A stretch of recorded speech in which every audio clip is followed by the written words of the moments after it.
Hello there, wherever you are. Let me welcome you to a sunlit, windy morning here at Providence on the east bank of the Amarara in gorgeous Guyana.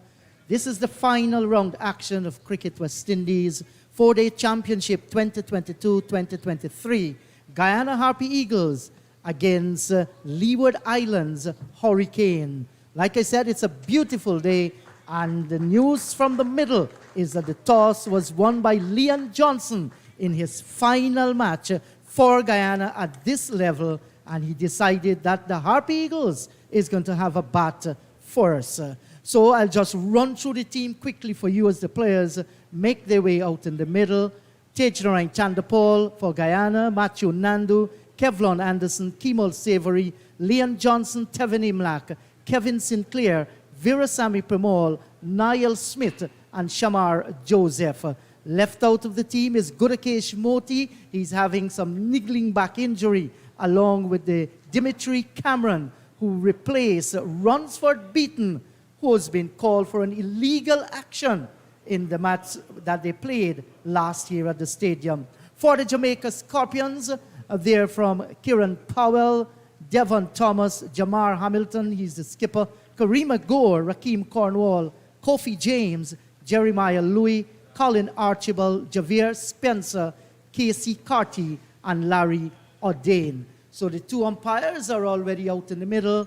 Umpire Nigel Dugid and Bandwari. With me in the commentary box is the former West Indies test-off spinner and chairman of selectors, Clyde Butts. Good morning to you, Clydey. Final match here.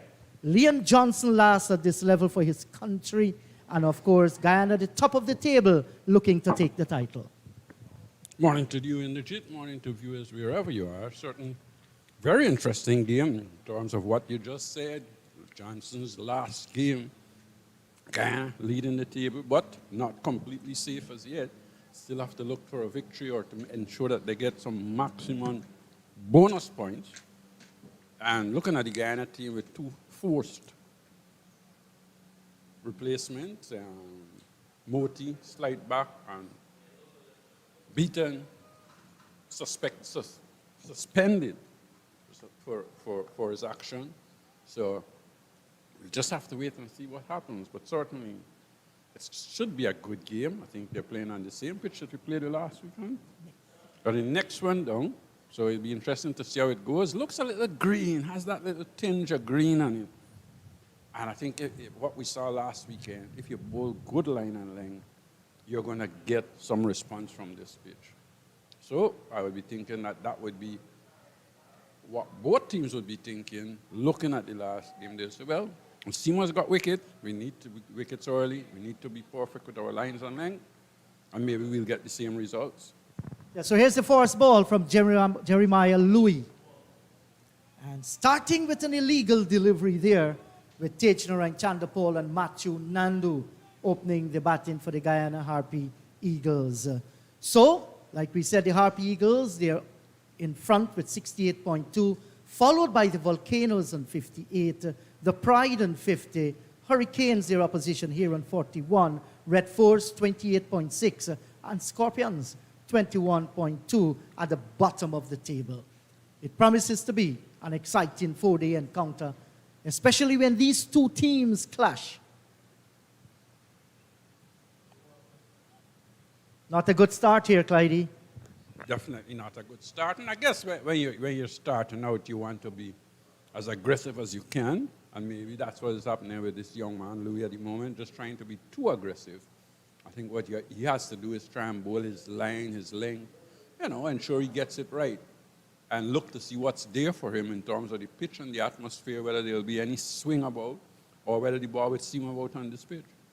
So a little landmark here too for Jeremiah Louis. This is his 50th first-class game. Played 49 before this one.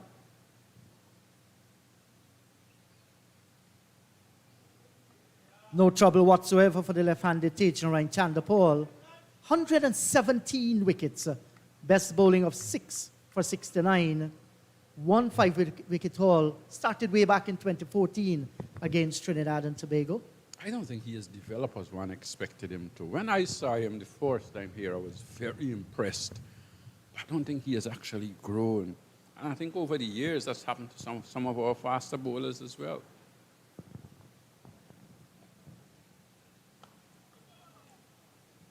Right on target there, very, very tight, Jeremiah Louis. And I agree with you, Clyde. We all saw him right here at the National Stadium, did run in and bowl pretty well.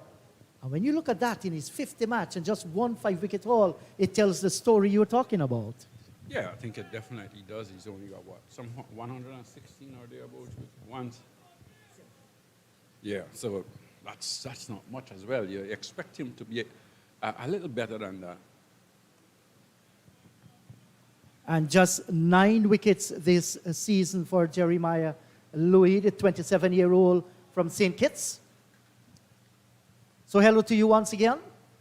Let's remind you that the Harpy Eagles left out Gudakesh Moti along with Dimitri Cameron. Moti, little back injury.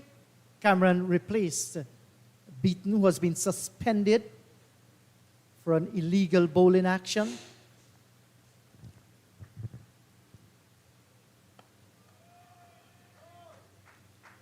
And Clyde Beaton, the leading wicket taker for the Harpy Eagles with 18 scalp.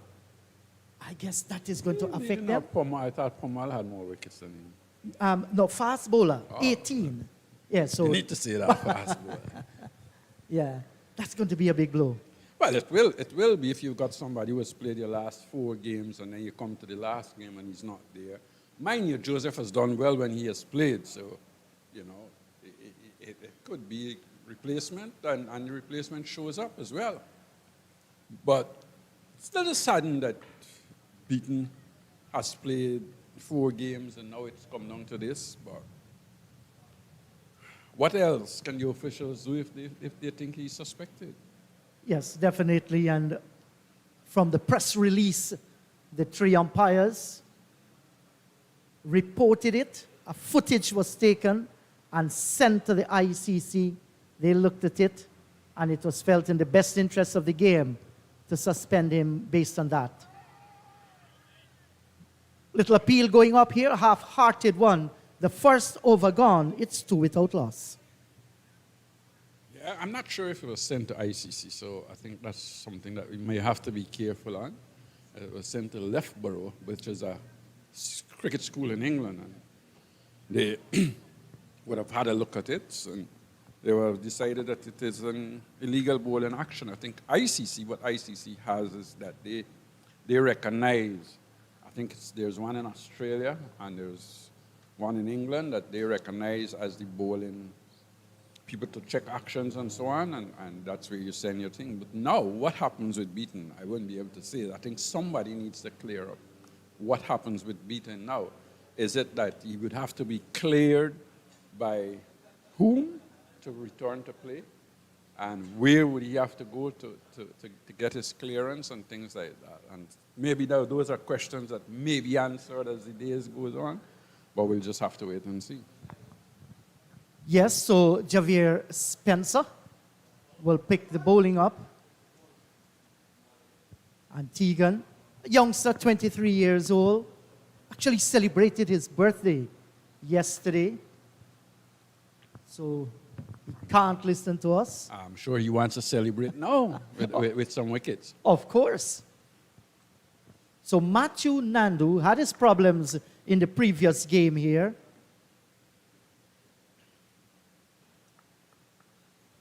Started the tournament well. We're seeing the right arm medium fast in Jeremiah Louis.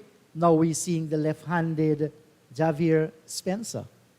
Yeah, I think the thing here is that the word would have gone around that, look, Nandu got bowled the last game off stump, not judging the line of the delivery. And immediate, you see where the attack is going to be. It's going to be on that off stump line.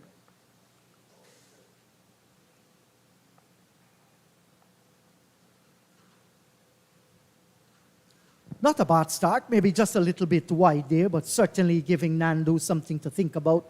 Just moving a shade outside that line of the off stump. This is his second match, Spencer. debut game against the Windwards Volcanoes. He picked up 1 for 6-7 at Taruba in the last game. So it's early in the career of this young medium fast bowler.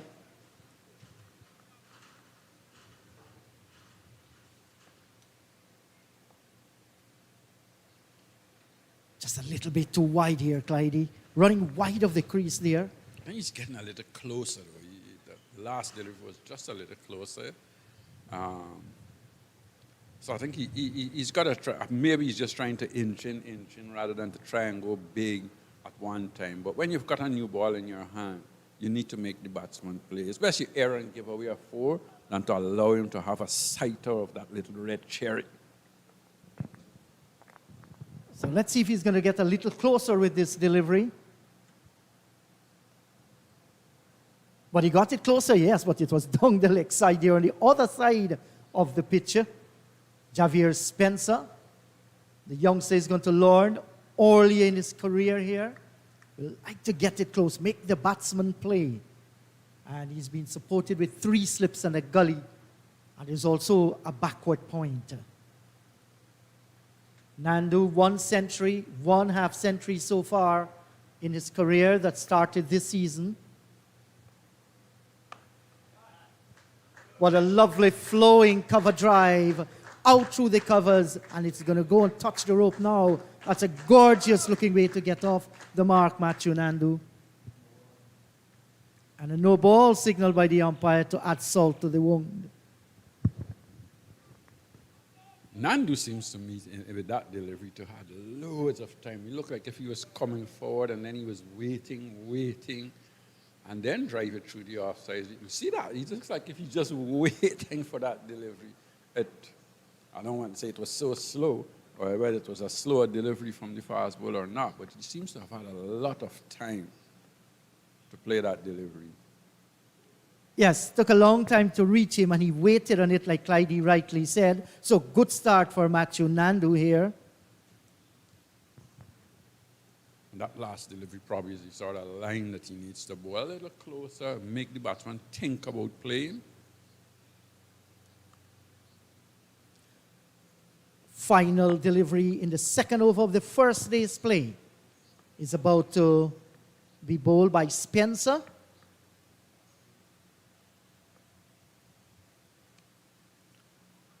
Two overs gone, it's 7 without loss. Well, we haven't seen anything look devilish out there. We haven't seen any delivery swung or anything. We haven't seen it seam. We haven't seen it move back off the pitch. So we'll just have to wait and see. Mind you, the direction wasn't as one would have expected. He was either wide outside the off stump or one delivery went down the leg side as well. And different kind of bowlers as well. We saw here how the Volcanoes, Jamaica, Mindley, as well as Gurdon and Green bowl, they tend to bowl deliveries that were full, right up there. Many were half volleys, some hit good links as well.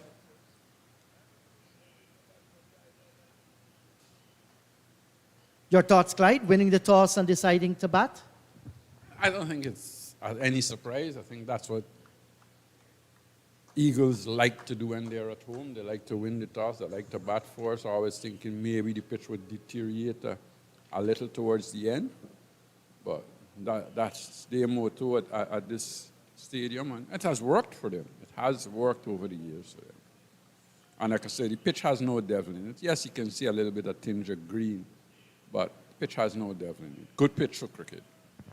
So Tejnarayan Chandapal had a very good half-century in the second innings here against Jamaica. Didn't do anything in the first innings. Like Nandu failed in both innings, he will want to correct that, want to end on a high.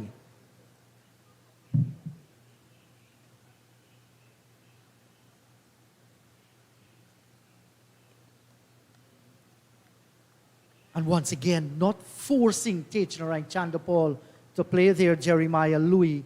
And no doubt as he walks back to the top of his mark, will be telling himself, I need to get it a little bit closer there to make him play.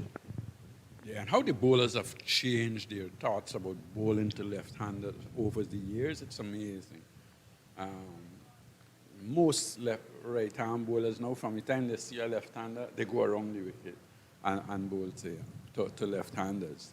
And it has cost the left-hander some problems. This time he's playing and he's beaten outside the off stump by a very good delivery, angled in when it pitched, left him, well bowled.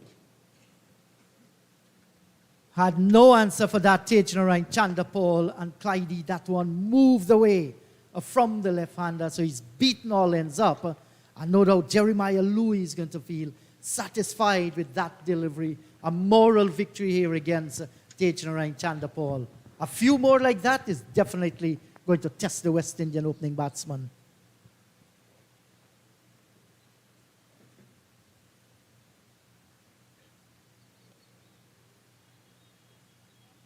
No, he's getting them to move nicely away. That is after pitching and passing the left-hander. How do you think he can get that line correct there, Clydie? Well, I think he's got to aim for that. Probably look at his toes and be thinking, I need to get into that line. The length has to be right as well, because you don't want to be full, because Tej would whip you out through the leg side. Try and bowl just that off stump, tight off stump line. Make him play. You have to make him play.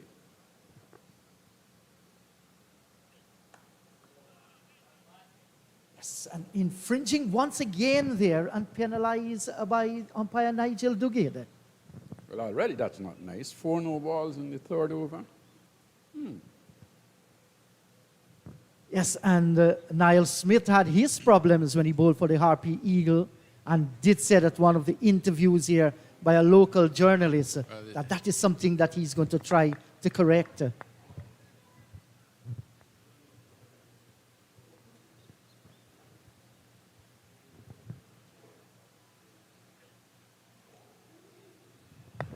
Well, bowled again, just like the outside the off stump, hitting and leaving the left-hander. That angle is just causing Tejnarine Chandapal some trouble. Because you tend to think with somebody bowling right arm over the wicket, the ball is going to come back into you. Once it's straightened, it's going to give you a hell of a time. If he can just bend one back, that would be an exceptional delivery. Yes. Consistency with that line and length now is the key here for Jeremiah Louis. Much better delivery, well bowled, bang on target.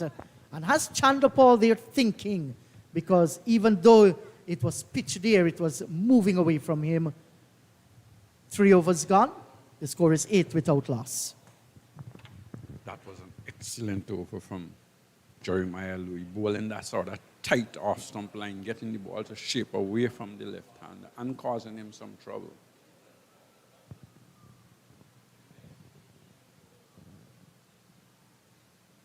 So this is the final round action around the region. Today too, Trinidad and Tobago Red Force, they play Jamaica Scorpion in Trinidad and Tobago, while Barbados Pride, they're taking on the Windwards Volcanoes as well in Trinidad and Tobago. That's going to be an interesting match. No doubt the Harpy Eagles, players and management, will be having a keen interest of what is taking place there, because the Volcanoes stand a very good chance in winning the tournament if the Harpy Eagles should lose here. Those are all scenarios that we can face with.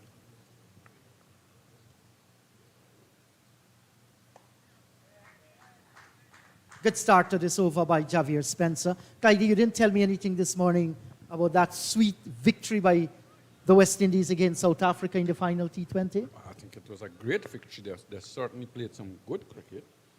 They batted pretty well right through, right down the line. When you look at the acceleration at the end with Shepherd and even Azari Joseph, I thought that was a very good partnership.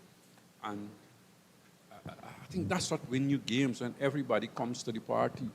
That's what wins you games. Yes, we have trouble with our bowling. We understand that.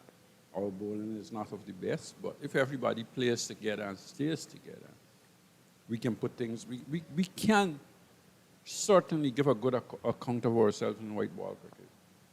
Definitely. And the cool head, the calming influence that Powell brings to the team must be recognized as well. I think his captaincy that was brilliant.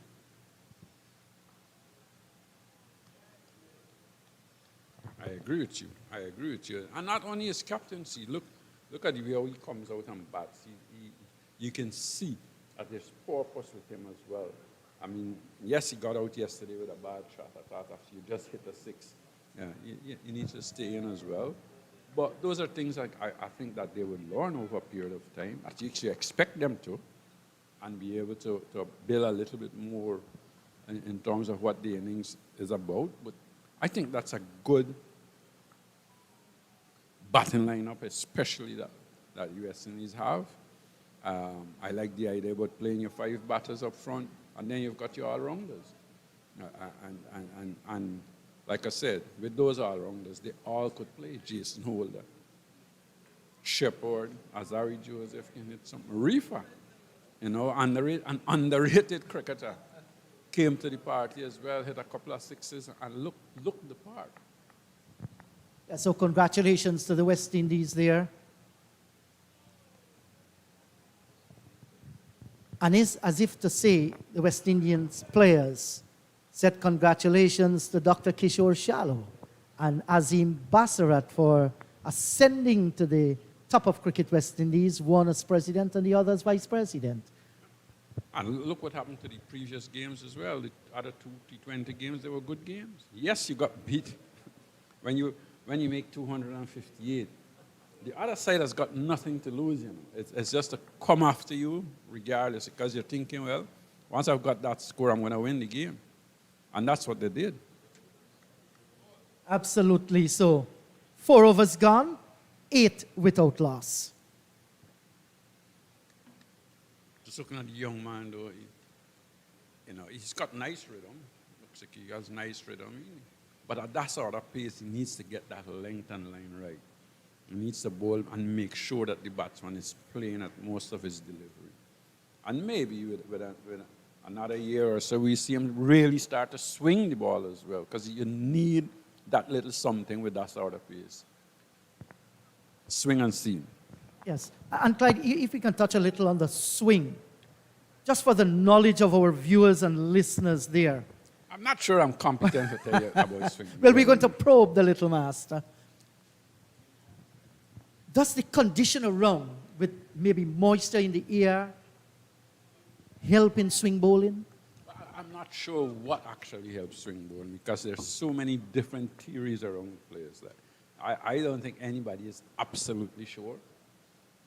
With the new ball, of course, it depends on the shine of the ball and how you angle it. As the ball gets older, it's slightly different, where people reverse it and the ball gets scuffed up maybe on one side and then it's heavy on the other side and it would swing. But it's so many different theories that actions help as well. Wow, beaten outside the line of the off stump. Another beauty. And had Tejnarai Chanda ball actually drawing a part of Guyana's map, comprehensively beaten outside the line of the off stump. That was an absolute beauty again.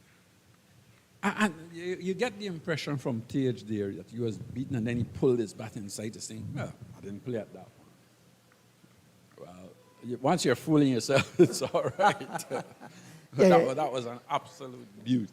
Yes. Not fooling anybody. You're trying to fool the bowler, of course. And if the bowler thinks, well, he didn't play that one. I'll have to get closer, even closer. I have to get even closer. And then is when you tend to score. Yes, and now Louis is just dropping it on that line and length that he wants to bowl and is indeed troubling Tejnarai Chandapal here. 2 guys I saw here, Clydie, who really swung the ball on different days. I remember Kima Roach with a pink ball late in the afternoon. Disseminated the Guyana Jaguars then. And Dwayne Smith, another Barbadian, also bowled the Guyana Jaguars below 70. I think it was about 66. Another good delivery here by Louis. Those guys really swung it on those 2 different occasions. But isn't it weird that when these fast bowlers go around the wicket, they don't swing the ball back into the left-hander? Yes. Kima Roach was the same. I remember we were doing commentary from the other side, and I went down to have a little word with him, and he said, I can't swing it back. Can't get it to go the other way. the same is happening here. Yeah, just can he get one back? That was close again, but this time Tage Narain was equal to it, pulled the bat inside the line. Well bowled again by Jeremiah Louis, and he's hitting the corridor at the right places. This is good stuff we are seeing. Didn't start it very well, had some problems with no ball, sprayed it wide outside the off stump, down the leg side as well, but he's just picking it out here where Tage is being bothered.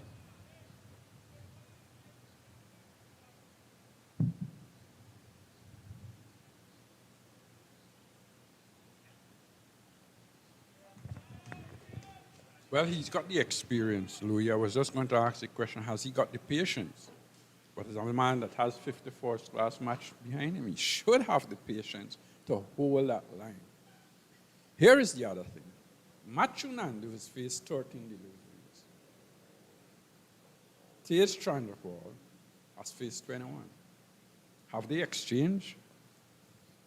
They haven't exchanged positions in 5 overs. Now, that's pressure in itself that you're putting to bear on yourself as a batsman.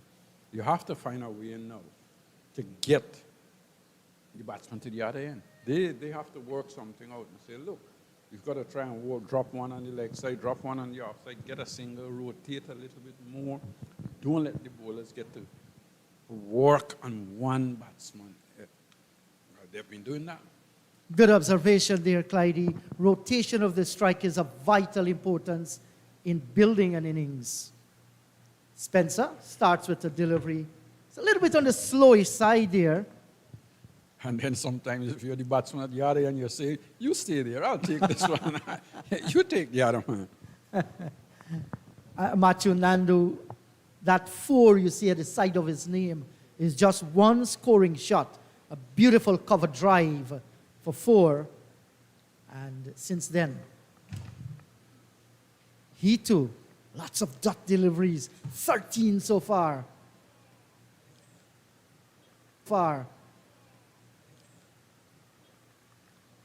As a batsman, Clyde, when you're having these balls swinging outside the line of the off stump, how do you counter-attack that, be it whether you're looking to score runs or you're trying to kill the swing of the ball? There are a few things that you tend to do. One, you try and bat out your crease a little, get closer to the delivery, stop that swing. And then there's the other tendency with some players to go forward or back. Let the bowler bring the ball to them. So those are things that you work out.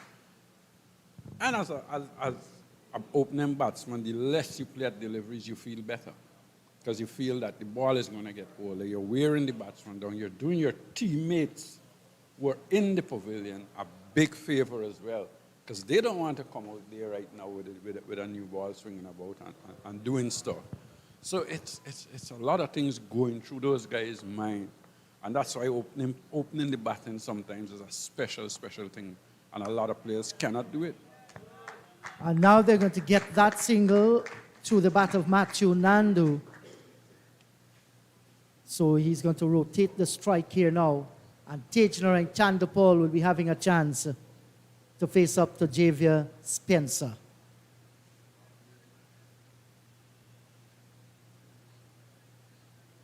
Lovely day for cricket here. And in his typical Chandrapal fashion, takes the bail off, marks his guard, very fidgety. It's a brand, isn't it? Chandrapal's brand. Yes, the Tigers brand. And that has passed on to quite a few other cricketers around the world too.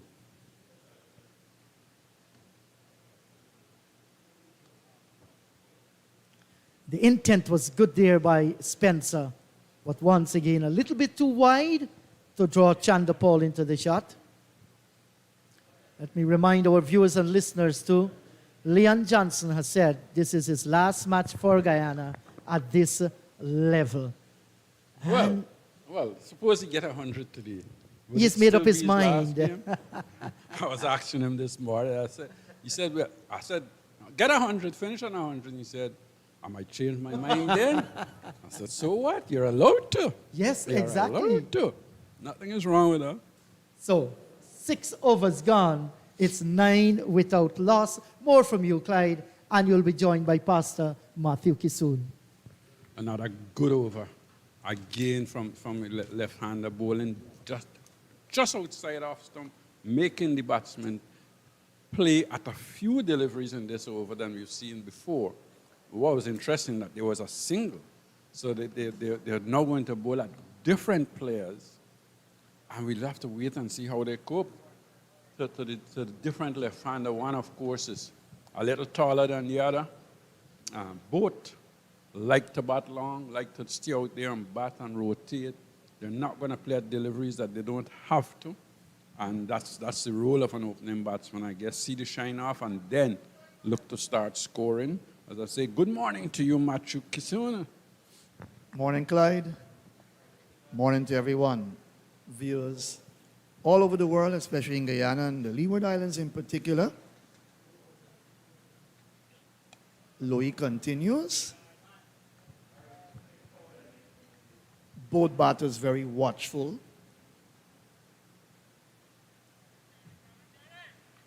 Not much runs coming as yet, but you've won the toss and you're having a bat. Obviously, you're looking for a big score. This Leewards side is a very strong side. Well, you compare them to Jamaica, of course, that played last week. Very balanced side with a few test players, former and current.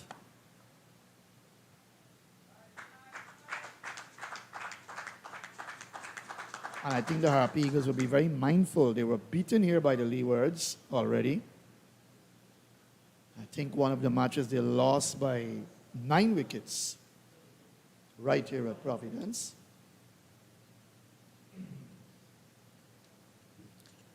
So be careful, be cautious, but you've got to score runs as well.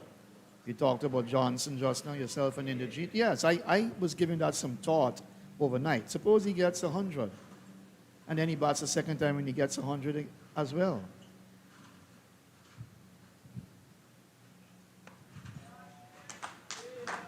Nice forcing shot through the covers by Tate Chandrapal. It's heading out towards the boundary, but the fielder giving chase. Picks up inside the boundary. And they get 3. Nothing wrong with finishing on a high. Nothing is wrong with finishing on a high. I think only the other day I was reading that Greg Chappell actually started his test career with 100 and finished with 100 as well. So nothing is wrong with that. Going out on a high, that's fine.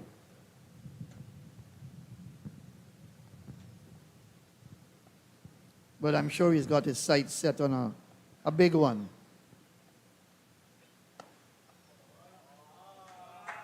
Walking into a drive through the offside, Nandu. And I will go away for 4. So Clyde, that was just a push, walking into a nice push shot, and he picks up a boundary for that. Well played by the young man. Yeah, it's a delivery that was pitched up, over pitch more or less, looking for that little bit of swing. Probably pitched up a little too forward, and this is the difference with bowling to 2 different batsmen. One a little shorter, one a little taller. You have to adjust your length, and I think that's what's happening here now. Just bowling a little too full.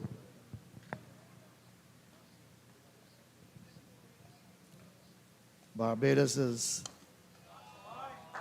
not a beautiful drive through the offside. This time he leant into that shot.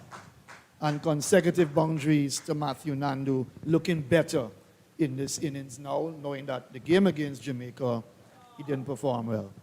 I think if you're batting and you get half volleys, you've got to put them away.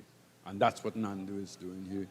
You've been tight, you've been looking to play, then you come down to the other end, and the bowler is struggling to find his length. You capitalize, and he's done that very well. Two half volleys, both put away nicely through the covers, 4 runs. Runs beginning to come from his bat now, 14 from 21 balls, 3 boundaries.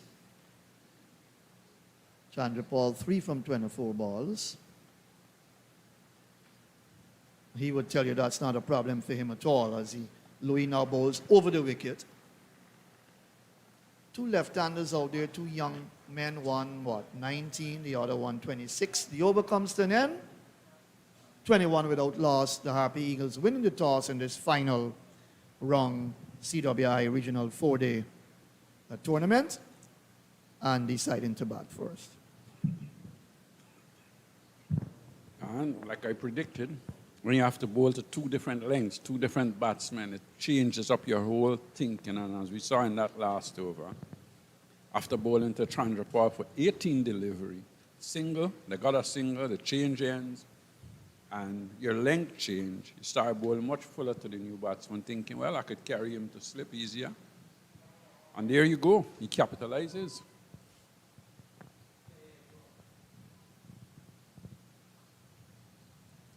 Beautiful day for cricket at the National Stadium here on the east bank of Demerara in beautiful Guyana. Promises to be a very good game in the making. You looked at the points earlier shared by Inderjeet. Harpy Eagles 68.2. Winwards 58. So their game would be a very interesting one. They would hope that Guyana would lose this game so that they can march ahead and win the tournament. For the first time as Windward Islands, they won it on the Combined Islands in 8-1. Losing the game doesn't mean that you lose the tournament, because a lot of bonus points and so on are in play as well. So we'll just have to wait and see what happens.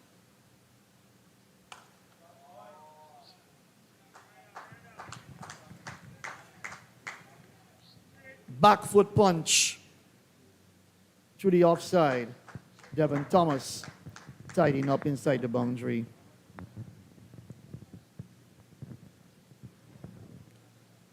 But the idea is not to lose the game anyhow, and I'm sure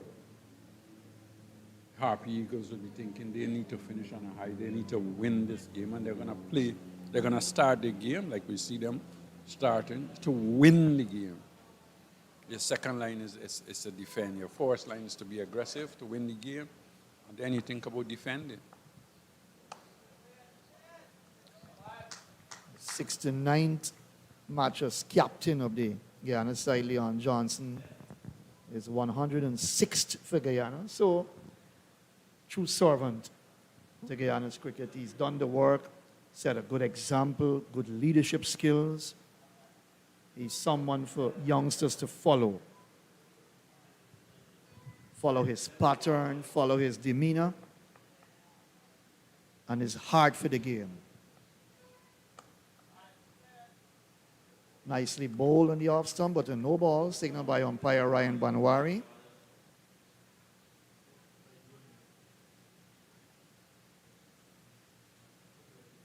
And it would be very fitting for Johnson to end with a win in this final game and winning the tournament. He brought the Guyana side to 5 consecutive victories under his leadership. Now, It would be a great send-off, but you can have a send-off and still make a comeback. Can't you? I agree with that, and that was my thinking today. I said if Johnson ends with a blaze of glory, he could get a call. Of course, he obviously would still play a little bit of club cricket for GCC, his club. One of the better clubs in Georgetown, of course, that famous Georgetown Cricket Club. And help the youngsters along the way, mentoring them in between, yes. He's into business now, so he's got a busy life ahead of him as well. Which it has been anyhow. He's 35 years old. Old. That's young. That's young. I'm sure he's got about 10 years of cricket still at GCC, if not further afield. Of course, there's lots of guys that have played cricket. I mean, I remember playing against Basil Butcher as a young man, and there was nothing more inspiring to be on the same field like Basil Butcher and bowling to Basil Butcher as a young bowler. I think that's what helps you. That's what helps a lot. And I'm sure that it would help young people to know that Dwayne Johnson is still playing cricket. I see Barnwell playing. And I hope these guys continue to play. I think it can only do Guyana cricket a whole heap of good. I would be still playing, but I haven't got legs anymore to do it. If you don't have legs, what do you have? Yeah, you call Barnwell's name. Barnwell still holds things together for DCC. He plays a lot there. I think he just got 100 in a first division game last weekend. I'm sure people are going to say he's the best club cricketer around right now. There's no doubt about that in my mind. He works hard at it. He loves to do the business for DCC. If you ask Barnwell, you say he'd probably be a little disappointed with his first-class career. And maybe his first-class career was cut short a little too quickly as well, because I thought at the end of it, he was playing better cricket than when he actually started. I agree with you on that. 26 without loss, the over comes to an end. Barbados with 23 titles under their belt. Jamaica 12, Guyana 10. They shared one with the Leewards. The Leewards with 3, they shared one with Guyana. Trinidad and Tobago, 4 titles. And Combined Islands, 1981, 1 title. So the Windwards have never won the title as Windward Islands. But Clyde have played good cricket over the past few years. Their cricket have improved.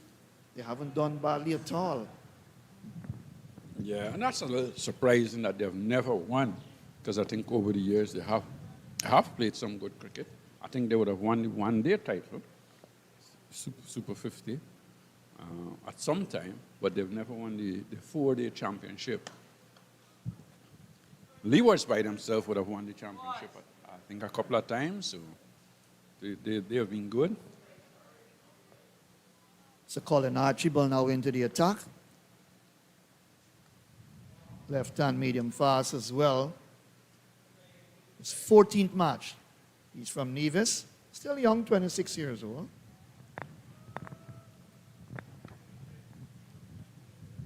Thirty wickets on this belt before the start of this game. So I think he would want to be very consistent. Back foot drive through the covers, 2 men giving chase.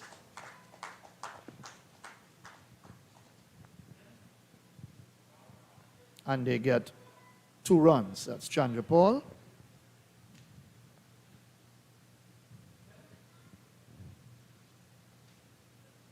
Doesn't have a bad economy rate, 3.49, Colin Archibald, with his bowling.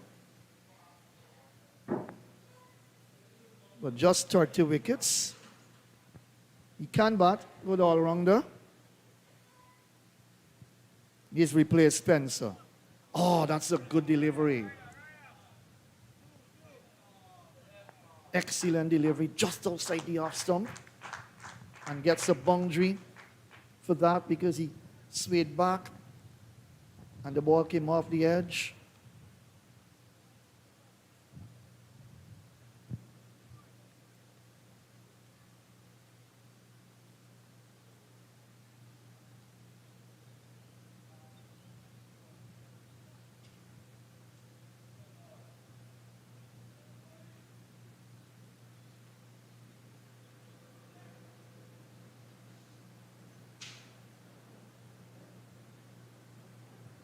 Two slips in a gully. The big man himself is at first slip. Kieran Powell, the former Test player, is at second slip. It's well bowled. Just outside that off stump. Update Chandra Paul.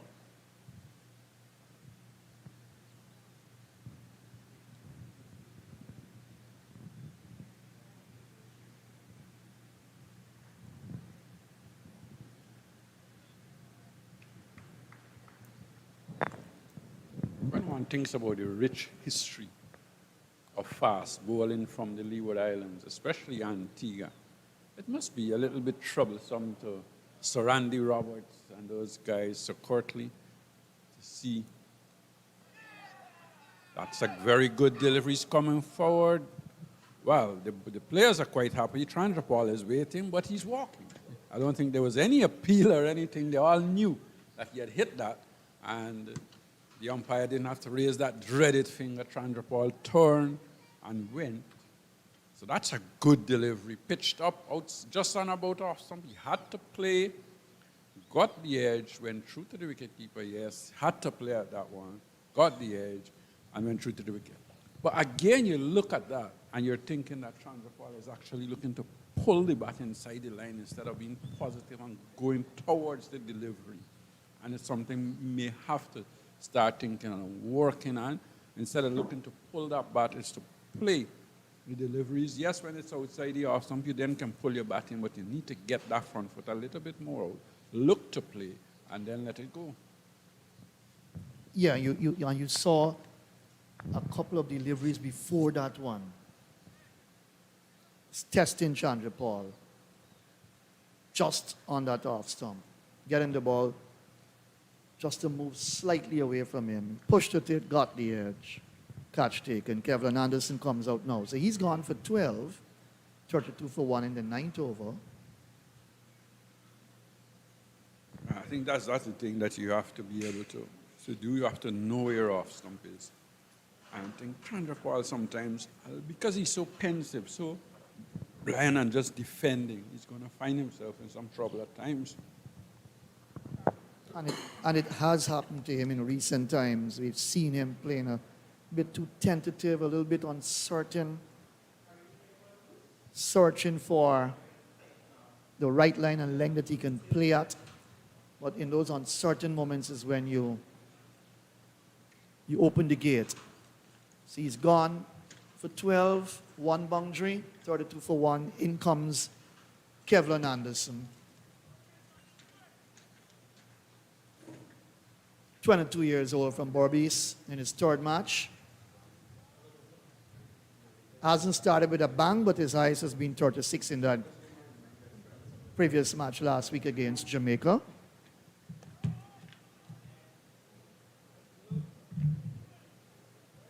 Averaging 19.75 at the bat before this game. So he's in his 3rd game now, 3rd match at this level.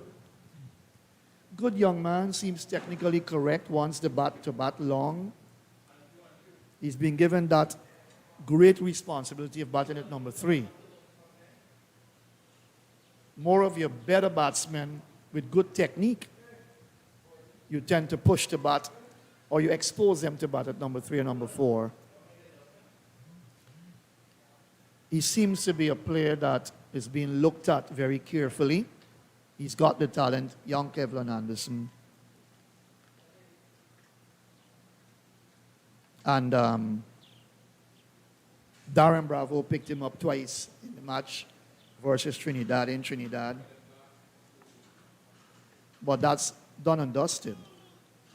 Look, the movement away from the left-hander by Spencer.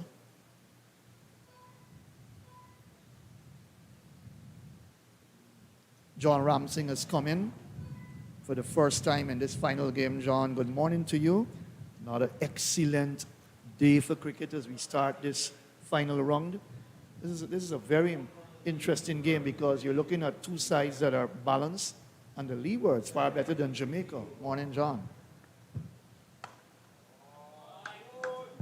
What a shot from young Matthew Nandu. He's growing in confidence with every stroke here this morning. And that one was very well pitched up. And he just latched onto it nicely. Good balance at the crease, Matthew Nandu. This is his debut season. And it's good to see that he has played all 5 matches. Sometimes you tend to judge someone too early. He had a dip in form. And with the bench being strong, many felt that they might have seen a change or two. But Matthew maintained his position. And this game is being watched by his dad right here at Providence, former first-class player, Arjun Nandu. He followed every match before on the stream, but he's here today watching from the stands. But it's a good game, and the Guyana Harp Eagles winning the toss for the first time this season, apparently. And according to Johnson, want to bat first in his debut game, his last game farewell match for the Guyana Harpy Eagles. I was saying debut because he made his debut against this very opposition 19 years ago at Enmore on the east coast of Damara, right here in Guyana. Not a good shot, flowing cover drive again from Nandu. This time it will not get to the boundary. Casey Carty is onto it. But Matthew, I was just delaying my entry into the commentary box because I was just following that big announcement by CPL this morning, Caribbean Premier League. And there's a new title sponsor for CPL. For the next 3 years, the tournament is going to be called Republic Bank Caribbean Premier League. And they have announced and confirmed the dates for this year's tournament as well. 16th of August to the 24th of September. And finally, it will have the return of Women Caribbean Premier League. No ball. So we've got a few no balls already in this short innings. That's the 7th no ball now. We're in the 10th over, 38 for 1. Yeah, good news for CPL and the sponsorship Republic Bank. That's excellent. Without sponsors, you really can't have a proper tournament. That's the truth. White ball cricket is all about money, a lot of money. You must have money in white ball cricket to make it exciting. A lot of women love white ball cricket.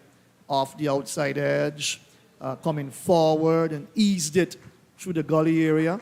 They picked up, 2? As the return comes into the captain, Jamal Hamilton, a lot will depend on him as well for the Leewards. No Munson Hodge in this side. So himself and Cornwall have got to do a lot of work. There's young Casey Carty, the 26-year-old. He's played a couple of one-days for the West Indies as well. Devon Thomas, who's in good touch. But they've got ball in hand now. I guess later on we'll see Devon Thomas with ball in hand because he's a very improved cricketer and with ball in hand especially. Their talisman at the top of the order, Kieran Powell. Correct. Over comes to an end. 10 gone, 41 for 1. RP Eagles are batting first upon winning the toss.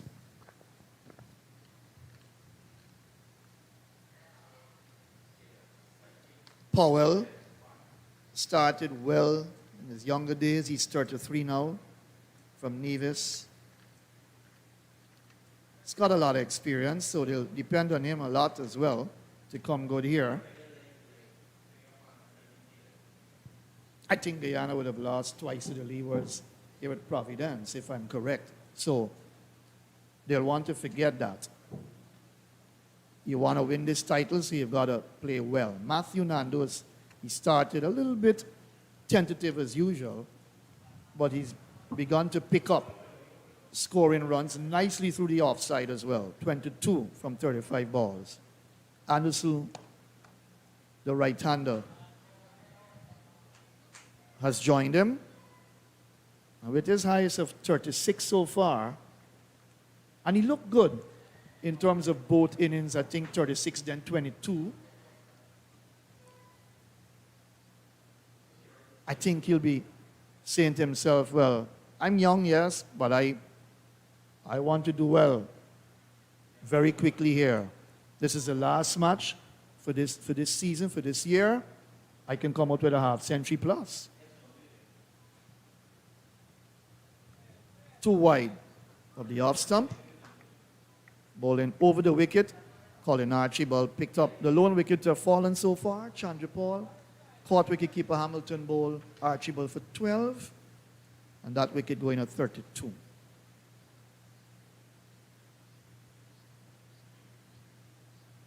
So no Moti in this side, carrying a little injury today. It's his 20th birthday, John Ramsing. Let's wish him well. Yeah, I saw him just before the start of play. I did give him a nice little birthday greeting, a little pep talk as well.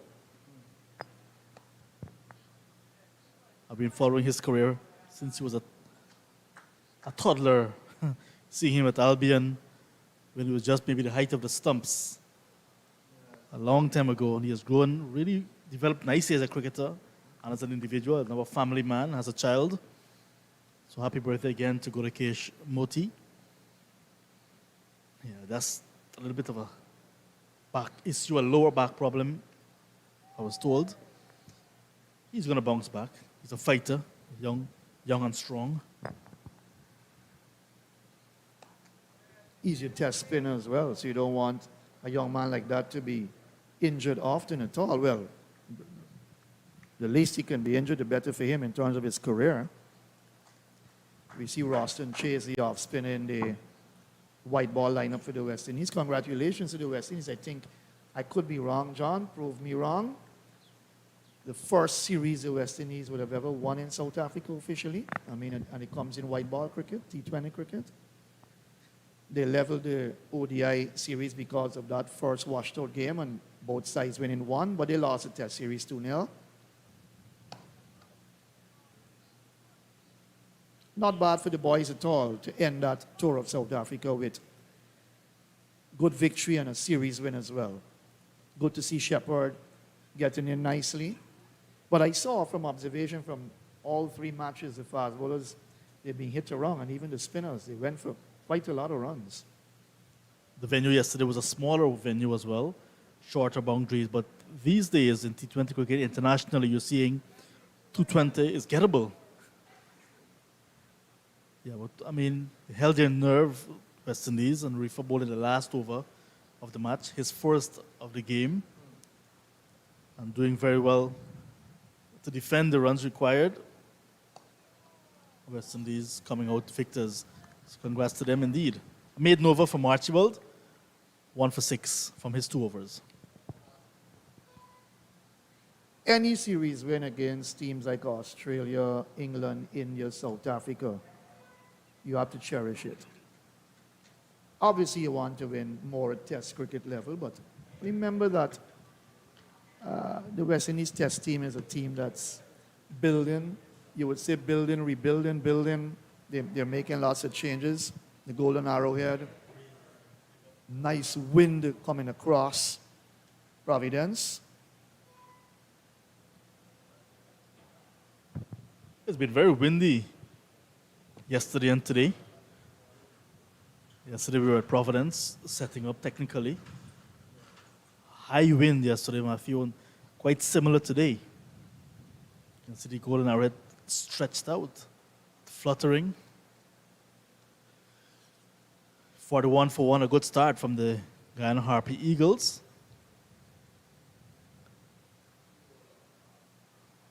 Guyana Harpy Eagles this season beat Barbados Pride by 183 runs. Draw with the Volcanoes in Grenada. Victories over Red Force and Jamaica Scorpions. Cornwall into the attack now. Meanwhile, the Leeward Islands, hot and cold, you'd say. At home, draw against Jamaica Scorpions, draw against TNT Red Force. Those games affected by rain. They won after the break against the Barbados. Lost to the Windward Islands Volcanoes in the last game. So they've been a bit scratchy this season. But Cornwall, most successful bowler with ball. And still considered probably the best off spin in the West Indies right now. 27 scalps already this season. Next in line is 22 from all. Right. So the gap opening up there now. And again, the spin is done. Look at that. Bounce gone. Edge taken. First ball from Rakeem Cornwall. We're talking about him. That's his 382nd first-class wicket. And Rakeem Cornwall continues to do the job. Nandu gone. Caught wicketkeeper Hamilton off the bowling of Cornwall's first delivery. He's gone for what, 22? And the total now 41 for the loss of 2 in the 12th over. Well bowled from Cornwall. It was a ball that was on the line of Nando's off stump, and it jumped on him. Extra bounce. No real turn from Cornwall on that occasion, but it's the extra bounce that just nicked the outside edge of Nandu. Jamal Hamilton pouched another one. Ball came back. Well, actually angled into Nandu from round the wicket. And that's the end of Nandu's innings. 41 for the loss of 2. So both openers are gone now, and the umpires have called for a refreshments break. It's hot out there today, so we will also take a break for a few minutes and come back with the Guyana Harp Eagles winning the toss and batting 41 for a loss of 2 in the 12th over.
Back live here at Providence.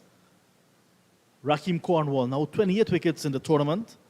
First ball here at Providence, picking up the wicket of opener Matthew Nandu. Caught at a wicket, extra bounce, gone for 22. New batsman Kemal Savory for the Guyana Harp Eagles, batting at number 4. Ahead of captain Leon Johnson, who's playing his final game for the Guyana Harp Eagles. So we've seen this pitch assisting fast bowlers, but as soon as Cornwall was brought into the attack, he got a very important wicket of Nandu. That was the wicket. So Cornwall continues to be a good servant for the Leeward Islands Hurricanes. And because of his accurate bowling, continues to be a very fierce competitor. See the extra bounce from Cornwall again as we welcome back Inderjit. Hello, John. Hello, listeners. And I think Matthew Nandu contributed to his own demise, John. He wasn't pushing forward. He wasn't going back. He was caught in no man's land. And Raheem Cornwall hit the pitch a little bit hard, got a little bit bite into that turf, and it turned. And that caused his demise. He's going to learn from those mistakes, hopefully.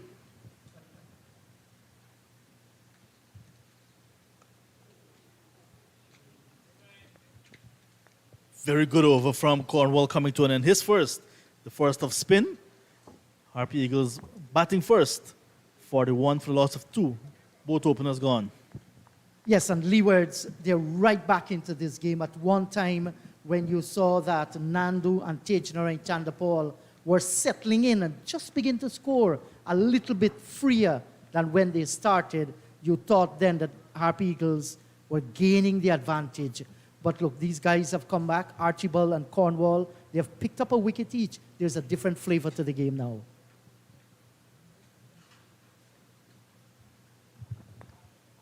The pitch in the Jeet. We noticed the last two rounds, rounds 3 and 4. On the first morning, the fast bowlers got a lot of assistance. Today, not quite. Maybe it's a bit drier. Have your thoughts after this delivery? Yes, there's some grass rolled in there. You could actually see a little bit of greenery there. But I think the pitch so far is a good one. It's going to continue to get better for batting. You have to spend time out in the middle there. Cornwall is going to get some bunks. And Archibald has certainly showed that he's going to bowl most of his delivery back of a length, that is short of a good length. There is where he got Tejner and Chandapal. So as a fast bowler, you want to concentrate in that corridor. Not too full, no half volleys. Short of a length, just like this one. Just it's a little bit too wide. But you can imagine on these surfaces, John, it's going to get a little bit quicker as it dries off, but you have to pitch it at the correct length.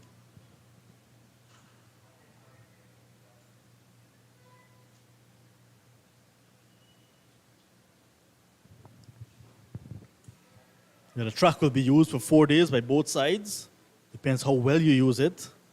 You'll get what you're looking for. Seen Cornwall getting a little bit of bounce already. Getting a wicket.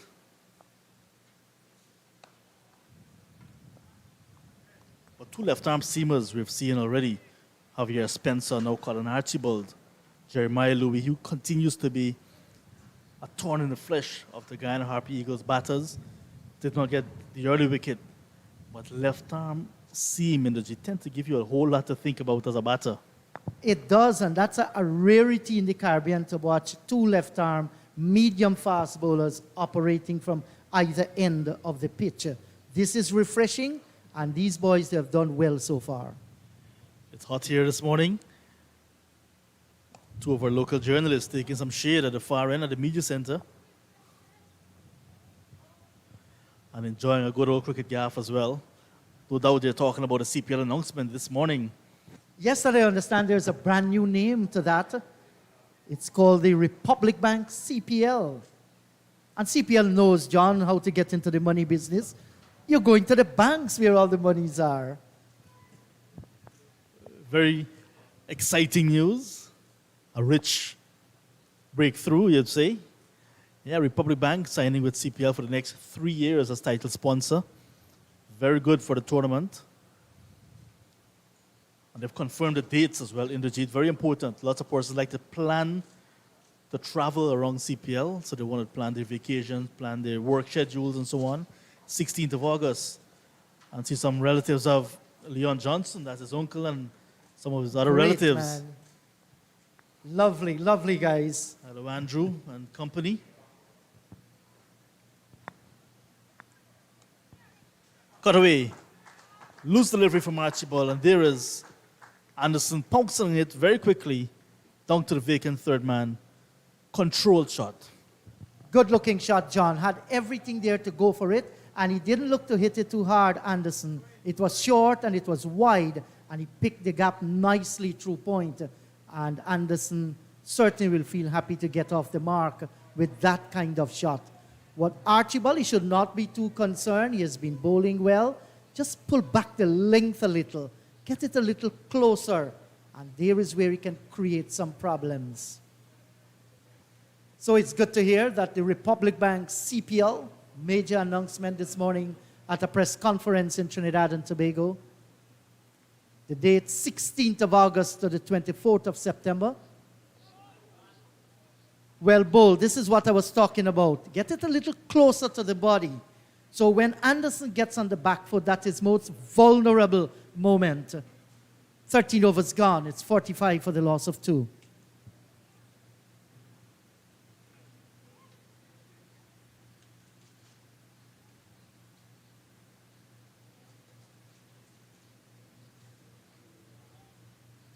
So we have seen so far 3 medium-fast bowlers operating.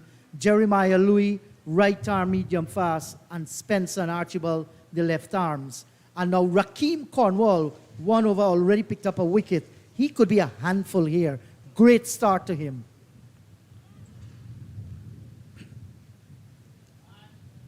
Swept away by Savory, but there's protection down there. Can't get the single. Savory coming off a fine 100 in Trinidad and Tobago, but came back here under the weather a little, did not do too well at all with the bat. But he's in good form. We'll want to correct that. And it's good to see Savory pushing out and killing whatever spin there is. And I think Matthew Nandu, sitting in the dressing room, will be looking here. Killing the spin, good technical work by Kemal Savory.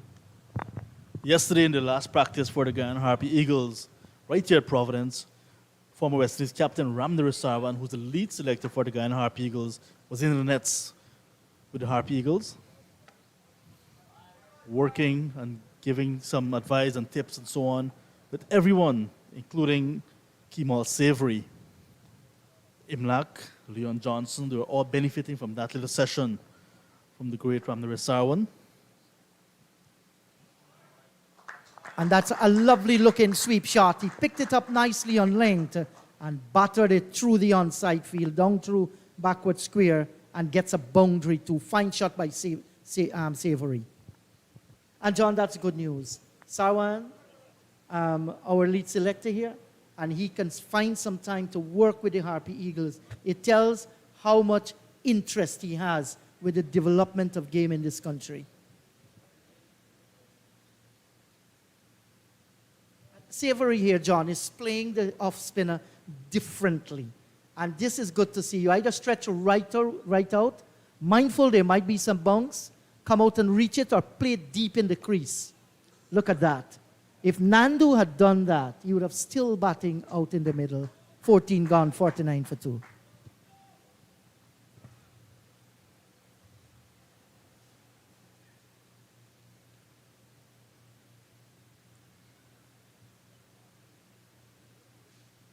That's very good technique from Kemal Savory indeed.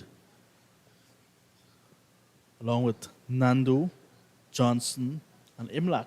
Savory is the other centurion for the Guyana Harpy Eagles. It's good to see 4 batters getting centuries for the Harpy Eagles. 4 previous matches already.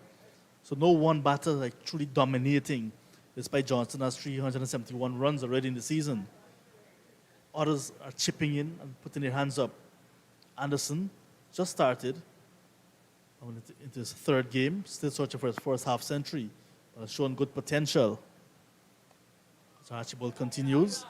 Just want to steer the way down to 3rd.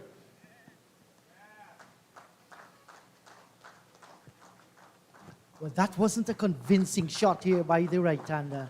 Has to be careful here.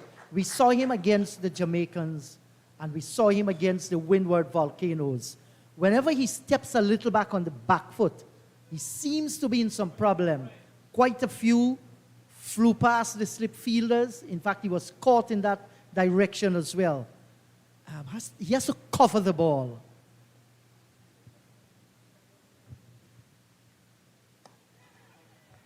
Nice straight approach to the crease from Archibald.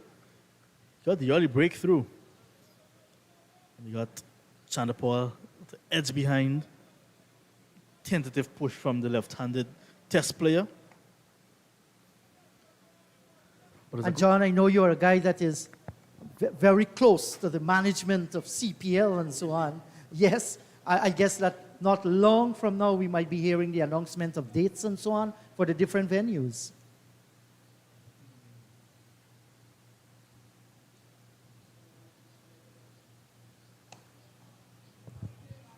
Well, it's usually a phased process for CPL. So the next big event will be the player draft. Player draft is set for June 5. Then after that, when the teams are confirmed, we will have the announcement of venues. But we know for sure the finals week is in Guyana. This is the second of a 3-year agreement. So the 24th of September, mark the dates, save the date. Final at Providence, 2023. Dr. Guyanese, they say this is we own this year, 2023. I don't want to say that. We've been saying that since 2013. This year is we own. Yeah, and I think CPL is doing the right thing, John. They're making those announcements very early as far as the dates are concerned. I know there are many Guyanese who have already booked tickets in that period in September when the cricket will be coming to Guyana. And yes, people need to plan early. And COVID-19 pandemic, despite there are a few cases, we got to put that behind of us. Still take our precautions, but the fun must continue too.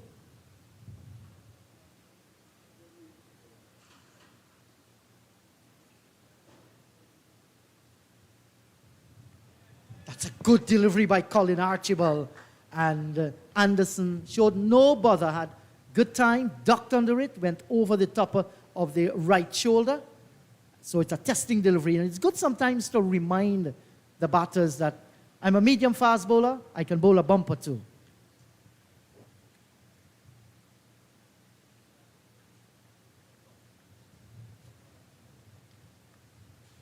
What splendid conditions for cricket here at the National Stadium at Providence. The ground is in immaculate condition. Look at that drive onto the front foot, driving sweetly, good timing. He looks such a touch player, Archibald, when he's on the go. 15 overs gone. It's 52 for the loss of 2.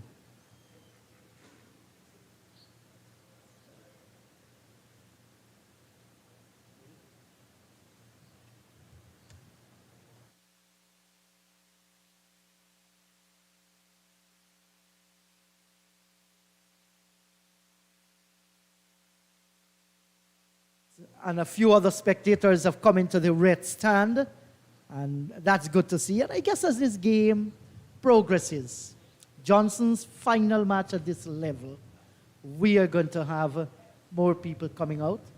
Look like some mosquitoes are in that red stand there. As Clyde comes into the commentary box. Hello to you, Clyde. Well, again, in Jijit, certainly there's some fun in the commentary room. Well, actually, I meant Anderson looks a touch player. Why did I say Archibald? He's been doing a good job with the ball, though. Maybe you know something that we don't. So.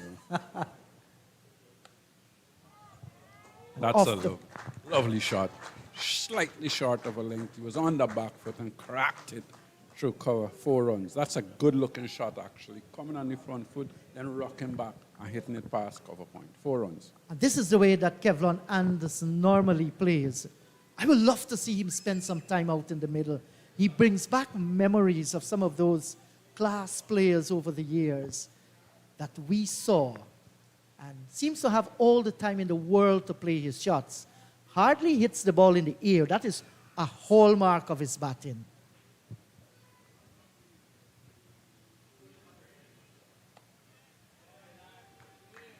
And he's showing good technique here too. Raheem Cornwall didn't waste any time. Forced over, picked up a wicket.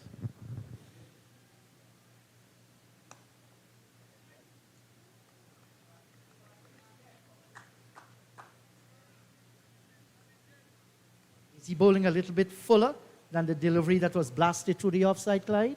Yeah, definitely. He has adjusted his length after that forced delivery.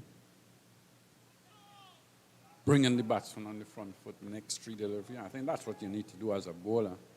And the batsman has just got to be aware of what is happening. Look to rotate, look to pick up singles. You got right arm, left arm combination out there. You don't want to have one bowler bowling at you for most of the deliveries. Got to be careful with that shot because he was going back again as it was slightly short of a length, but this time it was much straighter.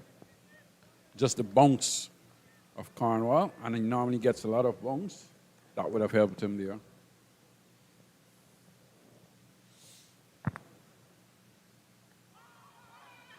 Shout for leg before here. But he was doing the right thing, stretching forward. Might have been a little bit bat onto it, you'll never know. 56 for the loss of 2, 16 gone. Well, that would have been a good shout, but I think when you're playing in front foot, there's always going to be a little bit of doubt in the umpire's mind, unless you get hit full on the front foot. Even though these days umpires don't take that if you play forward, you can't be out LBW. That's an old thing that has gone out the door quite some time. Once it's going on to hit the stump, you are. And you still have those quarrels going on in some parts of the country.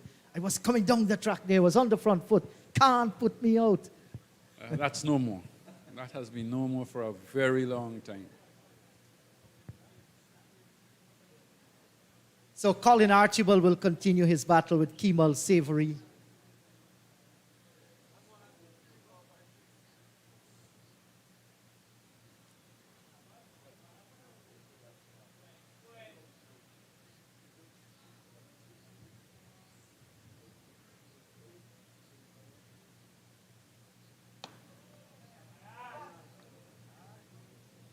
Good direction this time from Colin Archibald.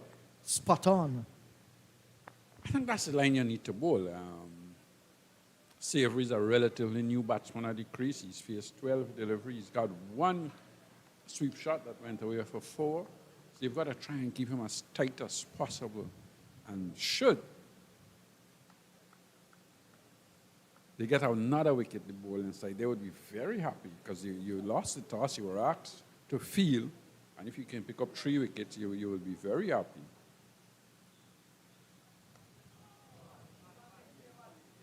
Yeah, that was close and induced a drive from Savory. Got a little bit back then onto pad there. But the length again is good, Clyde. Well, he was looking to hit the ball too hard, so he's lost his form a little. I think you've just come out, you've faced 12, 13 deliveries. A ball that was pitched up, you need to try and get that right foot out to the pitch and just caress it. The ball is hard. If you time it, it would run away for the same 4. Well, when you're in this kind of form, you don't want to throw it away. That is why he has to be a little bit more careful with the way he will be driving it. He's one of 2 Esequibians in this Harpy Eagle team. Good to see that the left-arm spinner Anthony Adams has been given another game. I think his last game was way back 2018, right here at the National Stadium. Since then, fished quite a few towel and carry out a lot of water. So he will relish his opportunity out in the middle. Sure is, and he has been a consistent performer in local cricket, whether it's at county level, whether it's at club level. He has been consistently performing, so he's gotten his chance, and just wish him the best of luck.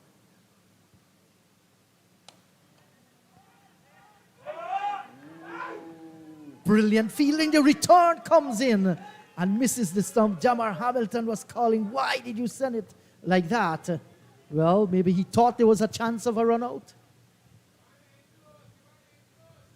Well, there was a chance of a run out. The Savory played the ball and was looking for a single that wasn't on. It wasn't supported by the non-striker, and he was halfway down the pitch and had to turn all the way back. Had that ball commonly returned, where Hamilton could have just gotten it over the stumps, there was a chance that he may have been run out. Yes, and I thought that's a substitute. Pastor Kisoon pointed out to me, Mickey Louis. Brilliant piece of fielding. Yes, Kieran Powell, I understand, is off the ground. Let's hope that all is well with him. It's been a very, very hot day. And after downpour from downpour in Guyana, the sunshine is streaming in all its glory. We had a little bit of rain this morning, actually, in this area, but certainly no threat of stopping play or anything like that. Just nice little shower to freshen up the grass a little. Yes, and the kitchen gardens and the homestead farms and so on, it's going to do well.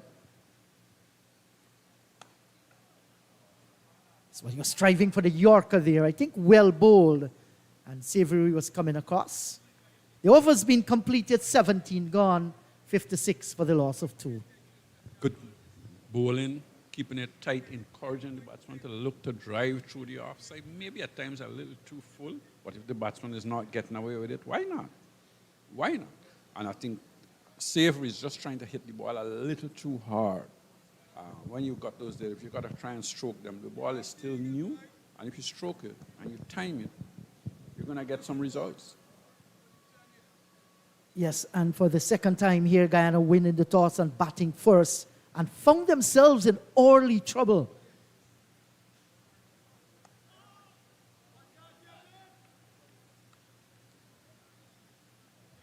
Anderson looked very settled out in the middle and has so far played Cornwall off spinners very well. For a moment, I thought that one took the inner portion of the bat. Has to be careful with that. Yeah, I think he's got to be careful with those drives because Cornwall is getting the ball up. He is getting the ball to bounce. And if you don't get right over those drives, it can easily hit it to extra cover back to the bowler or even to mid-off. And as he comes forward to kill whatever spin, mindful of that man at forward short leg.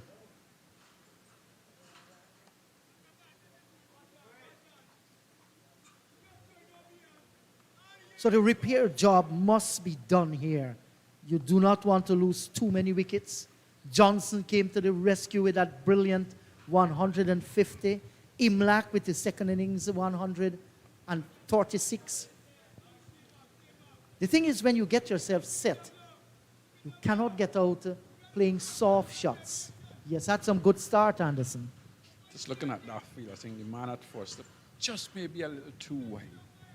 Just maybe a little too wide. Or when you're feeling slip for the off spinners, you tend to be close, fine. And for the leg spinners, you go a little wider. So I think you might be just a little too wide and you need to make that little adjustment with that slip. Left-hander, as well, I saw Powell being a little bit fine, but he's off the field now. As I want to say good morning to his dad, Mr. Powell, the man who has served West Indies cricket with, Carlisle. Morning to you, sir. Trust all is well with you. And that's the beauty of this lovely game of cricket, Clyde. As you travel the Caribbean, you travel around the world, friendships are made, and you know many of them are lasting as well.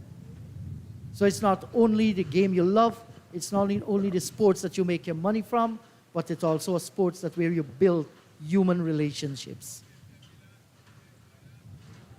Carlisle is a man that has served West Indies cricket well. He was manager for the youth team for years, under 19s. That's the first time I met him at under 15, actually, when he was under 15 manager. Then on and on, he went on to be manager at under 19 level, manager at the senior level for the Leeward Islands, and also a board member. So he has served West Indies cricket very well over the years. And one hopes that he is still serving, especially in Nevis, if he's still there. I hope he is. He has been a politician as well, you know. Beaten outside the line of the off stump, well bowled, Colin Archibald. Savory just looking to drive. And he never really got to the pitch, Clyde, did he? No, he's just, I think he's a little uncertain about the length outside the off stump, where Archibald is bowling just outside that off stump, getting the delivery to hold its own. And he's a little uncertain. I think he's thinking maybe those deliveries would come back into him as well.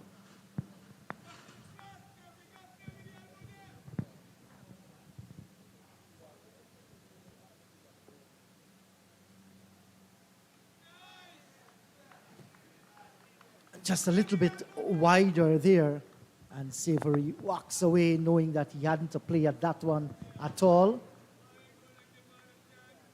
News coming out of Trinidad and Tobago this morning at a press conference. The CPL has been given another brand, Republic Bank CPL. 16th of August to the 24th of September 2023. Not surprised.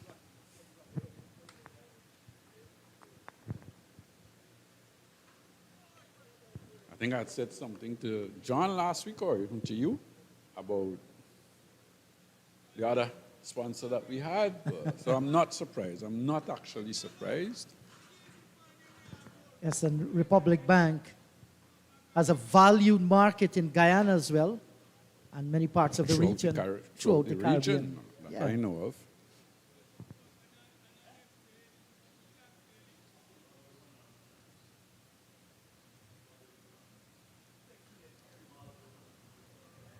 There's where you have your multi-billion account, Clyde. I wish to speak to Pastor Matthew about that. Yes, to protect the tithes there, you know. So, Archibald, final delivery in his sixth over. So far, 1 for 13. And I thought in the circumstances, he has done pretty well. Maybe as he work on his game, if he can have in his armory that ball coming back rather than only going away, he can be a very, very effective bowler. This is something we like to see from our medium-fast bowlers. And it can happen. We've seen other bowlers across the world do it. Well bowled, 19 gone. It's 56 for the loss of 2. Yeah, bowling in good areas as well, bowling just on or about the off stump, making the batsman play. And we have seen over the years, we have had left arm spinner. Right now we have Soldier Boy from Jamaica, still playing for the West Indies. He bowls Cottrell bowls. But I think when you talk about left arm seam bowling, we haven't had a lot of them play for West Indies. Certainly Bernard Julian of Owl. And then Collins, was it, from Barbados? Yes. Pedro Collins used to swing the ball both ways. Yes, that's good. Let's look at knowing face. Norman is there. And this time he has company. Yes, and we're just told by John that's Kemal Savory's brother that is with Norman. Norman started off his energetic self this morning, but since they're gone into a little lull, I think he may have gone for a little rest, and now he's back. that Barbadian you were talking about, the left arm medium fast, Pedro Collins, and Obed McCoy too, Yes. of recent. Oh, and he's going to come back, I'm sure. A little injury now. I'm sure he's going to come back. But Pedro Collins used to actually swing the ball both ways. And I remember him getting the wicket of Sachin Tendulkar 2 times at least. I'm not certain if he got it more than that. And, to get the big man clipping his bails, it says something about your bowling.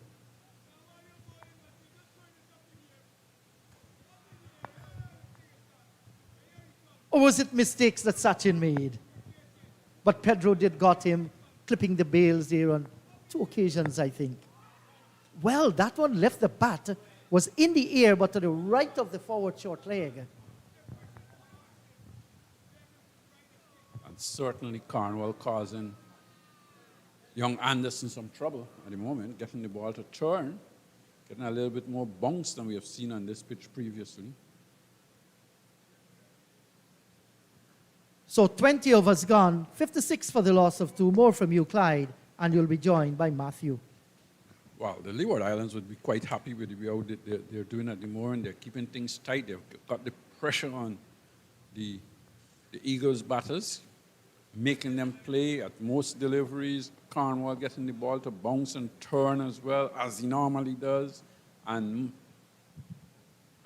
Archibald bowling in good areas, especially to Savory. And again, we see that situation where 2 batsmen get stuck at one end. No rotation. So that's a little bit pressure on the young guys out in the middle.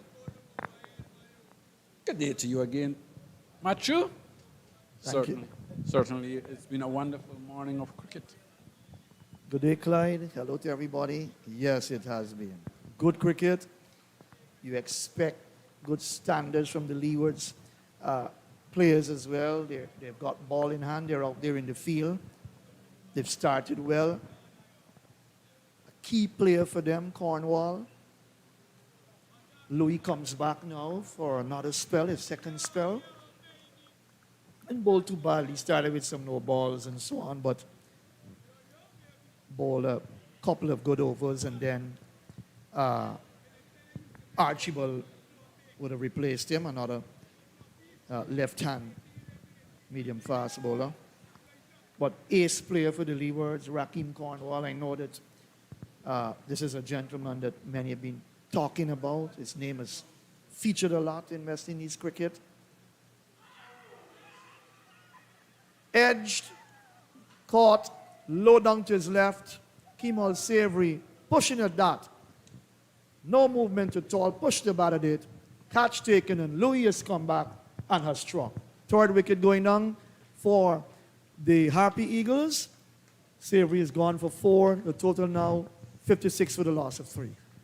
Yeah, again, we see that length and line just outside the off stump. Savory, who has been trying to get the bat and deliveries before, continue to play in the same way, not changing his style, not deciding, look, I'm not scoring, I'm not getting runs off of this shot. Let me just try and close down for a little while, look to defend rather than look to keep pushing at the ball and playing hard at it this time. Went for the drive, foot no way closer to the pitch of the delivery, didn't get that right foot across, got the edge, and a good catch by Jamal Hamilton behind the stump, diving to his left. And once again, the Eagles are in trouble at 56-3. And we have seen this in both games in Guyana, as Leon Johnson, the captain, now going out in his last game for Guyana, and he's going to want to make this innings count as well. He's come out under pressure again, like we've seen in the last game, and he's got to make this innings count. So out comes a true servant of Guyana's cricket down through the years. His 69th as captain for Guyana. His 106th match for Guyana at the first class level. He's got 600s in playing regional 4-day cricket, 700s overall. For Leon Johnson, 42 50s. And he's also got 164 catches. So he's a good fielder, good all-around cricketer. The captain comes out to do battle. I think in that game against Jamaica, at one stage, the Harpy Eagles were 55 for 4, if I'm correct. So you're looking at a similar situation. 3 wickets gone, 56 on the board. That was a nothing shot from Savory. No movement of the feet, pushed the bat at it. And a nice catch by Hamilton, the captain for the Leewards. He's taken all 3 catches so far. First ball played into the onside, no run. Mr. Consistency, Raheem Cornwall. I know you like this cricketer. 382 scalps on this belt at first class level. Is anything wrong with this young man, Clyde Butts? I don't understand that question. Is there anything wrong with this young man?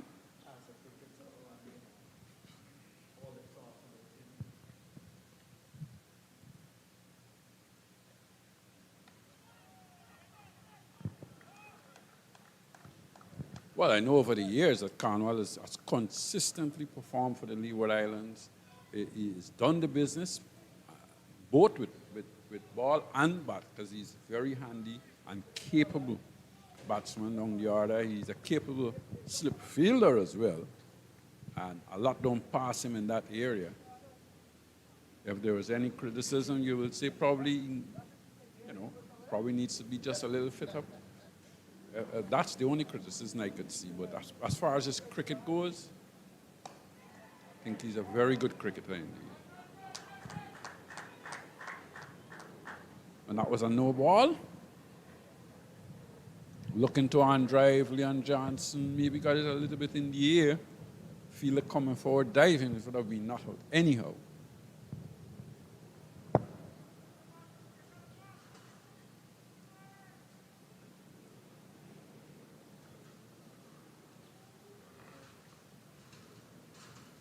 Got himself off the mark.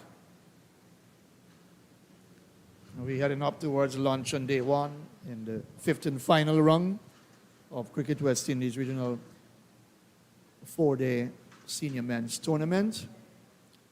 It's been a good 3 matches in Guyana. Good weather thus far. Nice cotton-like clouds over and around Providence. Good day for cricket. It's Wednesday, the middle of the week. It's a working day.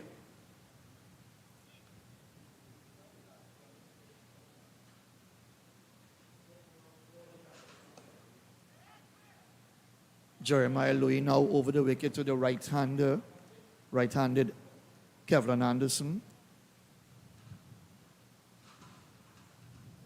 Looks a model of concentrations thus far in his innings of 11 from 38 balls. You get the impression that he wants a big score here today. He wants a good score. Wants to bat long. That's what he's been pushed up at number 3 to do for the Harpy Eagles.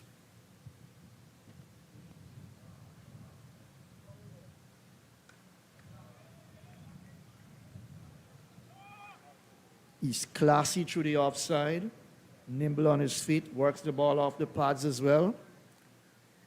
8 extras in this total of 59 for 3. Chandrapal 12, Nandu 22, Anderson on 12. Savory just went for 4 from 25 balls. And yet to come would be the likes of Imlak, Pamal, Sinclair, Smith, Shamar Joseph, and Anthony Adams in the side. The Asukibian, second game, replacing Beaton. I'm sure all Guyana proud for this young man. He replaced Moti, left-arm beg your spinner pardon, Moti. Beaton was replaced by Joseph. Right.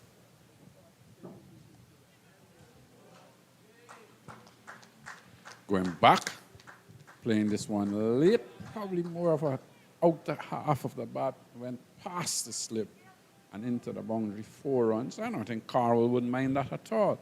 You're trying to play against the spin. I don't think Cornwall would mind that. Went all the way into the boundary for 4.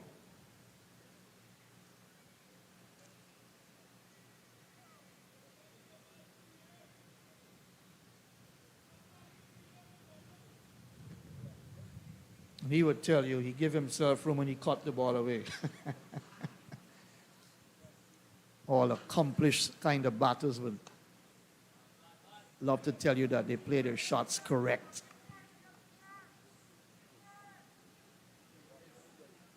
So 382 wickets under his belt, Cornwall.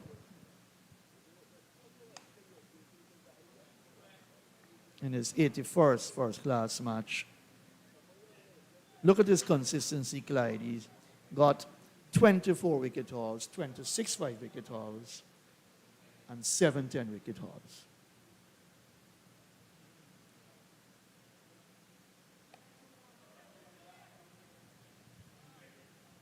Good fielding, good shot, good fielding. Again, looking to cut. This time looking to play it squarer. Hit it well, but hit it just to the right of the man at point, and he was able to dive across and save 4 runs.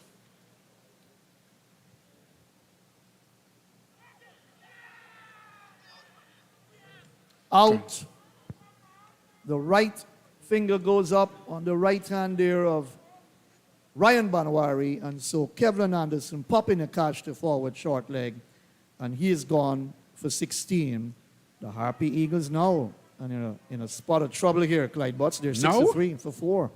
No, they've been in trouble for a little while. I think when you've won the toss and decided to bat and you're 6-3 for 4, you're in deep, deep trouble. That was a delivery that was again pitched up, given a little bit more air. This time Anderson rushing on the front foot, got the inside edge, and threw to the man at forward short leg. Took a very easy catch. And Anderson goes, and that's more pressure on the Eagles. He's coming forward. He was raising and saying it didn't hit the bat, but the umpire was sure that it actually come off the bat, went into the pads, got balloon out to short leg, who took a very simple catch.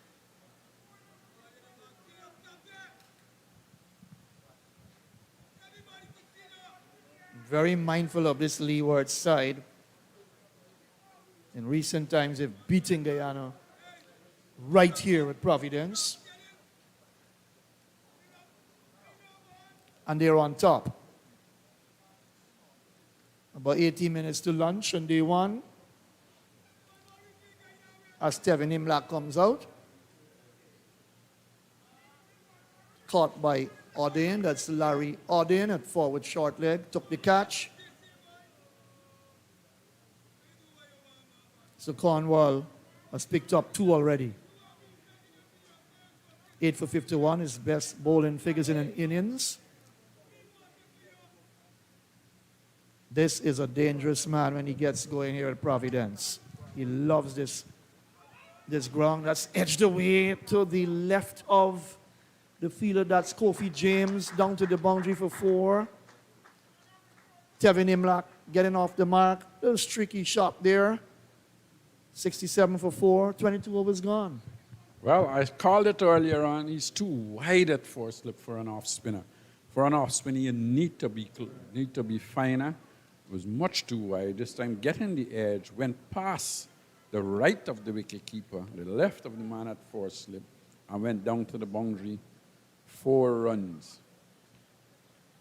I remember Lance Gibbs saying that to me, more than quite some time ago, that when you're bowling to right-handers, you need to have that 4 slip very close, very fine.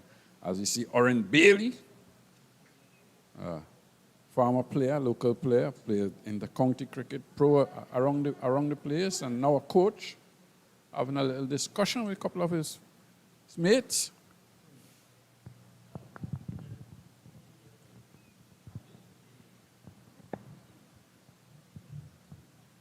Louis continues to the Guyana captain.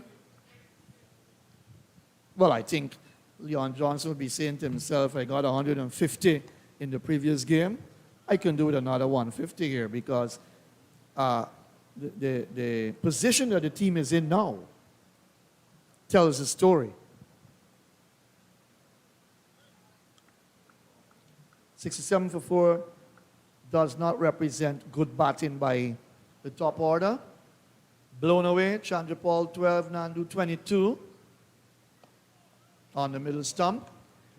Savory 4 and Anderson 16, another no ball. That will take extras on to 9 now. And interesting enough, 9 no balls.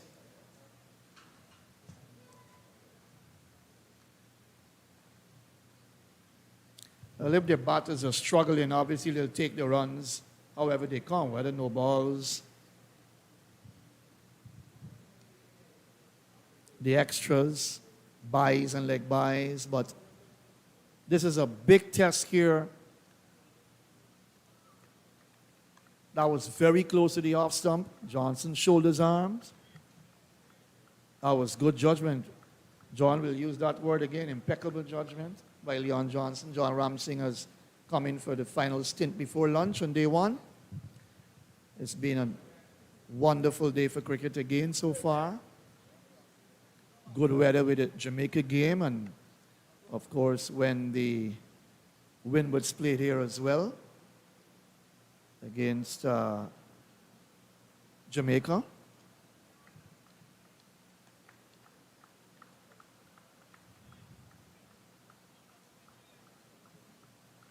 So Cornwall with Nandu's wicket and Anderson.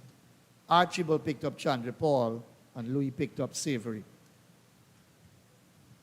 Poor batting from the top order again, John Ramsing. It's time for a big rebuilding effort from the middle order and lower order batting of the Harpy Eagles. Morning again, John. Good morning, Matthew. Good morning to everyone, especially in the Leeward Islands. Johnson not looking to play anything outside his off stump just yet. Farewell match for the captain. On his debut match, he was run out, backing up too far without scoring. That game ended in a draw. That game was played at Enmore on the east coast of Demerara. Leeward Islands in their first innings, 350. Guyana replied with 270 for 9. Debut as well for Zahir Mohammed, a young off spinner. And I'll tell you some of the names that played in that game.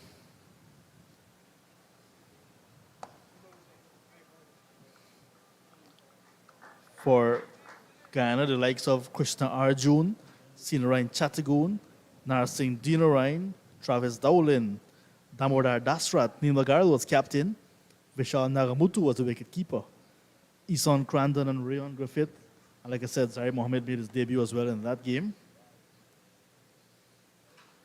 For the Leeward Islands, it was a star-studded team on paper as well. Got 350 in their first innings. They only knock. Over comes to an end. 68 for 4. Some players like Alex Adams, the opener. Shane Jeffers, remember him? Sylvester Joseph, Bouncing Joseph. Tanito Willett. Stuart Williams, the captain, got 79 in that game. Carl Tuckett, now umpire. Wilden Cornwall, now coach. 59 not out. Jason Williams, Virgil Brown, Kerry Jeremy, and Adam Sanford. Big names then in those days, good quality cricketers. You look at that Guyana side with Narsingh Dinarayan, Krishna Arjun, excellent cricketers. That Neil Magarl, captain in that team.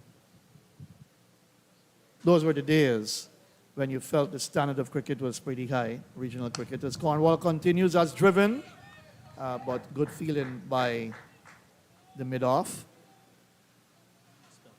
That's Spencer, fast bowler, the left-hand fast bowler. Johnson was just 16 years at the time when he made his debut. And played senior cricket before playing under 19 cricket for his country. Right, right. Remember on the 15 level right home here, he got double hundreds. One or two, right, if I'm correct. And his name started to feature a lot. And you look at young Het Meyer now. That's Shamron's nephew, Adrian. His name is featuring a lot as well because he's churning out hundreds at the under 15 level. Now, once you can go on from there, you're going to become a good cricketer.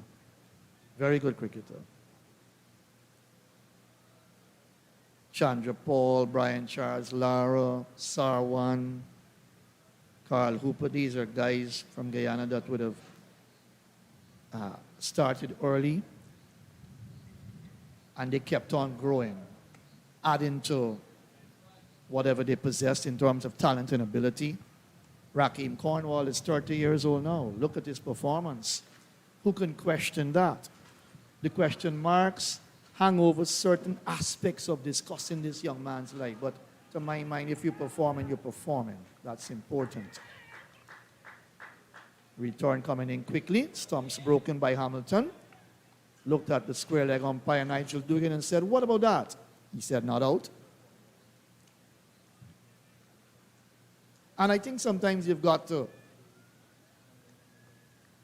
thoughts have got to swing a little bit unorthodox when it comes to West Indies cricket, because if you stick with the orthodox way, sometimes you're not going to get victories. Maiden over comes to an end 68 for 4. You're not going to get the results maybe you're looking for. You go way back and you see that Lara brought in a Fidel Edwards into the West Indies side. I remember when Brandon Bess was bowling in the nets to Sarwan, and Sarwan made a statement. He said, "Where's this guy from? He's fast. Where did he come from?" He didn't know about him. I think he played one test. He came over from the high performance and played one test. And sometimes you've got to go the unorthodox way if you're looking to surprise your enemy or the opposition. It might not always be a situation, John, where you're going to be 100% fit. Because fitness is excellent, but talent is very important as well. We have to look at what is cricket fit as opposed to sprinter fit, a marathon runner or a sprinter. Louis continues. So if you look at the work ethics on the cricket field of someone like Raheem Cornwall, you cannot get a ball out of his hand. And when he's batting, he hits the ball very far. He runs his runs as well. Right? So that is cricket fit. But if you put Raheem Cornwall, I'm just saying, maybe to do a 400-meter sprint, you may not get that out of him because he's not a sprinter. He's not sprinting fit. And it goes for pretty much for everyone on the cricket field.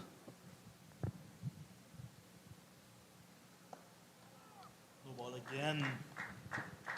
No ball troubles continue for Louis and Spencer. This is now Louis' sixth. Spencer has 4, so 10 no balls in the innings already, just in the first session. And into double figures via no balls. And the big question is, with Rakeem Cornwall, is he good enough to play at the highest level again? You know, and that's the question many people ask.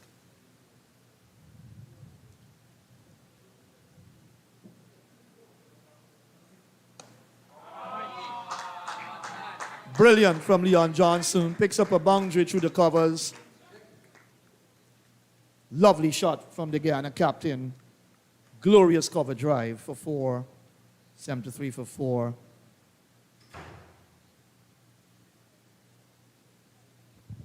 Yeah, the ball was just outside the line of the off stump. We saw Louis in the previous over teasing Johnson just outside the off stump. This time he got it a bit closer. There's Johnson driving fluently and got the boundary that he's looking for. So Atenae's 588 runs, Bravo 414 runs, and Leon Johnson third on the list, 371 runs before the final round. So he's in good form. Farewell season or not, he's going to cash in. And if he scores 100 here in the last game, and let's say a half century, because the way things are looking with this total, they've got to bat well, Guyana, to win this game, for sure. Because the Leewards have got good bowling, no doubt about that. And the question was asked, since he's declared that he will step down, if he gets a sudden call-up, wouldn't that be surprising? That was on my mind last night. I was thinking about this guy, and I was saying, wow, if he gets 100 or maybe even a half century, both innings and so on, he's in form. No funny thing about selection policy in Caribbean cricket now, there's so much you've got to think about. You look at the Desmond Haynes-led selection panel, you look at panels from before, and what's the school of thought? A man has to be 100% fit, or he has to have good enough talent and the records will speak for itself, even if he's not 80% fit. What do you do with him? I find it's a bit difficult now for selectors to really determine how to sometimes pick players to play for the senior West Indies team in all formats of the game. What are you looking for? How are you thinking? Obviously, you're thinking for his future. 2, you're thinking of winning. And you're thinking of playing your best possible team that you can come up with in the Caribbean. But when you look at this fitness situation and so on, it's a very serious topic up for discussion in international cricket in general.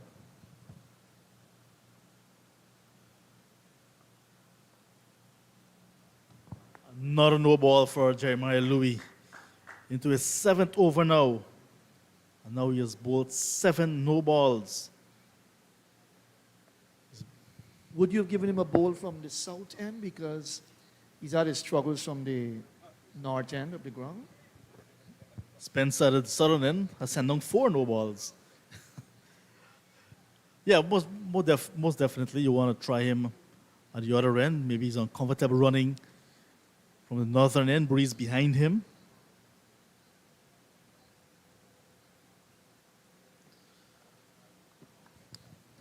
We'll get another over in comfortably before lunch. Over comes to end 74 for the loss of 4.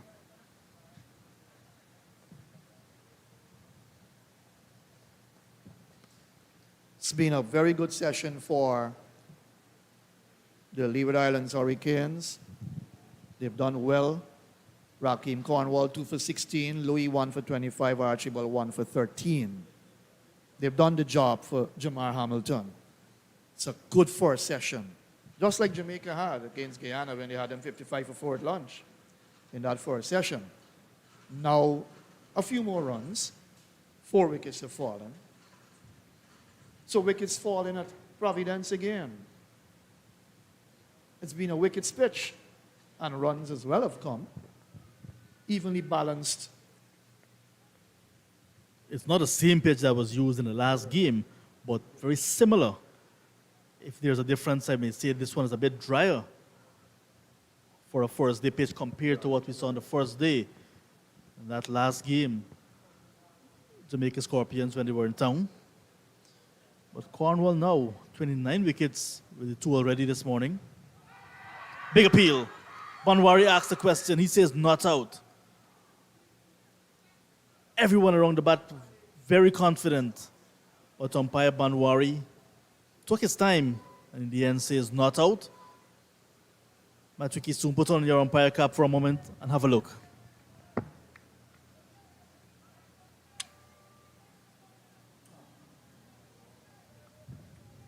Yeah, I'll give that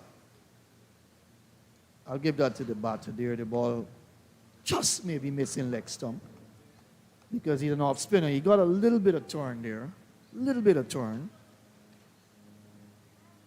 Good decision by umpire Banwari. I'm not going to fault him for that. That was fair. But you got to watch Cornwall very carefully.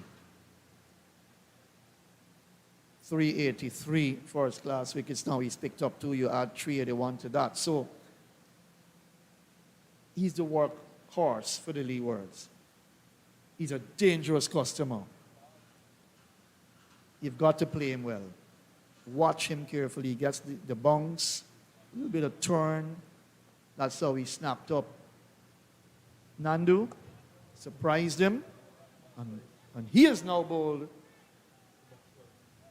Well, a no ball via the ball bouncing twice before it got to the batter.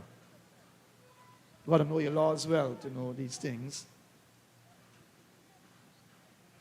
Of course, if you bowl the ball on the next pitch, that's a no ball as well.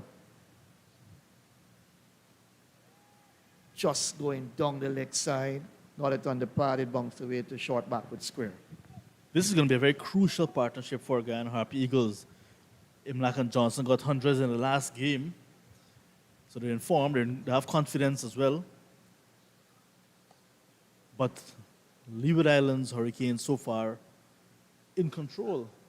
4 wickets in the first session. You'll take that any day. Johnson winning the toss and opting to bat first. Not the type of position he wants to be in heading to lunch. But Leeward Islands will be very pleased with their work.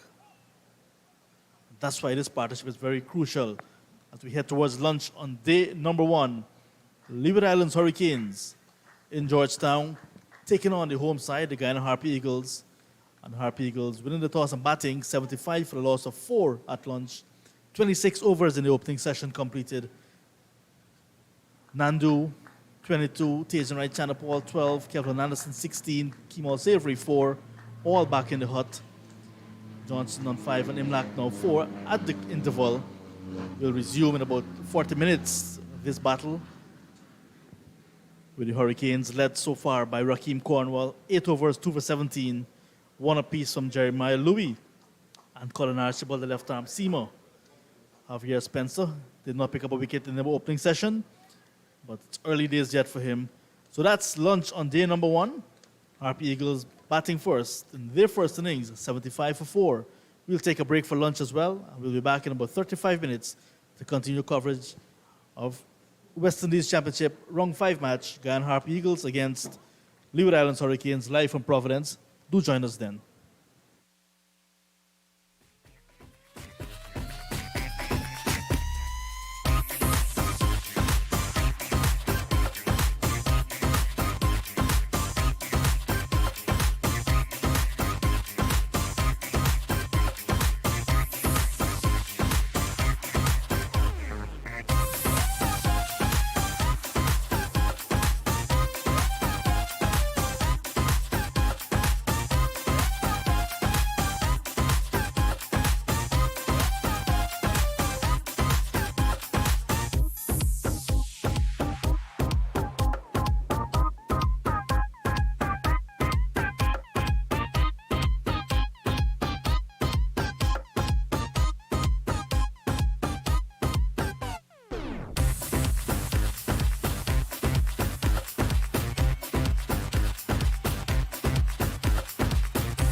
Welcome back to Providence in beautiful Guyana.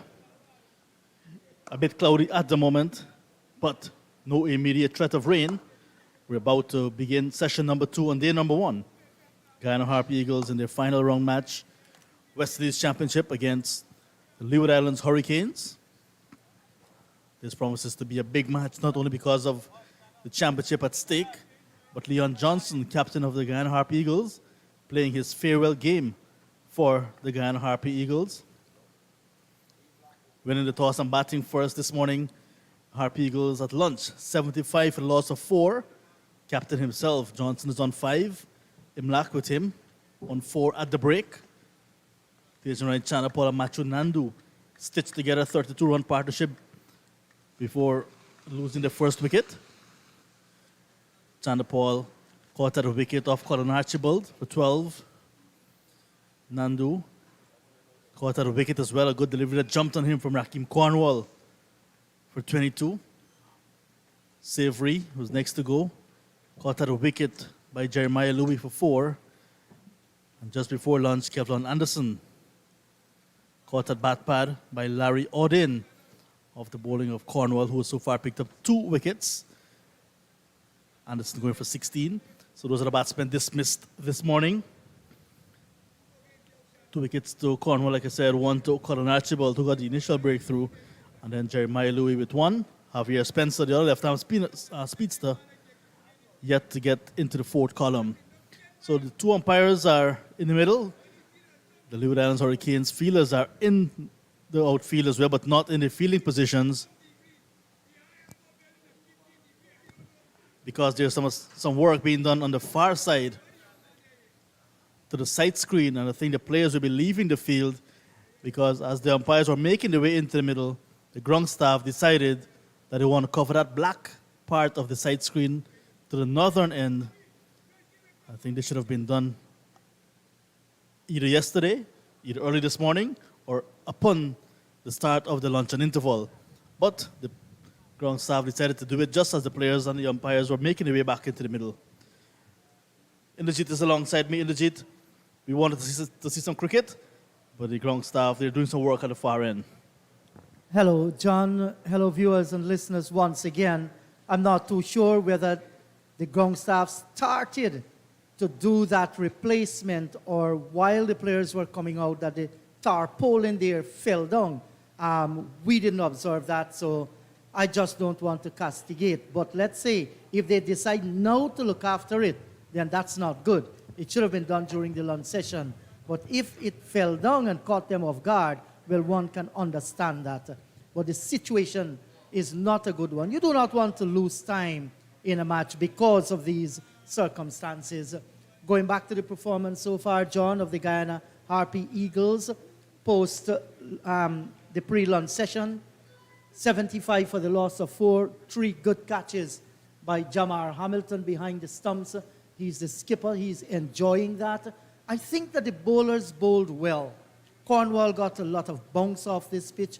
2 for 17 is reflection of his bowling. And then the other, Jeremiah Lewis, started a little bit wide, got 1 for 25.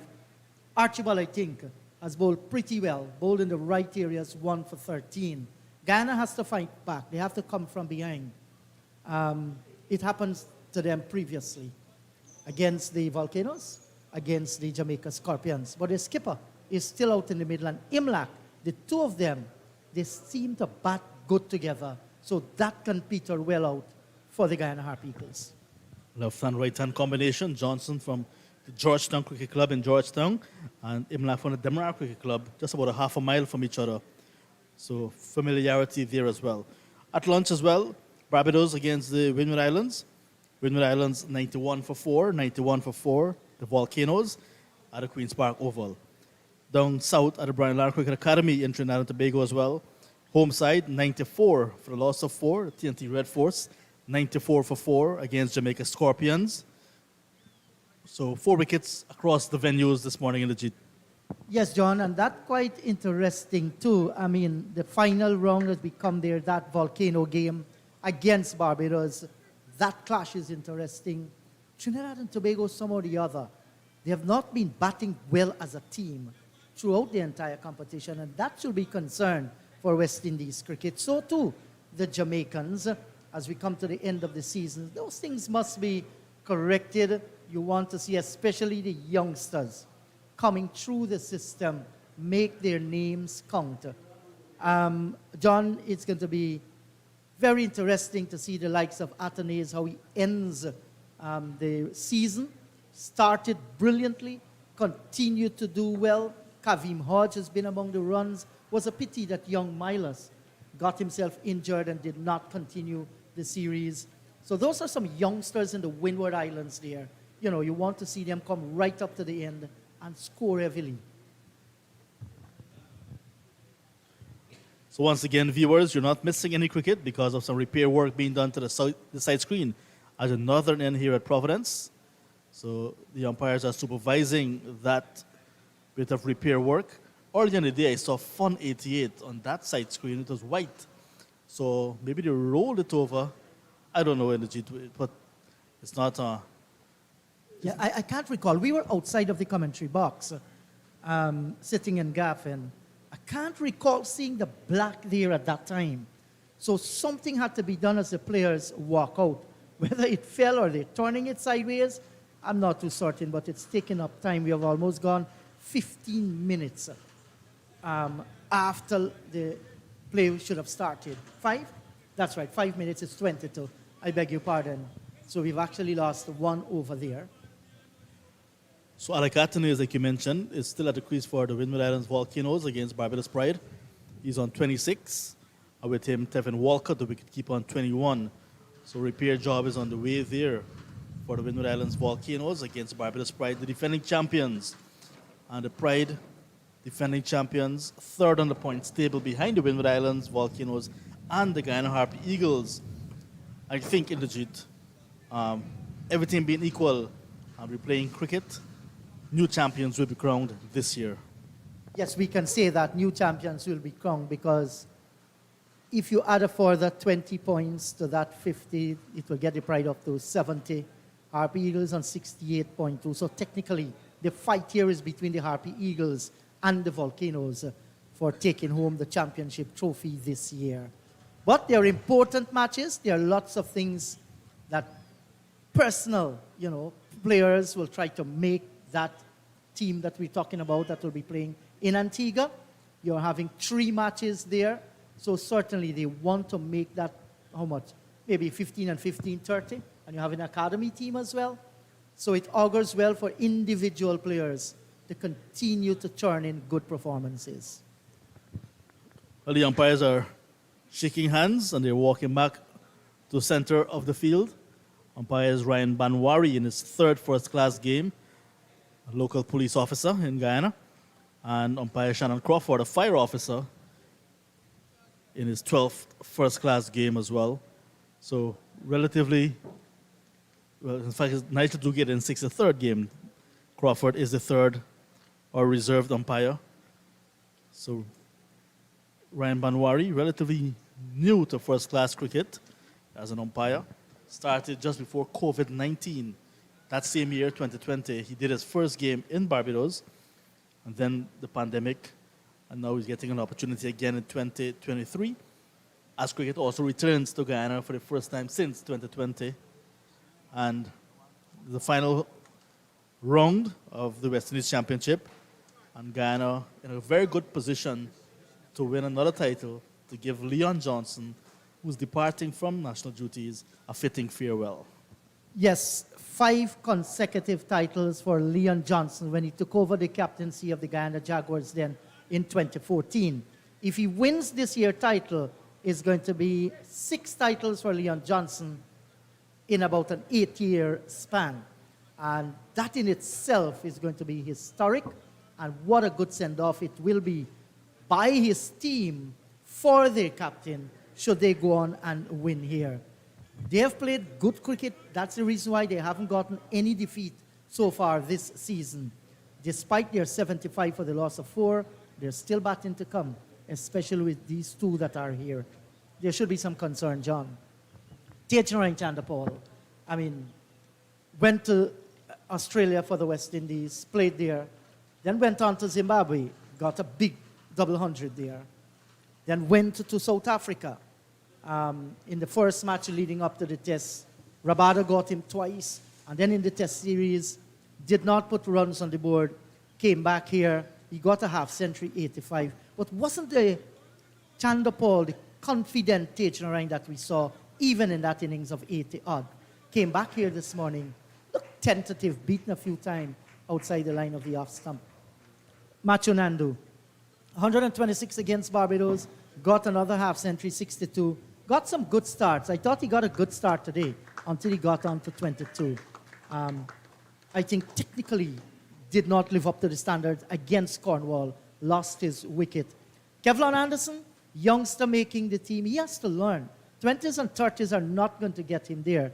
Kemal Savory scored 100 against Trinidad and Tobago, came back here, tend to be too aggressive. Not getting in line and looking to play these drives. Has to be careful. Once again, the skip has been called on. Who knows? Might be getting to three figures today, but he's far away from that. We're getting ready to resume after lunch. Side screens seem to be okay now. Umpires are satisfied. They've called the players back on the field now. Last year in the Jeet, matches were played in Barbados and in Trinidad and Tobago. The Guyana Harpy Eagles played all of their matches in Trinidad and Tobago, including against the Leeward Islands Hurricanes. Guyana batted first, got 116. Anthony Bramble, 38, 20 from Kimo Paul, 14 from Pestano, and 11 to Pormal. Only batters in double figures. Chanda Paul, 5, Hemraj, 9, Hetmeyer, no score. Johnson, 2, Vishal Singh, the cream of the batting, 8. Badly blown away in the first innings, 116. The Leeward Islands replied a very good 438 for 7 declared, and bowling out the Guyana Harpy Eagles a second time for 265, winning handsomely by an innings and 57 runs. History fresh in their minds. Both sides remember that clearly. And I think the Leeward Islands, with the start that they're having now, will want to look to do that again. And at 75 for the loss of 4, that 116 they got bowled out for last year certainly will be playing on the minds.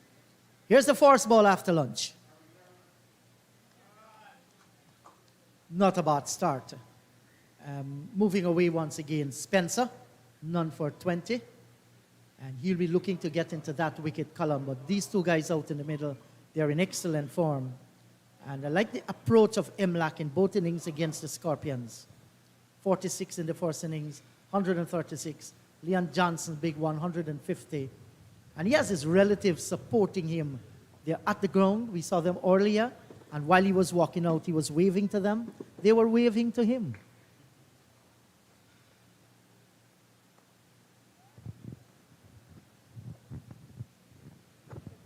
Yeah, it's always good to have that support in the JIT. And not only that, his relatives, his immediate family, his wife and 3 children, usually at cricket as well. But it's a school day, so maybe they'll come in for the final session this evening. But it's good to see the support given. And I know that the support has been given to Johnson ever since he started, because at 16 years old, tender age of 16, had to have that parental guidance ever since. He came from humble background, born in Kamuni Creek of the Demerara River. For those of you who don't know, it's like a tributary, a little creek. It's opposite the Chedijagan International Airport on the Demerara River. An Amerindian settlement in Region 3. That's where it started for Leon Johnson. Yes, it's actually the village of Aratak. It's located in Santa Mission. Correct. Yes, and when you come from those areas, you're strong, mentally and physically. Good delivery here by Spencer, no doubt. Growing up in those areas contributed to Leon Johnson, like many others that came from the hinterland area.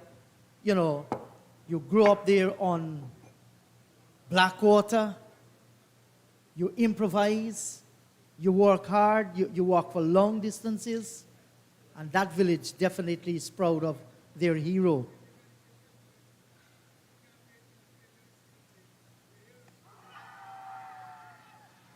Loud shout, but that was clearly going down the leg side. And John, at a very tender age, I think 13 or 14, Leon Johnson was called upon his secondary school, that's St. Rose's High, to captain their team. So somebody had to see something in him very early before he was given that role to captain. The rest is now history.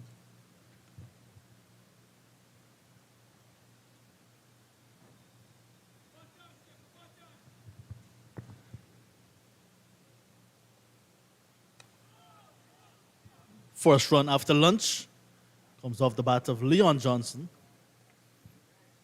The dreadlock Odin picks it up. Just a single from the opening over after lunch from Spencer. The score moves up to 76 for the loss of 4.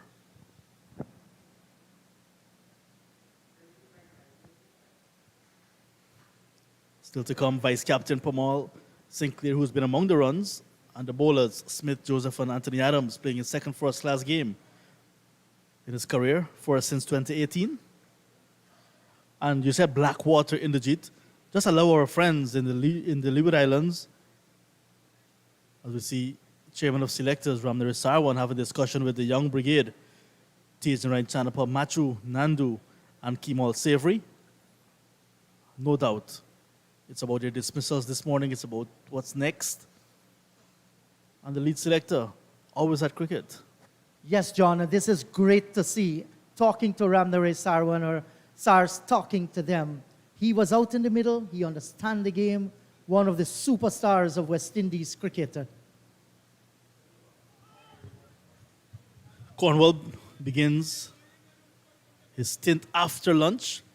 Before lunch, 8 overs, 2 for 17. Good spell from the champion off spinner. Leading wicket taker this season in terms of wickets. Leading bowler.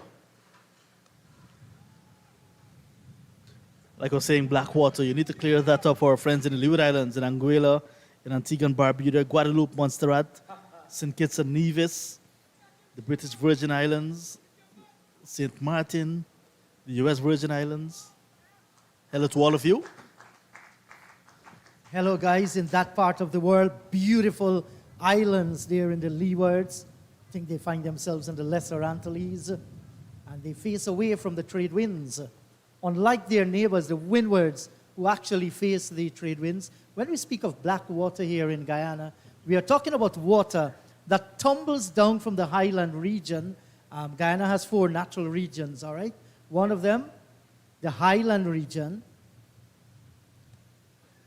and the name tells you it's mountainous. There is where the rivers in this country has its source. That's the beginning. So the water comes down there and filters from mountains, hills, and rocks, and thunders into these rivers where they are mixed with fallen leaves. And because of that, as they meander and come, you know, the water, when you look at it, it's black in color. So that is what we call black water. Some people call it sweet or fresh water. Unlike the Caribbean Sea, which is green and blue. Yeah, it's different. You have white sand over there on your beaches. In Guyana, we have brown sand on our beaches. So that's the difference. And a glass of black water on a hot day when the sun is steaming down can be very well suiting to the bones, because scientifically, the hotter the sun, the more cold is the water.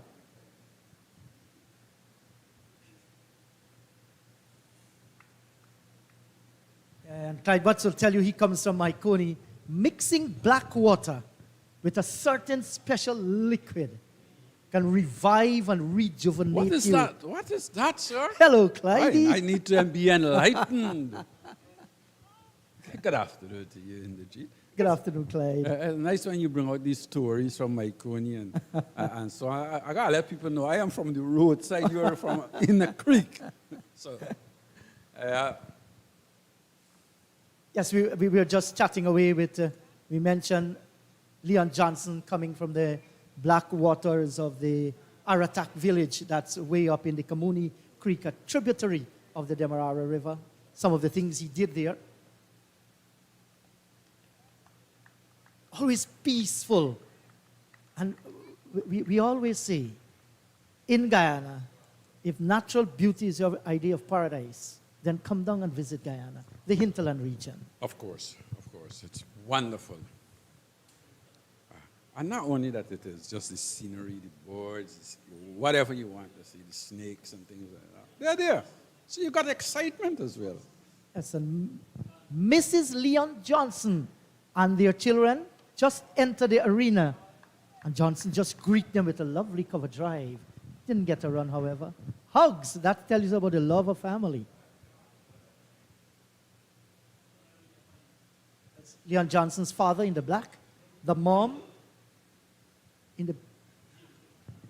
Andrew is the uncle. Yes, and the wife is there, the one with the spectacle that is standing.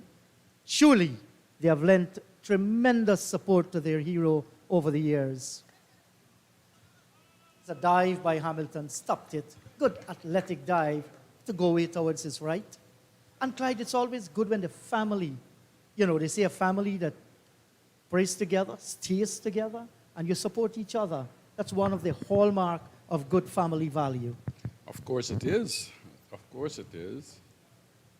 And I'm sure Leon Johnson knows that his family is in the stand. Sometimes it can work against you as well. Could put a little bit more pressure on you.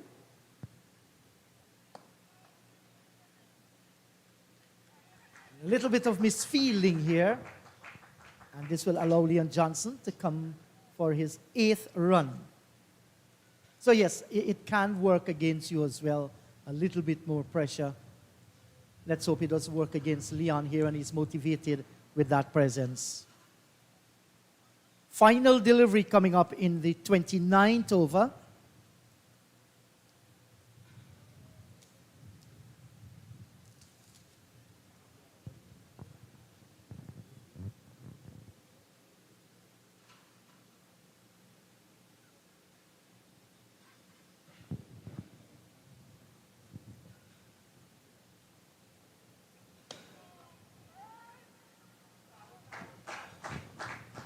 Good single taken, 29 gone, 78 for the loss of 4. And I'm sure the Eagles would be thinking that they need these two players to stay out and bat for them for as long as possible. These are the two guys that are in form from the last game coming into this game. They both got hundreds, so they're in form players. And I'm sure that both of them would want to be out there to learn to tee, and then maybe even to close a play. And you're right, Clydie, when you're in this kind of form, you do not want to give it away. Both of them are looking solid. Leon started a little bit jittery.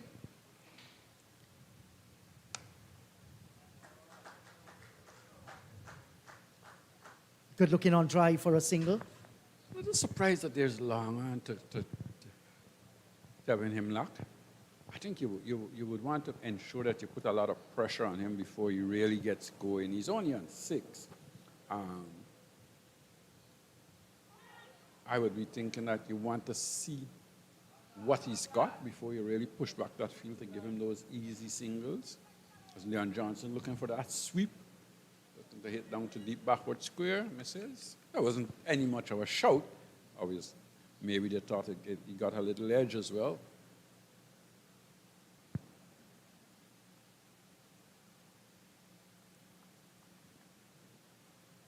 Yes, if you've just joined the broadcast, wherever you are, let me remind you that the Guyana Harp Eagles won the toss today, and they are batting against the Leeward Hurricanes. So far, Tejan Chandapal, Matthew Nandu, Kevlon Anderson, and Kemal Savory, 4 of them, they're back in the pavilion. Cornwall picking up 2, 1 apiece for Louis and Archibald. Guyana looking for a fight back here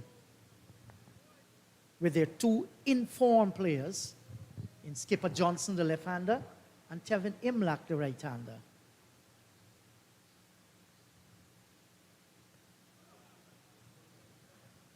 .30 overs gone, 80 for the loss of 4. Another good over from Cornwall, just bowling that steady length and line. especially to the left-hander. He seems to be giving Leon Johnson a little bit of trouble just outside that off stump. And how to judge that sort of length, the line as well. And we've seen a couple of deliveries that Leon Johnson has actually padded out to. Arms were raised, they were fairly close. But Leon Johnson, I'm sure, will be thinking, yeah, you guys can have your little excitement. I've judged that well.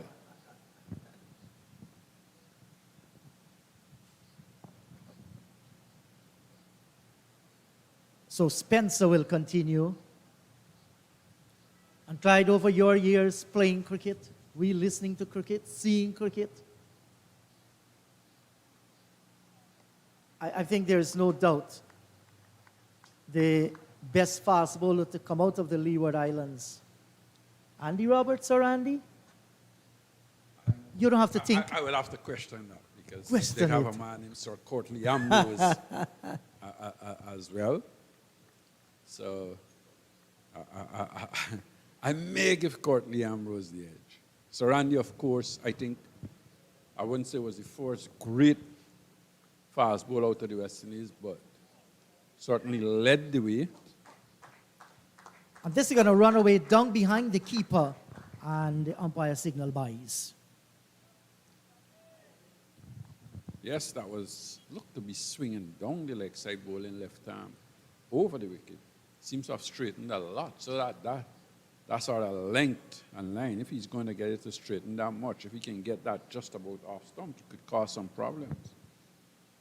Yeah. Definitely. Yes, Clyde? Yeah, well, I was just going to say, Sir Courtney Ambrose must be there and thereabouts. Sir Anderson Montgomery Roberts, like I said, you would say he led the pack into the four-prong attack and those great fast bowlers that we had. But then we had fast bowlers before in terms of like Wesley Hall and Charlie Griffith and those guys. So certainly, but talking about that new trend where we played four fast bowlers, so Randy Roberts was certainly that man that led that pack initially.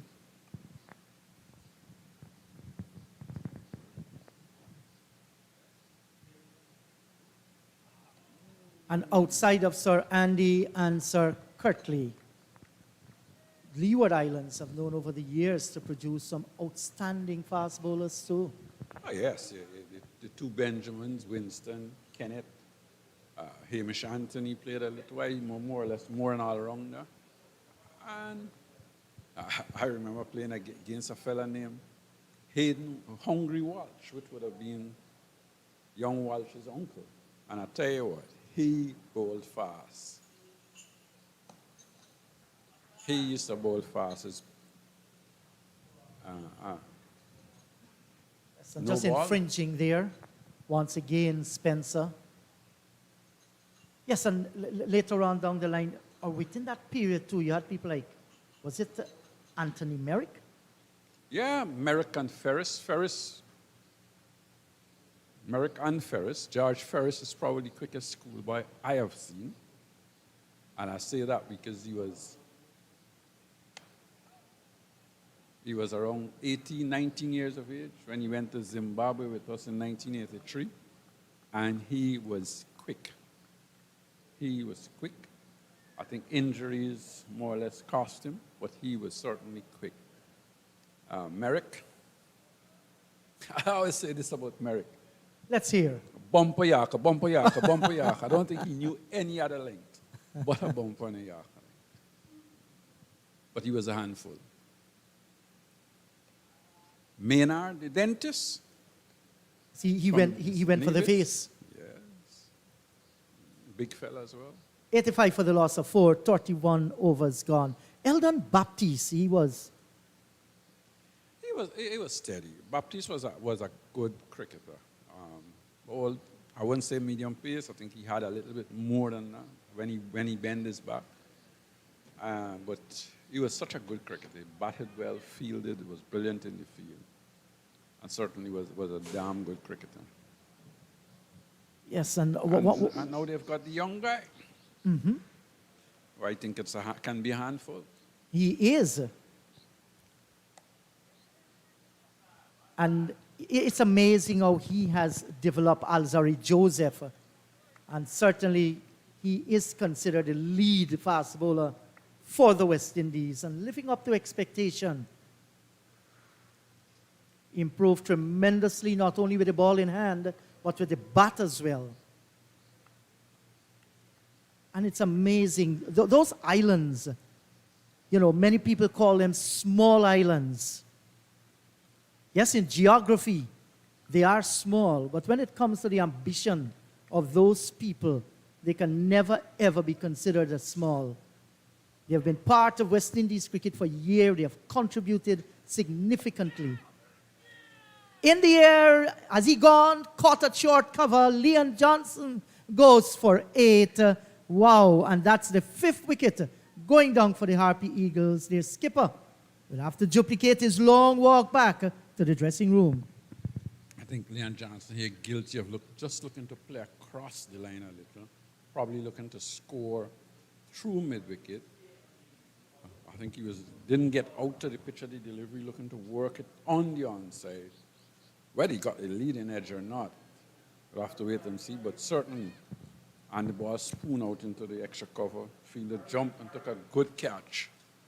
But again, a good wicket to get at this time by Cornwall, Rocking Cornwall, 3 for 19, and certainly showing why he is the man that the Guyana Eagles would be afraid of.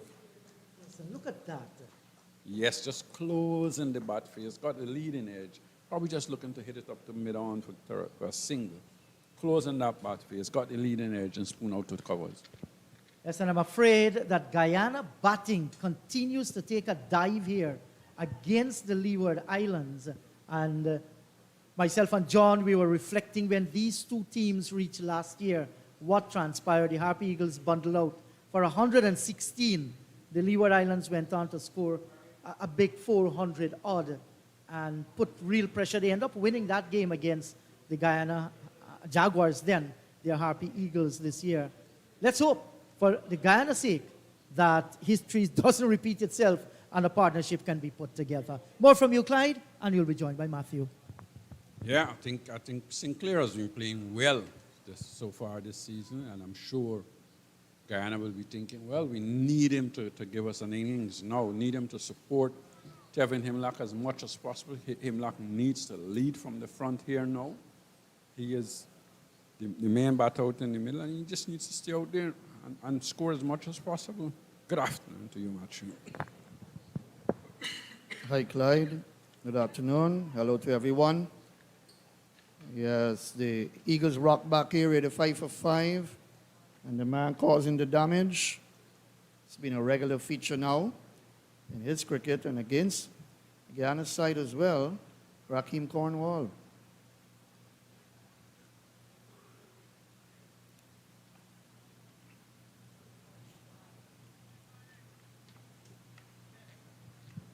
And he bowls for long spells. That's the thing about Cornwall. Bowls very long spells. Ties up an end, will pick up the wickets, with pressure on the bat inside, driven down to mid-off. Most spinners do, bowl long spells. 85 for 5. That's what they're paid for. To bowl, you get paid to bowl.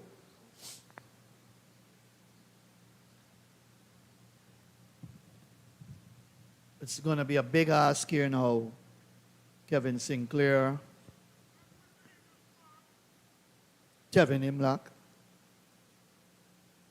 2 young players. But in cricket, you expect partnerships, and I'm sure that Leon Johnson, who just got out, would be thinking, well, I've still got good players, good enough players in my team to take this score to 200 or thereabouts.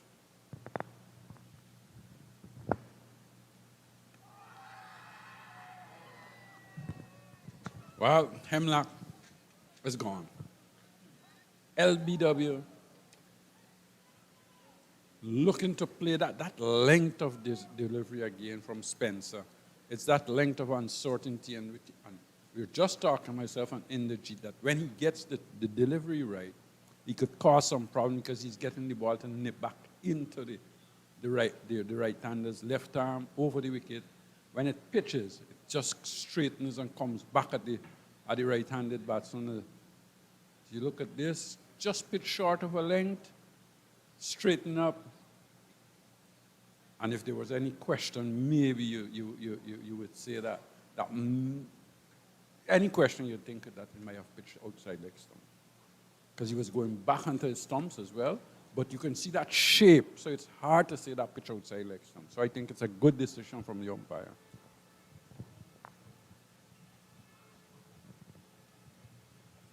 I thought so too. I thought the ball was pitched on line. So Emlak is gone. LBW to Spencer for 6. So 2 wickets fallen at the same score. So wickets have fallen at 32, 41, 56, 6-3, 85 and 85. So no partnerships at all. And wickets coming from both ends, Cornwall and now Spencer. So the Leewards have been in this game from the time they picked up Chandra Paul's wicket. Of course, before he went, they had both openers playing very tentative, being cautious. Runs weren't coming quickly. And then we saw a little bit of Nandu playing some good cover drives. Got up to 22. Pamal is the new man there. He can bat. No rabbit with the bat. No ball. Extras now will move on to what? 18, I make it. 14 no balls. So extras a healthy 18. Second top score after Nandu's 22.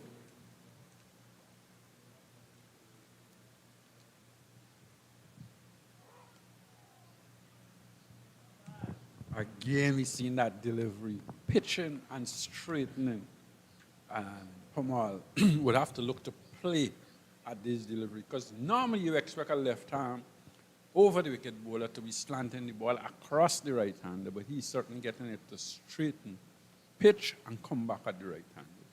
And that could cause them some trouble.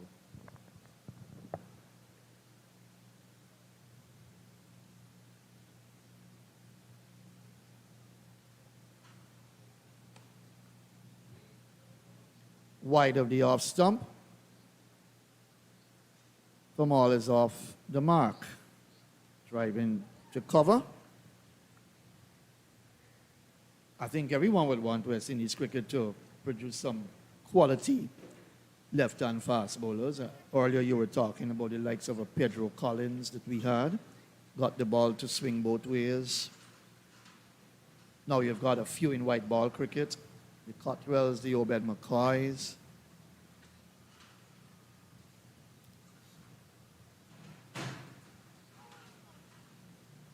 I thought Colin Archibald looked reasonably well, and now Spencer, who's a young man, 23 years old. Archibald is 26. Both left-hand medium fast bowlers in this side haven't done badly at all.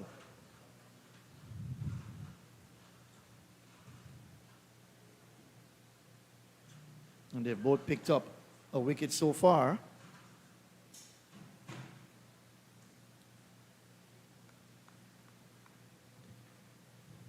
The Leewards have been a little bit of a thorn in Guyana's flesh in recent times.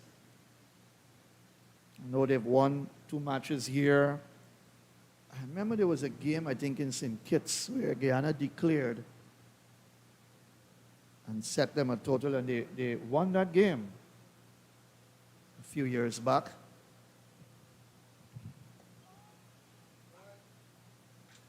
It's turned away to square leg. They're going to get probably 2 runs here.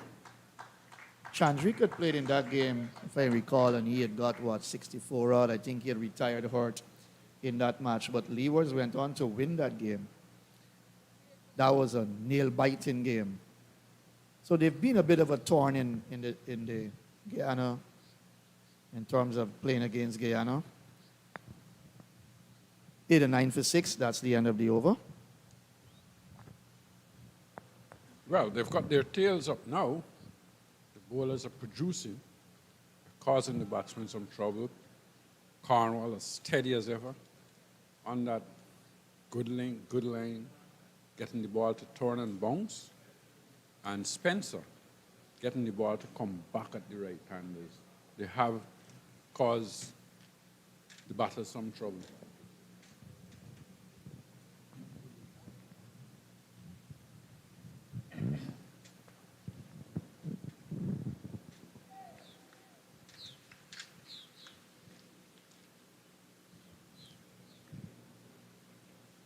So Tally has gone up to 3 out of 4. First class wickets. Raheem Cornwall in his 81st. 81st first class match. He's been very consistent. With bat, as you said earlier, Clyde, and with ball in hand. It's done the trick. Well bowled. Kamal, previous delivery, looking to dance down the track. So he's got to be careful, check the shot. Cornwall will always have you in two minds. That kind of bowler. Well, I think Kamal has made up his mind that he's going to go after Cornwall here. And Cornwall has been equal to the task. He hasn't tried to quicken it. He's given it a little bit more air, inviting Kamal to look to come down the track. I think Kamal has to try and be smart as well. Yes, you want to put the bowler off a little, but you've got to be smart. You've got to be able to work those balls into the gaps and pick singles and let Cornwall try and give you a little bit more when you could come down the track. He got 11 wickets in that match against Barbados at Queen's Park Oval. Here's Kamal, turning it into the onside for a run. He's got 7 10-wicket hauls. Very consistent. I don't think the Leewards could ask anything better or more of Cornwall, but just to continue doing the hard work he's done for them over the years.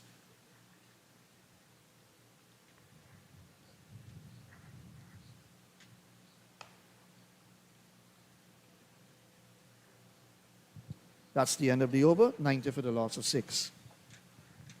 Yeah, Cornwall, just keep plugging away. Just keep plugging away at the batters. Once he locks up one in, he doesn't only lock up one in, he gets wickets too. So that's pressure in itself. And if the bowlers from the other end can just keep getting a wicket here and there, that's enough pressure on any batting side to put them under pressure.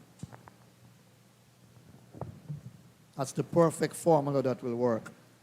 So as you said, he doesn't blocks up an end, only gets wickets.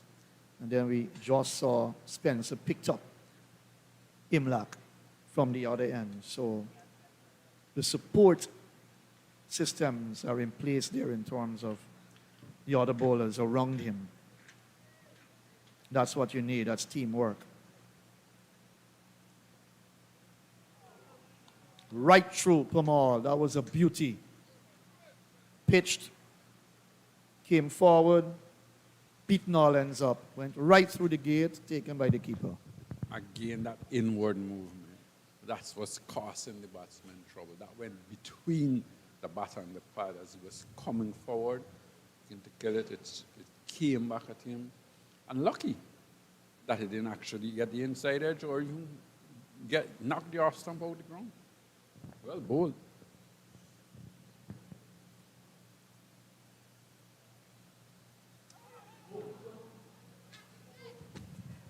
Ball down inside the stumps, and the ball just disturbed the leg stump.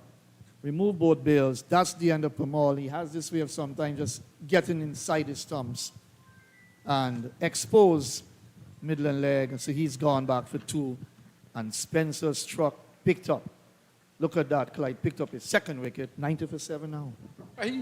If he bowls like this and getting the ball to come back at right-handed batsman, and he continues in this way, he's going to be a handful over the years to come, because that was a very good delivery again.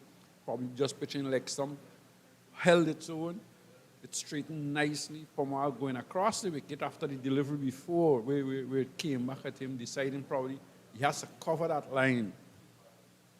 Had to cover that line, this time exposing his leg stump, and it was not hit out the ground. So well bowled by the young man, And certainly, the Leeward Islands are hot. They are hot at the moment.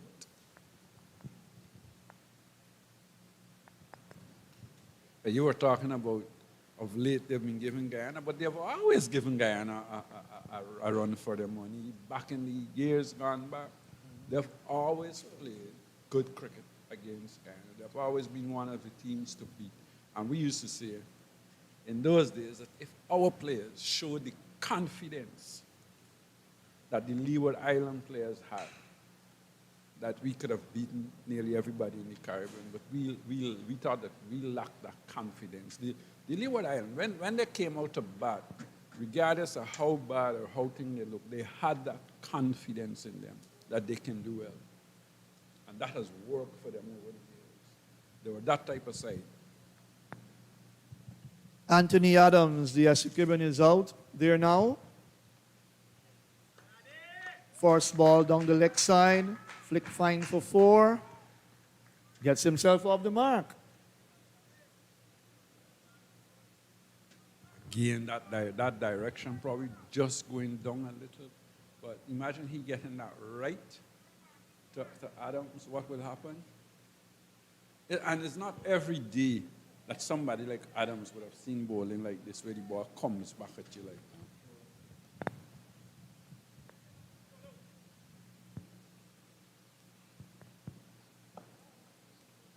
Well played on middle and leg. Is he in his second game? Second match, regional level, Anthony Adams. Good left unorthodox spinner, hard worker, very hard worker. A very good cricketer, because he can bat a little as well. So he has an opportunity with the Harpy Eagles under a lot of pressure here. 94 for 7. Well played again, this time on the off stump.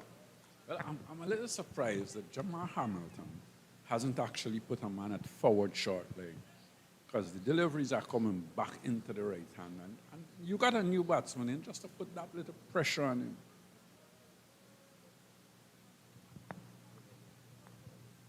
Stop him from trying to reach forward to those deliveries that are nipping back. 2 for 32 for him so far. Final delivery coming up to complete his 10th over.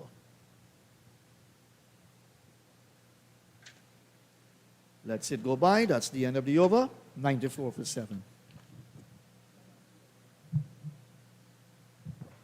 I'll leave you with John Ramsing, who just seems to have fallen asleep a little there. Here he comes.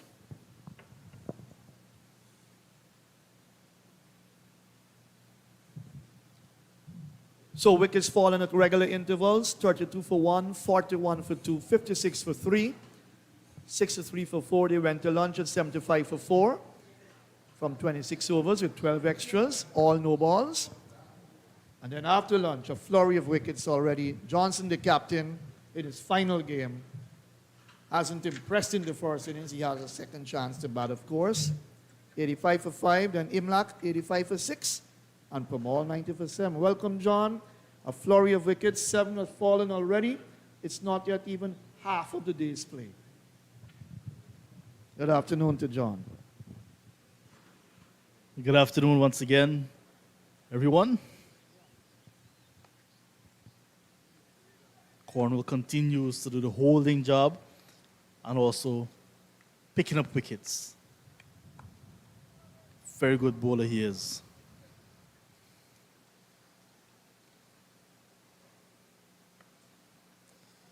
A bit of variety as well. That one went through with the arm. Sinclair, 248 runs, now 250 plus already this season with this innings. Has been showing good application with the bat. So he just needs persons to bat with him. He just needs a partnership to develop. He can actually take it very deep and take the attack to the Leeward Islands, Hurricanes. So far, the winds of the Hurricanes, too much for the Harpy Eagles. The Eagles are not able to maneuver the high winds so far. Yeah, 350s on this Belton. This is his what, 13th game?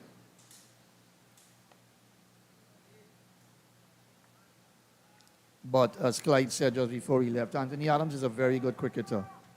Think we've watched him at the local level and his performance down through the years, very consistent, and he can bat.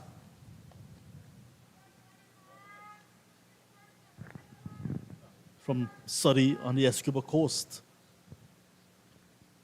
the biggest of 3 counties here in Guyana. He also has the leadership abilities.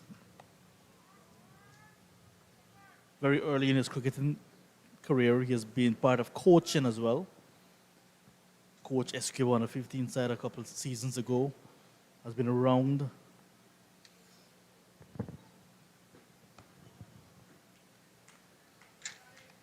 Just a single from Cornwall's 13th over.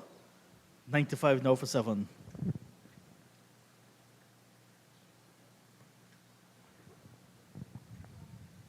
Just last year, the Harpy Eagles batting first against the Leeward Islands Hurricanes in Queen's Park Oval, at the Queen's Park Oval in Trinidad and Tobago. 116, they're blown away. And the reply, 430 odd for 7 declared. Then bowled out the Harpy Eagles the second third. Then bowled out the Harpy Eagles the second time to win by an innings on 53 runs. History tends to repeat itself. And you guys, yourself and Clyde Butts, keep harping on the fact that the Leeward Islands always give Guyana a whole lot of trouble. In the professional cricket league era, as Guyana was dominating in those 5 years, it was the Leeward Islands Hurricanes always giving them the most troubles. Here they are again. But it's good to see competitive cricket. You don't want to see any one-sided games at all. And the Leeward Islands coming to Guyana, not in close proximity of the title, but they can play spoil sport for Guyana, going for a 6th title for Leon Johnson. And the 6th title in 8 attempts, in 8 years, really, 8 seasons. And the way things are happening over the Queen's Park Oval with Barbados and the Windward Islands, it's for opens the tournament, Matthew. Yeah, so true. And the thing is, they don't have the likes of Sheen O'Berridge, they don't have Monson Hodge in their team, who's been one of the backbone batters for them. Jamar Hamilton, the captain, is good, yes. They don't have a Chesney Hughes. Remember, he used to open the batting for them. So they don't have a few of their players. They don't have a Hayden Walsh in their team. But they've got Devin Thomas. They don't have Akeem Saunders in this side. But they've got a Kieran Powell. Jeremiah Louise, a good all-rounder. Good to see how the youngsters will perform, like Kofi James and the guy from the USA, Kareem Agor, in his second game. Went right through Kevin Sinclair. Look at that. A beauty from Spencer. Right through him.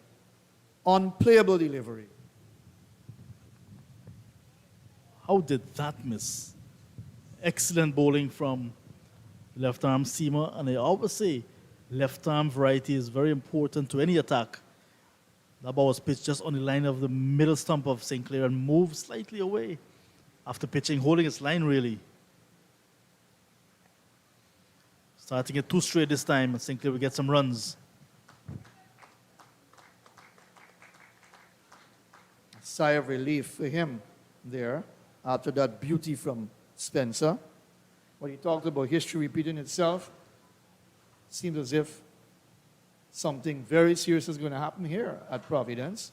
In terms of the Guyana batting, you look at 97 for 7, they'll need a miracle. That used to be an umbrella, you know, Matthew Kissoon. It's just a shade item now. And who's under it? One of the scorers. Yeah, Oh, yeah. That's the bowling figures of those bowlers for the Hurricanes so far. Very wide of the off stump, he reached for that and got it down to the point area on the boundary. The over comes to then 98 for the loss of 7. But we used to say after the Leewards would always give Guyana a hard time in their own backyard that they've got a jinx on the Guyana then was Guyana Jaguars a couple of years back. They've got a jinx on the Guyana side. But as you rightly said, they probably would not have stood a chance to win the tournament, but they always come and play very good against this Guyana side. And Leon Johnson knows that very well, all too well. What a dangerous team the Leewards have been against them.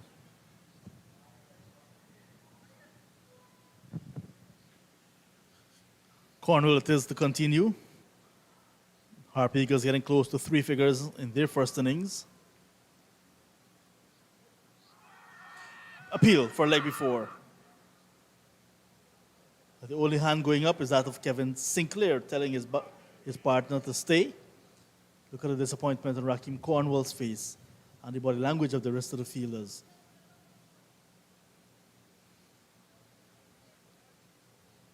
It was a ball that was on the line of the middle leg with a little bit of extra turn.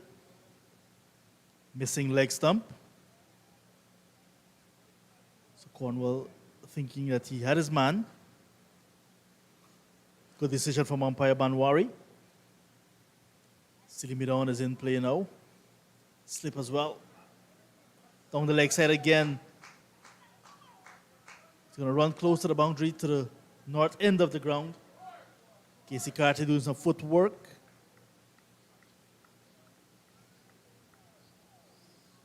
Umpire Banwari signal buys. So 2 buys. The 100 is up now for Guyana Harp Eagles. 100 for 7 in over number 38 in their first innings. I think Banwari is at the pressure end with Cornwall bowling. So as a young umpire now playing his trade at first class level, at the highest level of West Indies cricket at home. It's a good test for him, test his skills. He's a good young umpire in the making. We call him the Tom Smith in terms of Guyana, the Guyana Umpires, Cricket Umpires Council. It's a good test for him. I remember the late Clyde Duncan used to tell us, he said, the most difficult decisions to give is the bat pad catches and so on, whether it hit the pad first or the bat first and so on. He said those are the most difficult decisions for umpires to give. But you've got to listen carefully. What will you hear? What would you hear first? Ball onto the boot, pad, whatever, or bat. He said those have been the most difficult decisions for him to give. And more so when spinners are on. And they're doing a lot of work out there. They've got the batting side under pressure. Got to watch every ball very, very closely and carefully. No problem, Banwari, with watching that. A single down to long on. Brings the over to an end. 101 for 7.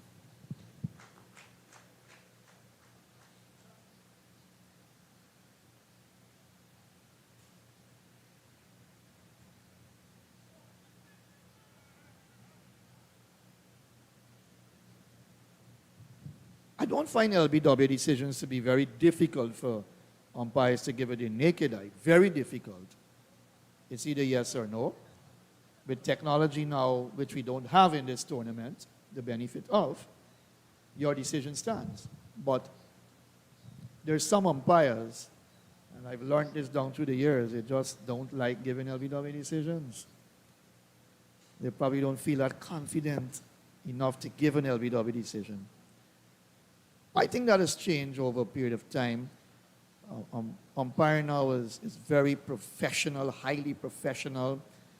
You have to work hard. You study, you write your exams, everything. You do your practicals. So guys playing their trade out there now are being looked at all over the world. So the standards have got to be very good, especially to get to that level. So Archibald will come into the attack now, 1 for 13 from his first spell of 6 overs. Nice straight drive from Sinclair, but good feeling to be just a single. Anthony Adams, like I said earlier, would just want to hang around with Kevin Sinclair, who will be able to score not free scoring, because he's the type of batsman who like to mix solid defense with some aggression as well. Just Joseph and Smith to come. But he's competent himself as a batter, so he won't want to hang around. He wants to get runs. Wants to play good innings for his country here. Like that shot on his leg stump coming into the rib area, just worked it around the corner. So he can bat. I think he'll try to grab his opportunity here now. Just in his second game. He's 30 years old. I think he would want to impress. And he has a good chance of doing that. And with ball in hand later on as well.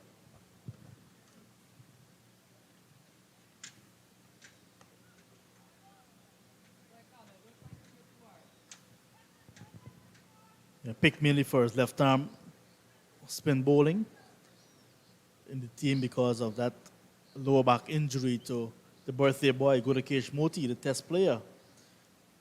So Anthony Adams has the perfect opportunity to maintain a position in the side, even if Moti is fit. Parmal is a senior bowler as well. Will they play 3 left-arm spinners with Kevin Sinclair? But just a matter of now Anthony Adams being a capable replacement. And doing the works for the Guyana Harp Eagles in the absence of the test spinner, who now we would say is a senior spinner. And they've maintained playing 2 left-hand orthodox spinners because Moti played in the last game with Pamal. So the Guyana Harp Eagles camp seem to believe that the left-hand orthodox spinners will do the work for them, not forgetting the effort of Kevin Sinclair. Sinclair's 4 wickets in the last innings of the last match against the Scorpions did it for the Guyana Harp Eagles. Remember, we see the fast bowlers picking up the bulk of the wickets in that last game. We're already seeing Cornwall with 3 of the 7 wickets to go down today. I did make the point very early, Matthew Kisoon, despite it's the same square, it's a different pitch that was used the last time. This one looks a bit drier when compared to the first day wicket for the last 2 matches. So maybe when Johnson won the toss and opted to bat first, what he was trying to do is to not bat last on this track, which may favor some spin as we go by.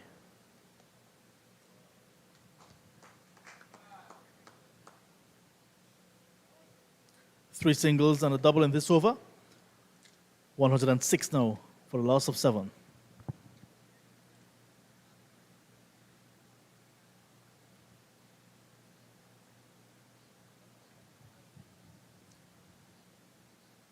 You will obviously take careful note of left-hand orthodox spinners that are in the game now, in all parts of the world, all countries. But you can never take anything away from genuine off-spinners and leg spinners. I like the Rashid Khans. Those are guys that I like, I admire a lot. Brilliant, excellent leg spinner. The off spinners as well, pretty good. West Indies have got Roston Chase there. Hasn't quite impressed of recent, but he's there as an off spinner. You've got Akil Hussain, left arm orthodox. But you have to give credit to people like Cornwall and, of course, genuine leg break bowlers. It's not easy. Lots of runs can come off of them as well. But a lot of left-hand orthodox spinners in the game now. It's a beautiful straight drive. Sinclair certainly is in good touch. But did not run. Is he protecting the number 9, Anthony Adams, who has shown good ability already? Or was he on the back foot and was not prepared to go for a run? That's a bit strange there, Pastor Kisoon. If that's the school of thought, Well, that won't be good from the Guyana camp at all. Now they'll take a single, turn the way down the leg side to the short fine leg area.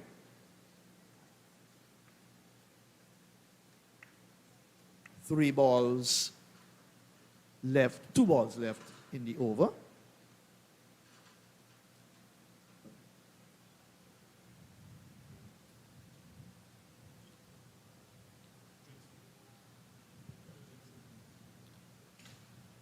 But that could never be the school of thought. Adams is on strike. He's on 5.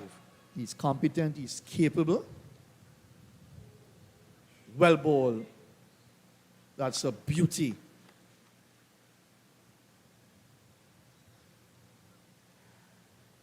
That kept going on straight. He pushed forward a bit, maybe looking for turn into him. That kept a bit low on the middle and leg stump.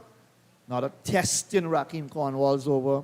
3 for 23 from 15 overs. The overs come to an end. After 40, 107 for the loss of 7.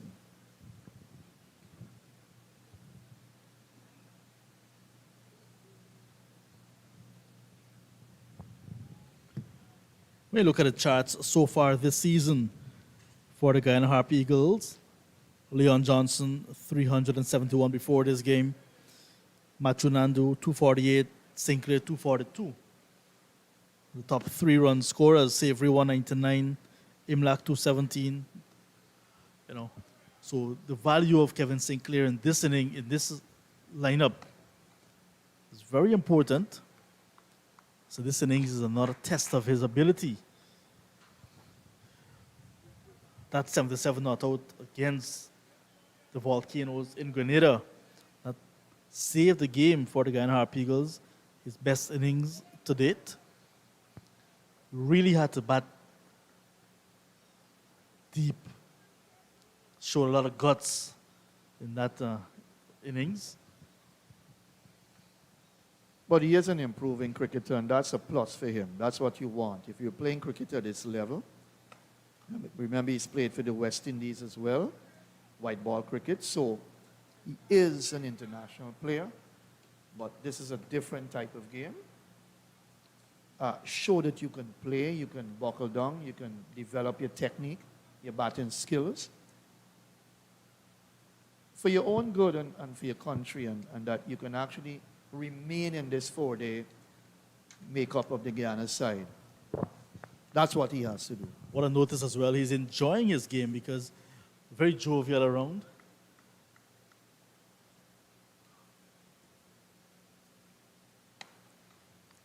Takes his batting very serious.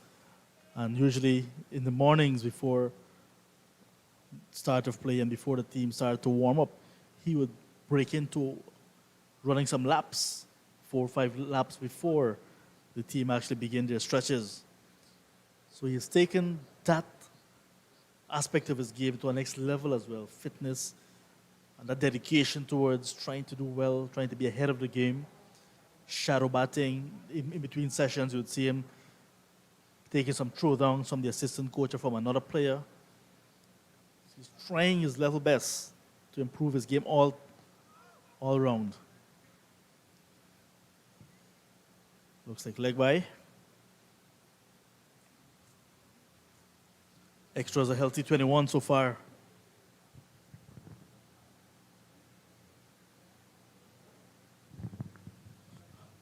Anthony Adams, like I said, from Essequibo, captain of the Essequibo inter-county side, leading his team to to the final, of the 50 overs.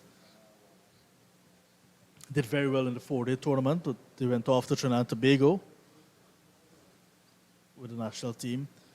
So as a leader as well, he's been doing very well, Anthony Adams, for himself. As a young family.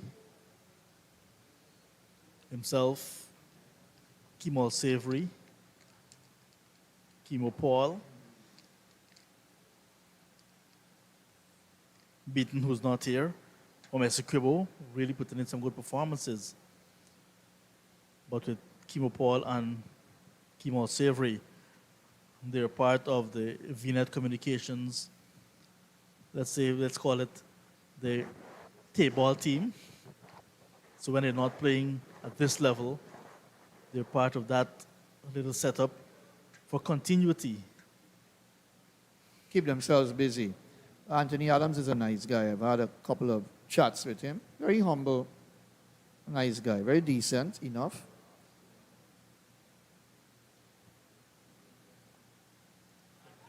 Nice flick shot down to the boundary for 4.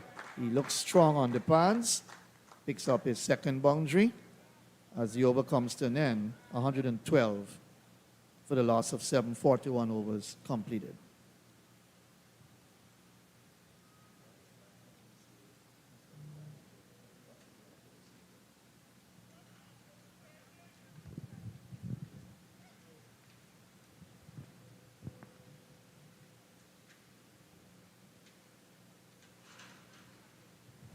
All the bowlers have chipped in very nicely. Good returns. Jeremiah Louis, 1 for 25. Spencer, 2 for 35. He's bowled very well. 1 for 22 from Colin Archibald. And the main man, Raheem Cornwall, 3 for 23. All the bowlers have given good support to Jamar Hamilton. Top edge, soft dismissal for Kevin Sinclair. Looking to sweep Raheem Cornwall, top edge, and Casey Carty took a very simple catch at that short fine leg position. And that's the end of Sinclair's innings in the first innings for the Guyana Harpy Eagles. Gone for 12. It's now 112 for a loss of 8 to be drinks.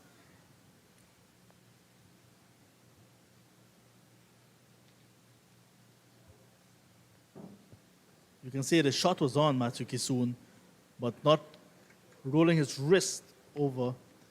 Top edge found. That did it. So that will be drinks. The second session on the opening day. We will take a drinks break as well. And we'll be back with Indrajit Prasad.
Hello, everybody. 112 for the loss of 8. Raheem Cornwall, 4 for 23. Continues to be a menace here to the Guyanese Harpy Eagles batting. The left-handed Shamar Joseph.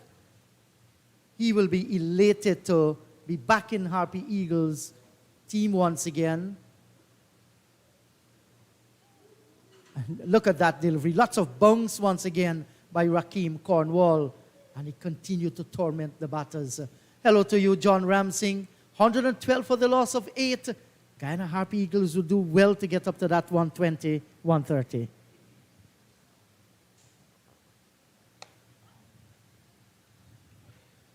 Cornwall really enjoying his bowling spell here at Providence. On the verge of another 5-wicket haul, the 30-year-old. Shamar Joseph, like you mentioned, played 2 matches. This is his debut season. Got a 5-wicket haul.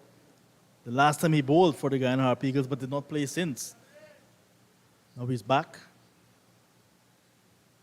The likes of Niall Smith and Beaton. Then we had Kimo Paul. Then Gurikesh Modi coming back. So he was left out of the team, not because of performances, but because of the other guys who are preferred to him. Started his career with 20 against Barbados with a bat. So he has the ability to really get some runs and hang around. They need to really be a bit watchful to Cornwall and try to score off the other end. Nice shot to get off the mark. It's running away right on this very quick outfield. 4 to Shamar Joseph. Yes, John, and he played many of those in his youthful days at Baracara, way up in the Berbice River. And it's good to see him playing that shot. Look at this one. Got the room, got the width, and just smashing it through the offside field. Looks good coming off the mark with the boundary. Cornwall shouldn't be bothered at all with the shot that he played.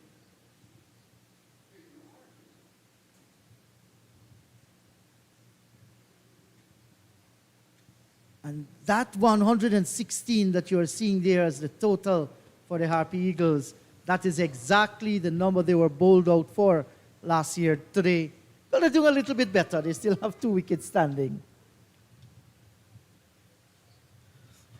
Do you remember Cornwall this season in the Jeet? 10 wickets against Jamaica Scorpions, 5 in each innings.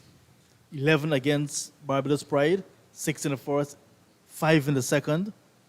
4 against the Windward Islands in the first innings, 2 in the second. Could very well be getting his 5th 5-wicket haul. Very possible indeed. And over the years, Raheem Cornwall has been the #1 off spinner in the West Indies. There's absolutely no doubt about that. Just quote the man figures and you will see exactly what it is. Well, Clyde is just looking at me. What about Clyde Watts? Well, of course, he ruled the roost one time in the region. Has since been enjoying his retirement in the commentary box. Nicely played away this time by Anthony Adams. And once he gets them down the leg side, and he has to hurry and he has to dodge. He did both and got back there. And the score moves on to 118 for the loss of 8. Hello to you, Clyde.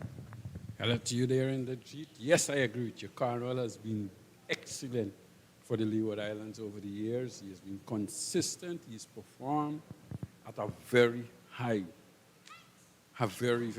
high rate. And I don't think anybody could question that. I don't think there's anybody in the region that would question the way he has performed regionally. Delivery that was right up and forced away for a single. So Adams and Shamar Joseph now at the wicket. Struggling, and it has been struggling since ball number 1. When Tage was leaving a few and then got beaten outside the line of the off stump. Nandu showed some sparks, driving through the covers. Had 4 boundaries, he fell for 22. And it had been a downhill movement for the Harpy Eagles since then. No recovery whatsoever.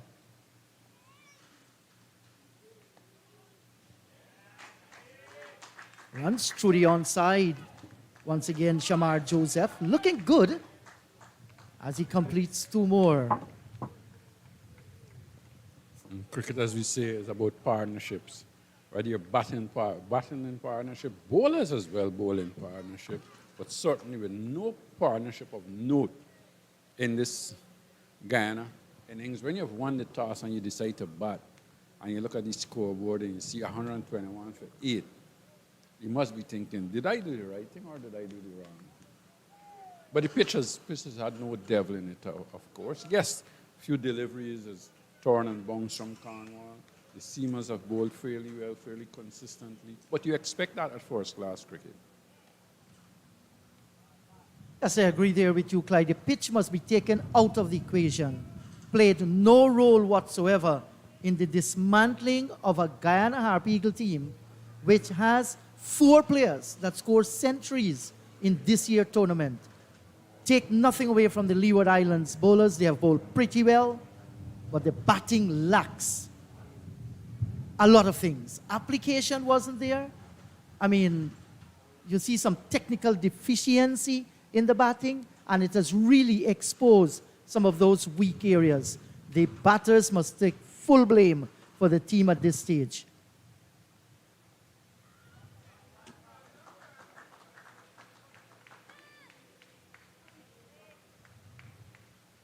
So these two continue to rotate the strike.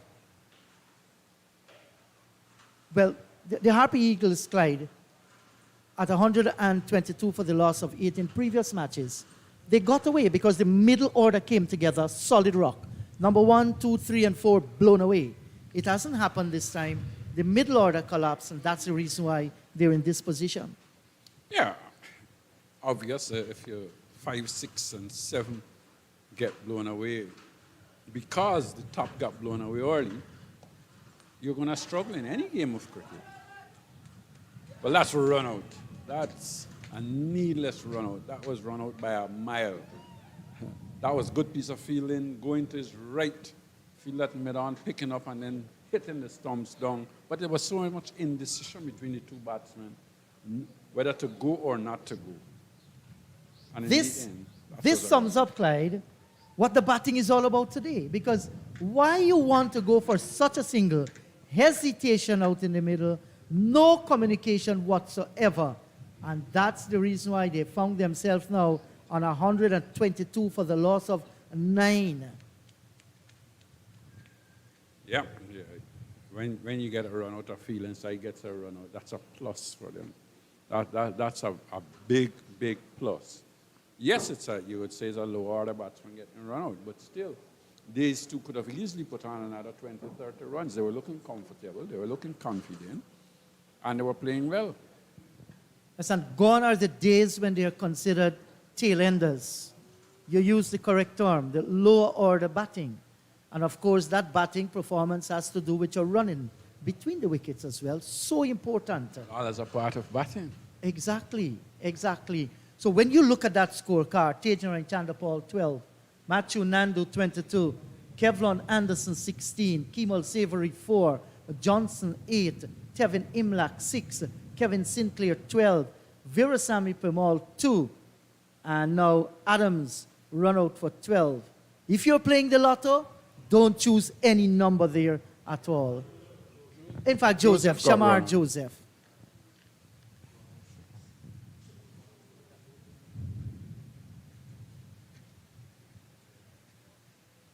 So, the last pair at the wicket, Niall Smith has come out to join Anthony Adams. So let's see how much more can they persevere. Will Cornwall get his 27th 5-wicket haul at this level? You'll never know. Should he get there, it's another congratulations to him. Earlier on, he was real upset with the leg before decision that was torn down by the umpire. Bellowed the appeal. Remained bent for quite a while. It shows how much he values his labor out in the middle.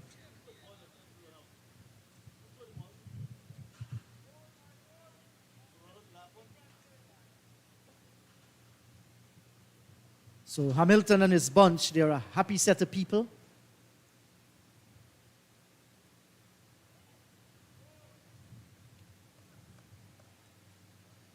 Well, they say runs on the board are runs on the board, Clyde, but when you think of a 4-day game, 122 for the loss of 9 doesn't speak much. No, but we have seen low scores from Jamaica here, both first innings, when they batted. Now, the Eagles on its first innings getting a low score as well. So, you're not out of the game by a long, long way. And we know sometimes the Leeward Islands batting can be a little bit feeble as well. So, you're not out of the game. You just have to come and do what you have to do. Even if they're going to get a lead, you don't want them to the Leewards Hurricane to get a big lead. And the Volcanoes in Trinidad and Tobago, they're fighting back. Athenaeus is there on a half century. They lost 4 early wickets in the air and falling short of the mid-off. They have progressed when I last were to 151 for the loss of 4. Well, there you go. They have certainly played a good brand of cricket this year.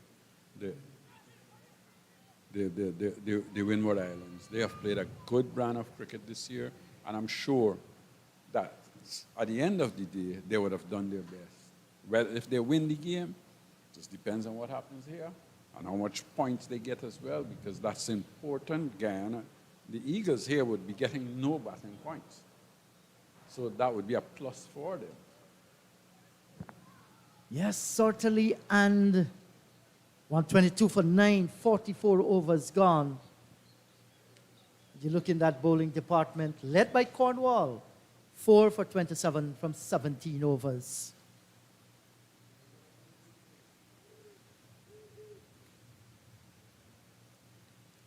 So it's Colin Archibald that will continue from the northern end of the ground.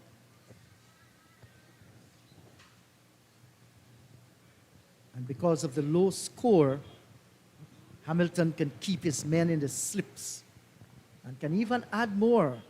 Surely they'll be looking to end it in this over, but Niall Smith is in strike. As you mentioned Hamilton's name, it seems like something must have bitten him on the field or something, because he's holding his ears and he's just rubbing away there. He had to whip off the gloves. Oh. Cornwall was having a look at it.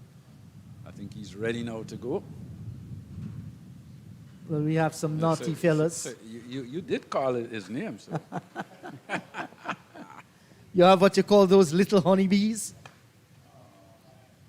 Smith driving at this one in the air, and will the catch be taken? It has been taken down at the mid-on area, and the Harpy Eagles have folded for 122 in their first innings of just 44.1 overs.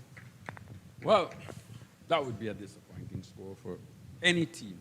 And to think that you've won the toss, you decide to bat, and then you get bowled out for 122. That's very disappointing. And it's not like the pitch has had any sort of devil in it. I think the pitch has played well. The Leeward Islands bowlers both stuck to their plan. They bowled well, kept things fairly tight. Cornwall, I thought, was the best bowler. Got the ball to turn and bounce a little bit. I think the best delivery of the day was probably the one that got Nandu out, caught behind, and that forced over that Cornwall ball, one that bounced and turned. And I think that set the pattern for the Leeward Islands. And they stuck to their guns well. And at the end of the day, they're very happy with what they've done.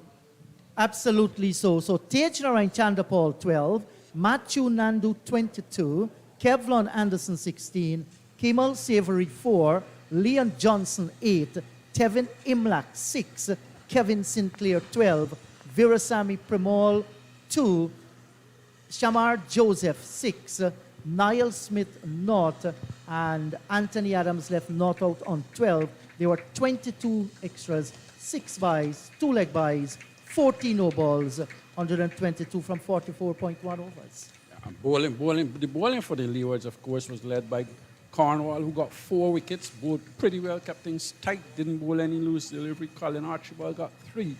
And I was very impressed by young Spencer, who I thought bowled very well, got the ball to swing back at the right-handers, and he as well for 2 wickets. So very impressive bowling, and at the end of the day, they will be very happy with how things have gone for them. Yes, so 122 all-out Eagles. Do join us in a few. We'll take a little break, and we'll be right back for the Leeward Islands Hurricanes reply.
Yes, so that scoreboard tells the story how the Guyana Harpy Eagles catapulted on home soil after winning the toss and batting 122 all out, 44.1 overs. And when you look at the scoreboard, Matthew Nandu and extras with 22 apiece, top score for the Harpy Eagles after the right arm off spin of Cornwall, 4 for 27, Spencer 2 for 35, and Archibald 2 for 37 sent them crashing to that 122, their lowest score this season in the four-day championship.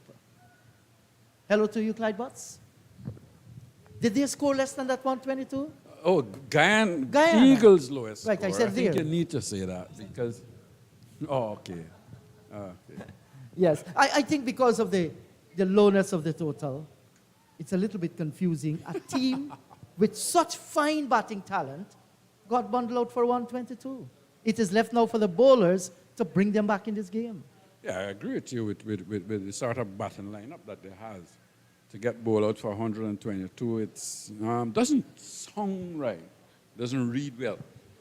Doesn't read well when in the last game you had two big centurions and a couple of good partnerships in the last game. Come to this game, the pitch has got no devil in it, and then you get bowled out for 122 after winning the toss. Certainly, it's not what the Eagles would have wanted. And in a crucial game as this one as well, it's not what the Eagles would have wanted. Yes, so Kieran Powell, the left-handed chess player, is opening the batting here for the Leeward Islands Hurricanes. And Niall Smith, with a brand new cherry, will be sending down the first delivery for the Harpy Eagles. 3 slips and a gully. Let's witness the first ball.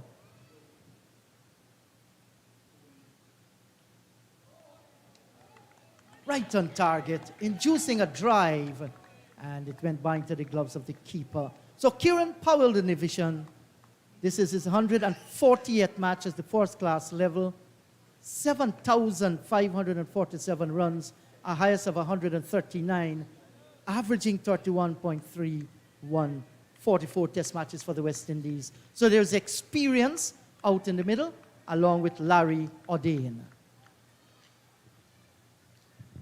Yes, and it's good to see that there is still some experience playing cricket. I think that's good.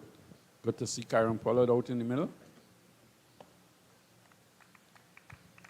And a good feeling this time for Powell getting the ball in the meat of the bat.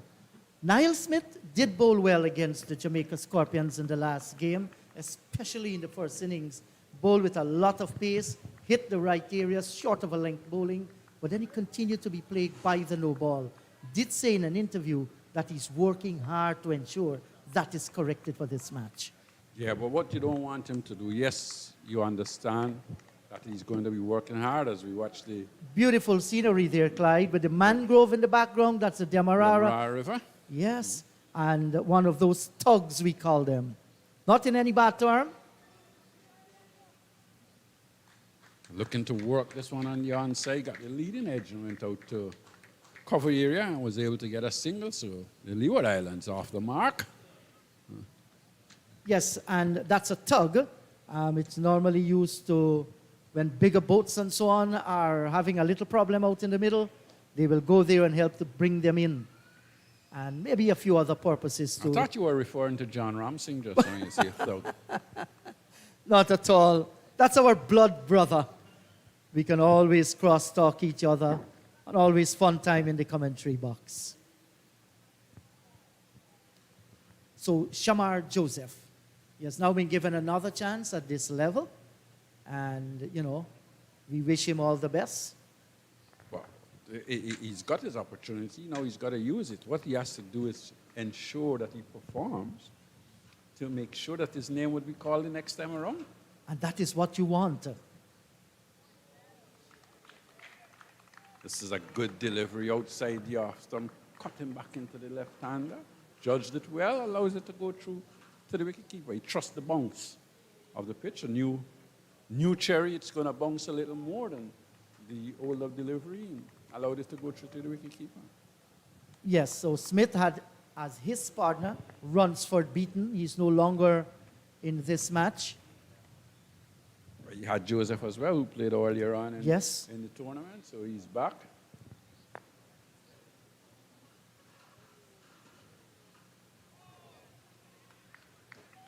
That was comprehensively beaten outside the line of the off stump, Clyde, and that kept the trifle low too. Well, from one that bounced and went through to the wicket, this one, I think it was fuller in length as well. Kept a little low, giving the wicket keeper a little bit of trouble, but he was able to knock it down in front of him. Yes, and some of the boys from the hinterland region where they're born, they're making it through to national colors. Shamar Joseph Barakara, Kimo Paul, who is at IPL from Zaxakali, Leon Johnson, from a tributary, Kamuni Creek, up the Demerara River.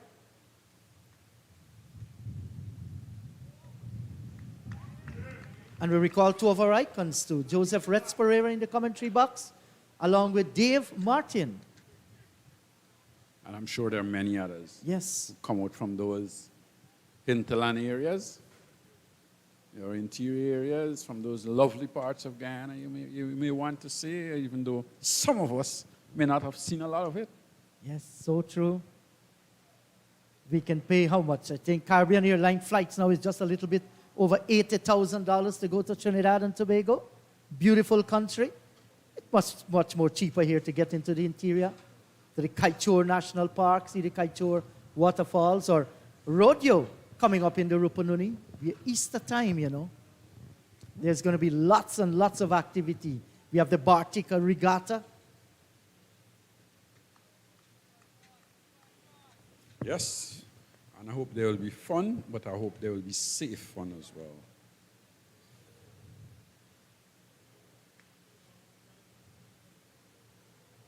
Well, I was just wondering to know as I look what was happening there, if two men were running up the bowl at the same time. I think Leon Johnson was showing what he would do if he was the opening bowler. Yes, and nothing wrong with that too. They know they were bowled out for I 122. know he's bowled those little tweeters, those little leg Yes. spinners, but certainly I've never seen him run up the ball medium pace. It's not the end of the world for them. Here is Joseph.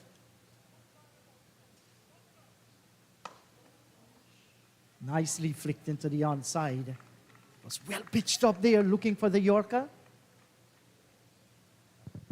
Well, he's got the first one on target, probably a little too full, but it was on target.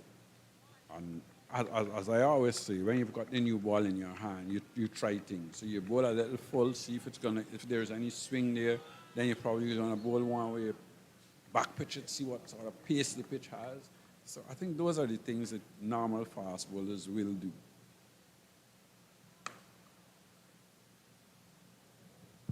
And Leon Johnson, the skip out in the middle there, Clyde. As a no ball has been signaled here by Shamar Joseph, who transgressed. Leon Johnson is the skip out in the middle. Has his family looking at him. Didn't do too much with the bat, but we know he's also brilliant as a captain.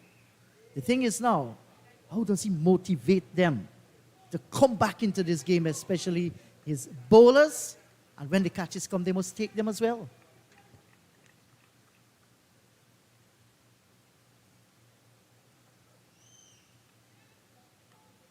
I think when you play cricket, you expect good days and bad days. It was one of your bad days in terms of your batting. But you go out in the field, you have to put that behind you. You've already got that score on the board. What you have to go there and do is to defend it. To defend it as much as possible. And if the side is going to have a lead, they must not have a big lead. That is what you have to do as a team.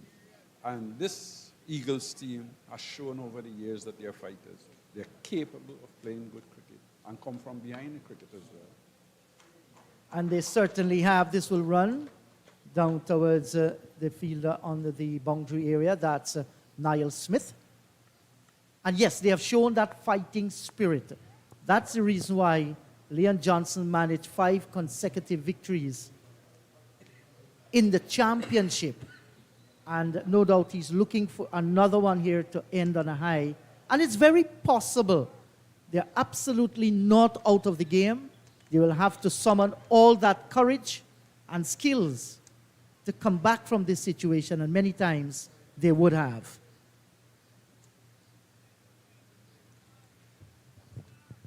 And the Leewards, on the other hand, the Hurricanes would be thinking, well, we need to ensure that we don't waste what our bowlers has given to us. We need to try and bat, get to a 300, 350.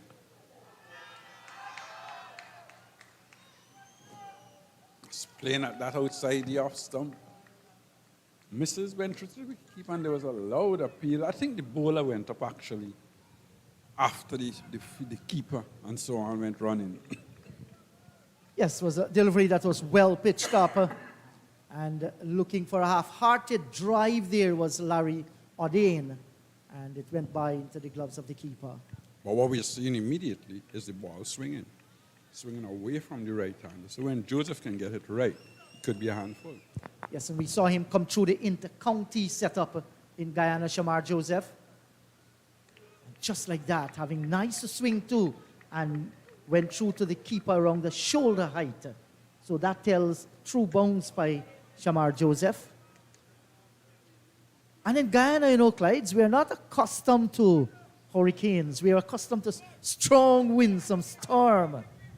And if we are not prepared for this level of speed of wind. If you're not prepared for hurricane, you're going to get blown away. Exactly. So Larry O'Dane, first time we are seeing him.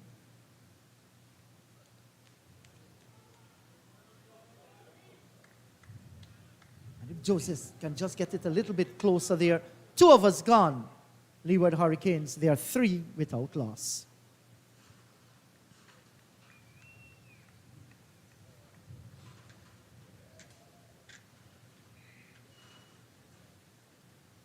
And just to look and see what Guyana has to offer in the bowling department. These 2, we've already seen them, Niall Smith and Shamar Joseph. There's also Anthony Adams, the leg spinner, the left arm spinner. And there's also Virasamy Pramol, the experience of him, Test cricket, first class cricket. He's also a left arm spinner. And the right arm off spin of Kevin Sinclair.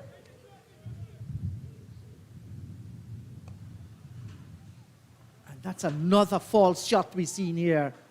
Looking this time to go through the offside. Gets it down towards short mid-wicket and get the single. John Ramsing has joined me once again. Hello to you, John. The Hurricanes, good steady start so far. We have seen a little bit of swing from both Niall Smith and Shamar Joseph. And the birthday boy and head coach having a discussion. He's carrying the drinks today. Gurukesh Moti not playing because of a lower back injury. Ryan Hercules in his first season as head coach of the Guyana Harpy Eagles. Looking very pleased and relaxed. How's that? Question asked of umpire. Nigel Duguid says not out. The ball kept low. And Odin missed it. Went into the spad. Initially, I thought it was going down the leg side. Was very, very close, though, pitched in line. Just moved the shade from the right-hander. And he has to be very careful with a fired-up Niall Smith here. He has space, and when he's hitting those lines and length, can be a handful.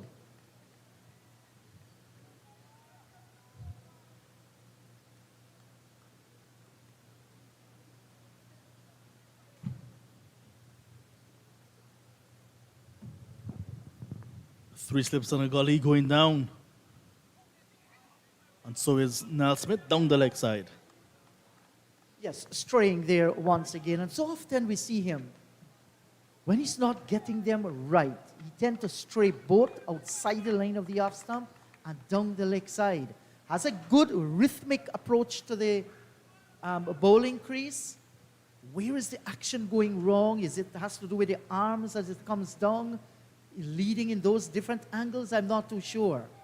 But for a man with a very, very good run-up, has pace, and just straying.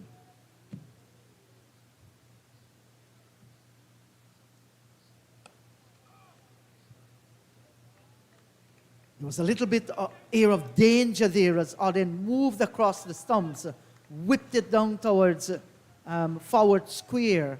Has to be careful. Can always get one that nip backs at him. But if he has the good eyesight, he made the connection, came off the meat of the bat. But just it's an area of danger when you're playing across the line. So deliveries that are pitched right on target.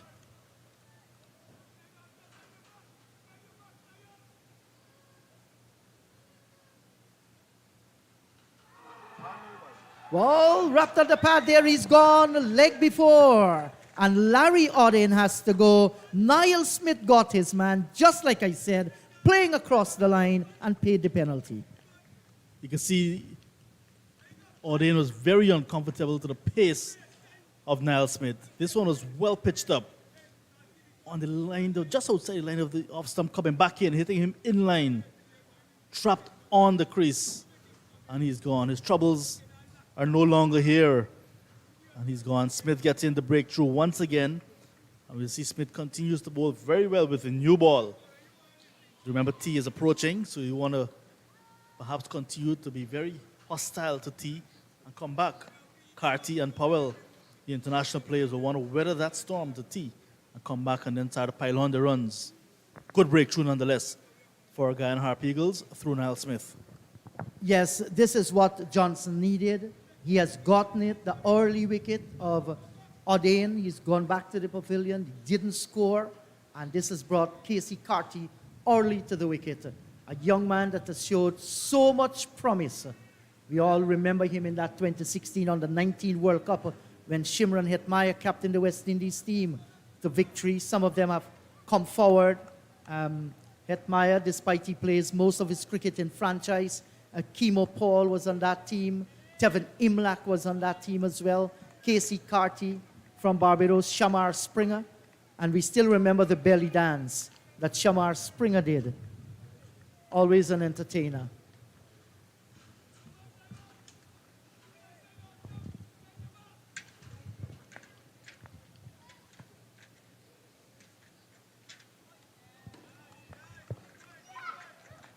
So 3 overs gone, 4 for the loss of 1, the Hurricanes.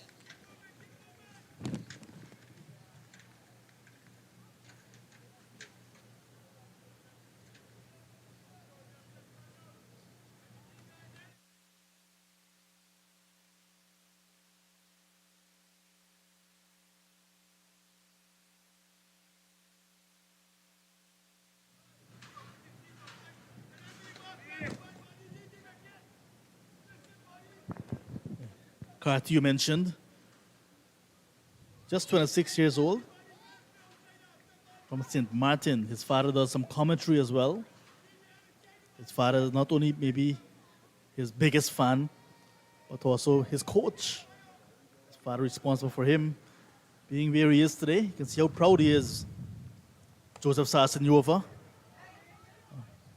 Quick single from all on his heels allows that one to be taken relatively easy. Yeah, Casey Carty thought a promise. Has another opportunity here now.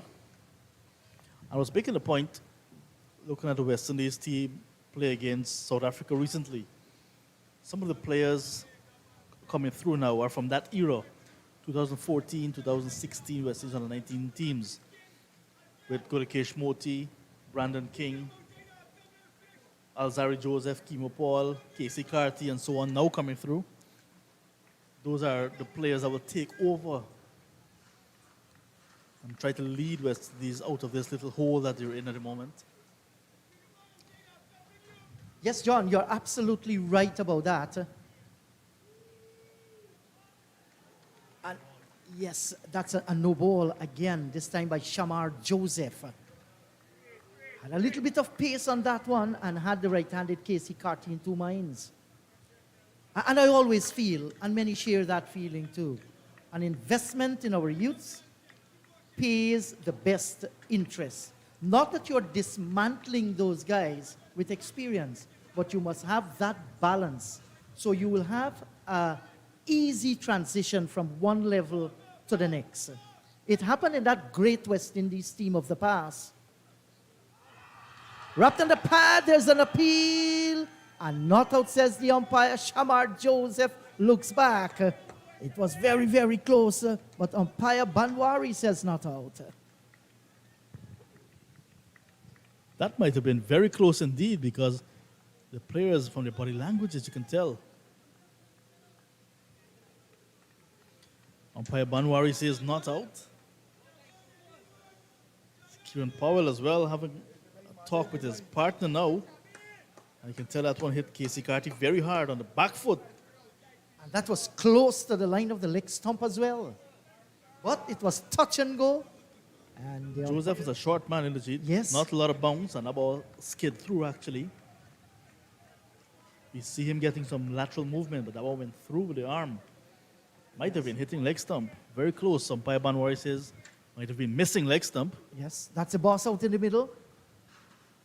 And once again, Casey Carty looking to play that expansive cut and not making the kind of contact he wanted. Yes, John, we were talking about that era of people that came together. It happened in that mighty West Indies team under Clive Lloyd and Sir Vivian Richards.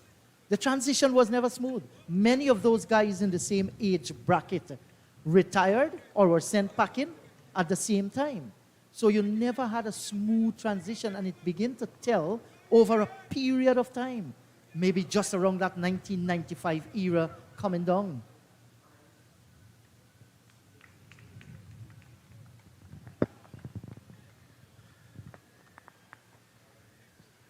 Yeah, since then, West Indies unable to really get back up. And the world has overtaken, literally.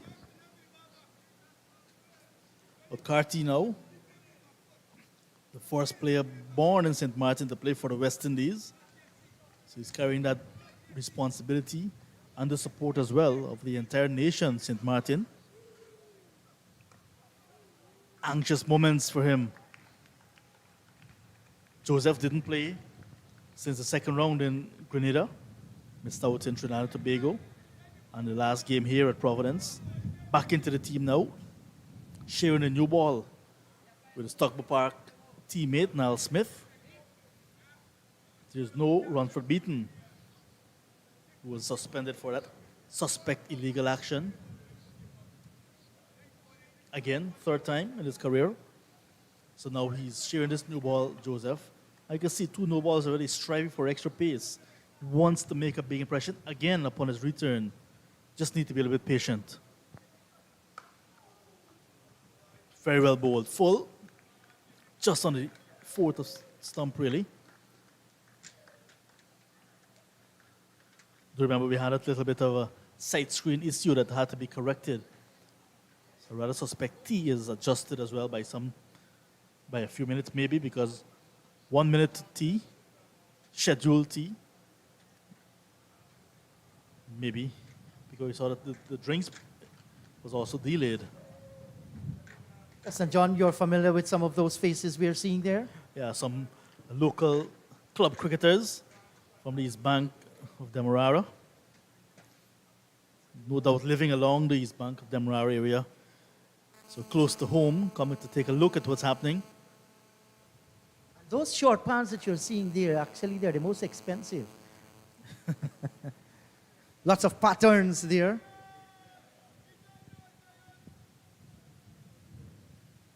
Back in my days, if you're seen with anything close to that, you would not leave the house with that unless it's to go to the garbage.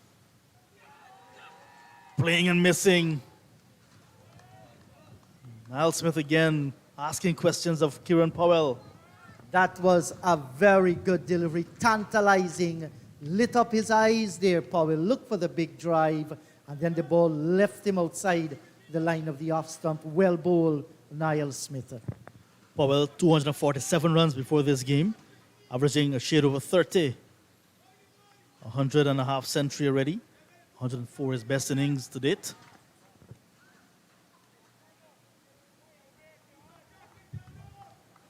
So we are seeing some good hostile bowling here. Good competition.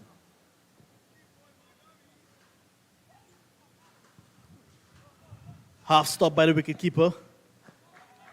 Good commitment from Shamar Joseph. Diving away. Not a lot of runs to play with in the first innings. Just 122. So they need to really save everything they can. Yes, and that dive put in by Shamar Joseph to save at least 2 runs, tells the story that the strategy here is to defend that 122.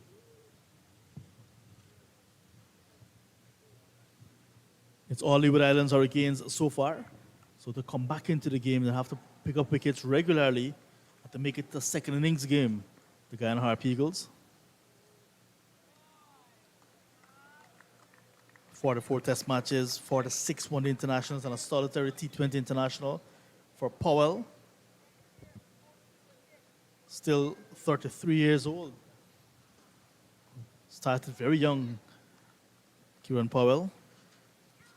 I remember him in that Stanford T20 tournament in Antigua. Got off the mark with a blistering 6 to announce himself to the world. Was off the boil for a little bit, went to play some baseball in the US of A. Came back, went back into the test side. Lost his form, lost confidence, and lost his place in the test side. But still serving Leeward Islands cricket. Yes, and he was a prominent under-19 player in the 2008 ICC World Cup that was played in Malaysia. When you look back at that 2008 and compare the transition of West Indian players to the test arena or the international arena, there's a total difference with some of the other nations. Look at the Virat Kohlis, Tim Southee, Vander Dussen from South Africa, Riley Rosso, Ravindra Jadeja from India. Had some pace on that one, but a no ball once again, Shamar Joseph. Niall Smith, rather. And this has followed him like a little shadow. And he will be hoping just this thing go away. Nothing is wrong with his rhythm. He isn't missing that. It's good. Coming through nicely. Moving across the pitch nicely upon delivering the ball. But yet transgressing. Change the damn shoe.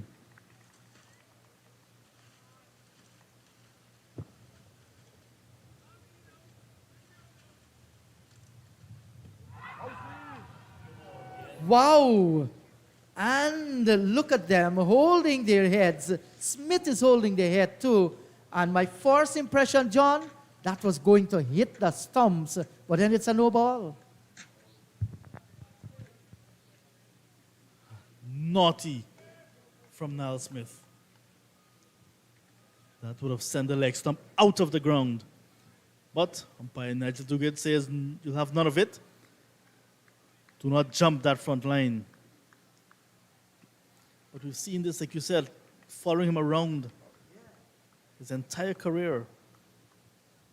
And someone who doesn't know this game of cricket, John, when they hear you say no ball, they're like, what? That's a ball.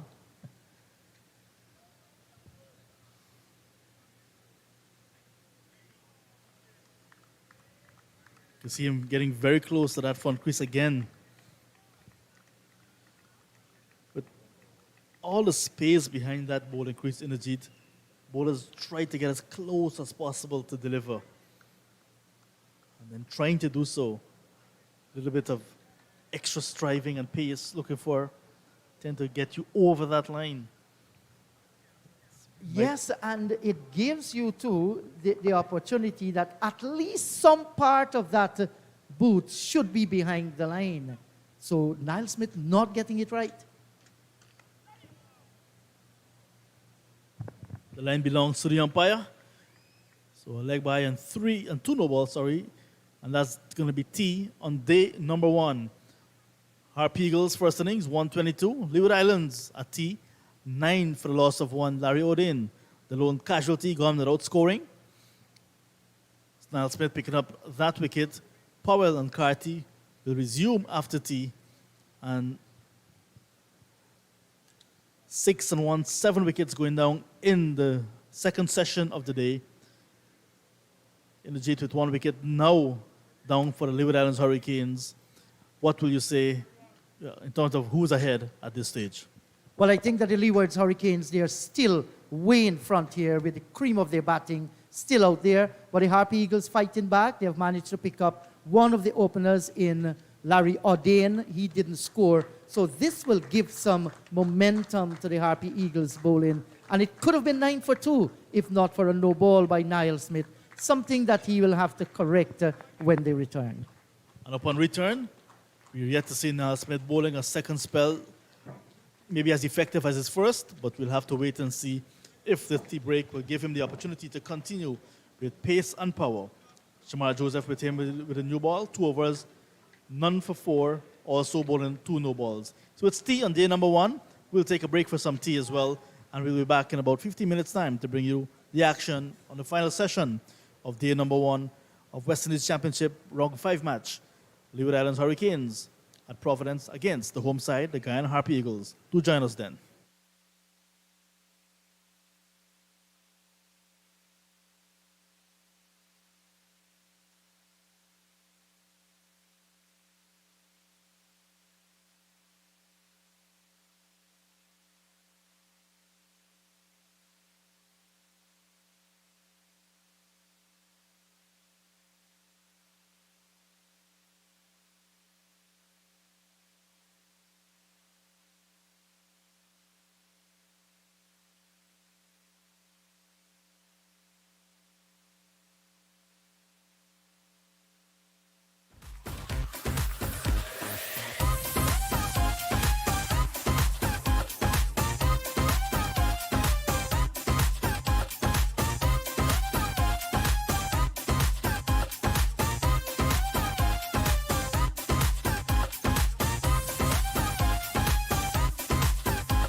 Welcome back to the Guyana National Stadium at Providence.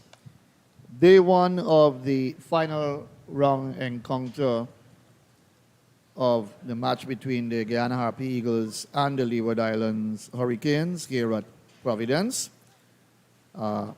First day not being a good one for the Harpy Eagles with bat in hand. 122 all out, blown away by Hurricane Cornwall and 2 wickets apiece for Archibald and Spencer. 44.1 overs.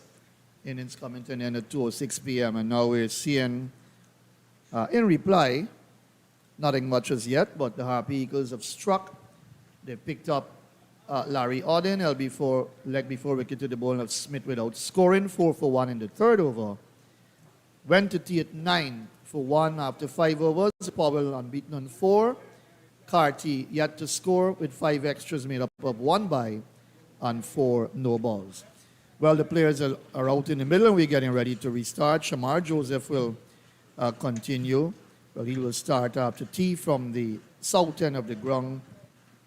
John Ramsing is alongside me. John, very interesting day so far. Harpy Eagles going down again to good cricket from the Leeward Island Hurricanes. They've been good against them for a while now. And the Harpy Eagles can only hope that their bowlers can bounce back and put them in a position of strength once again. Good afternoon to John. First ball played by Powell into the offside, no run.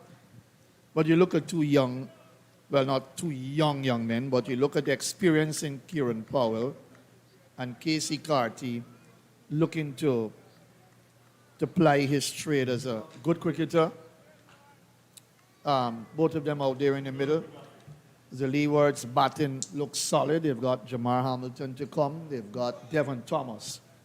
And they're 2 good cricketers. Wraps him on the pad. Not out, says umpire Ryan Banwari. Good delivery. But maybe that would have missed leg stump. Think it a little bit of movement down the leg side. But let's look at Kieran Powell. For you, the 33-year-old from Nevis, his 140th match. Highest score of 139, averaging 31.31 before this game. 941 50s. A lot of experience from this guy who would have played 44 test matches with the West Indies in his day and time. That's down the leg side, flicked away for 4, down to long leg. So runs coming after tea, just straight down the leg side. You don't do that to Kieran Powell, especially on his pads. He's going to pick you up any day. Moves up to 8 now. So 44 test matches, his average is 25.76, 307 50s. Would have done his part in his day and time when he came on the scene. Had his problems in and out of the West Indies side. And now he's at a stage where probably it's going to be difficult for him to just get back into a West Indies side.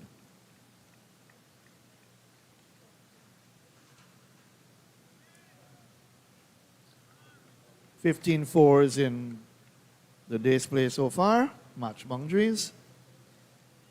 And then you look at the Casey Carty, 26-year-old in his 39th first-class match, averaging 28.38 with a high score of 123 with 212 50s. 2 good cricketers out there in the middle, basically. Hello, John. Good afternoon. No ball signaled by the umpire. But obviously, the Leeward Islands Hurricanes have got a good batting lineup. Not bad at all. Good afternoon once again. Matthew, hello everyone. The Leeward Islands will be looking to keep the pressure on the Guyana Harpy Eagles. Hold them out for 122 at home. They're already in control. Losing the early wickets, so have to rebuild. But Kieran Powell with that boundary already after tea. Going to use that little momentum and some confidence as well to bat long, keep the pressure on the home side. We see the no ball situation following around the fast bowlers today. Jeremiah Louis, Javier Spencer had their problems earlier. Now we're seeing Niall Smith and Shamar Joseph bowling no balls. It's a rhythm thing as well, Matthew. Shamar Joseph, not a tall man, strongly built, fit young fella. Very athletic. I think fast bowlers, they've got to put in the hard work. You want to play red ball cricket, you've got to work hard. I think it's lacking in fast bowling department in West Indies cricket. Look at that, down the leg side, he hasn't got it right. To the left-hander, down the leg side, now to the right-hander, down the leg side. Over comes an end, 15 for the loss of 1. Hurricanes replying to 122, all out by Harpy Eagles.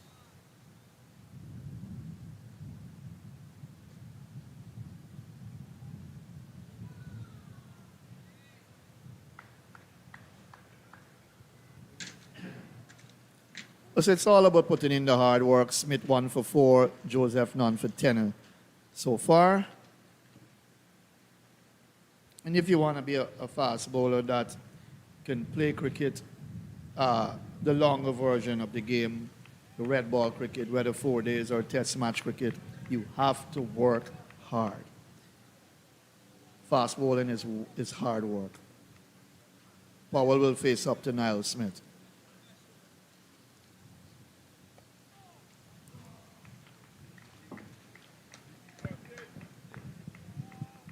Good delivery again from Smith. We saw him bowling a ball that crashed into the pad of the batter and almost had him leg before. But he overstepped the front line. So there's a no ball. Usually has a problem of bowling a second spell maybe as effective as his first. He had 3 overs before tea. This is his first after tea. Let's see how his pace is going to be. Let's see how his line and length will be, how effective he's going to be. You got to maintain some pressure with this new ball on the batters.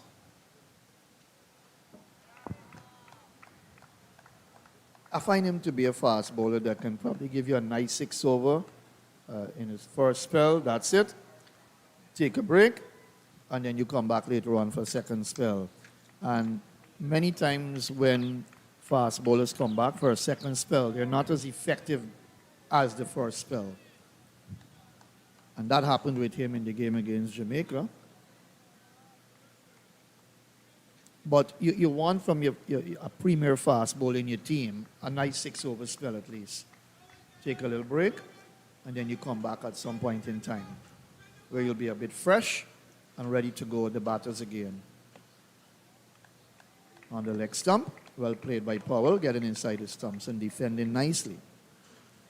Casey Carty, to my mind, is more suited for the red ball cricket. He's played a couple of one-days, a few one-day matches with the West Indies, 9 ODIs. But you look at his first-class career in his 39th match.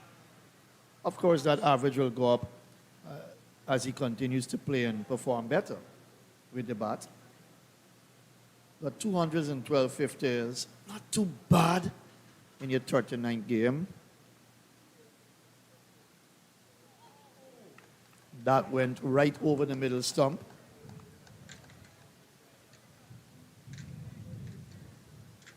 He allowed it to go by. It went over the middle stump, so maybe he picked up the height well, the bounce of the ball.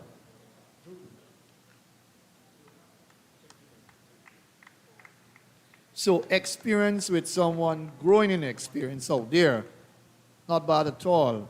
Powell has to mentor some of these players along the way because at one time he was the West Indies test opener, so he's got experience, a lot of experience on his belt.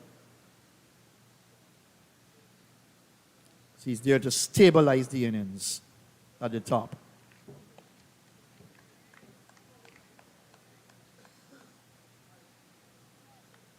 You have to feel it for him a bit, though, because, John, when he got into the West Indies side, very promising. I remember a gentleman who was an ardent lover of the game said to me, he said, he looks the part as a batsman, you know, opening batter for the West Indies.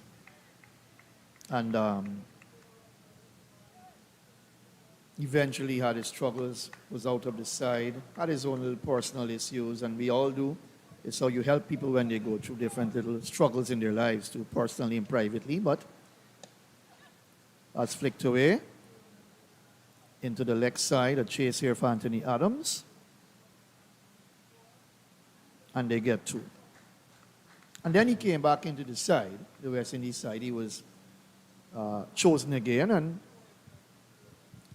based on his performance level, couldn't maintain that high standard.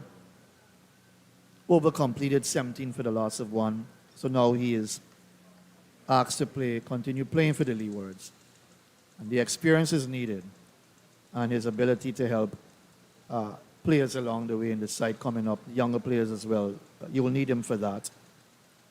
But I don't think he's a bad cricketer at all. It's just that his standard is not of such that he can open the batting for the West Indies again. He's not being looked at by the selectors, and that has to be based on performance.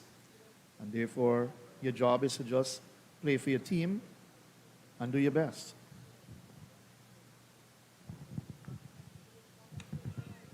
Joseph continues, but starts down the leg side. This is now his 4th over. Seems to be trying a bit too hard.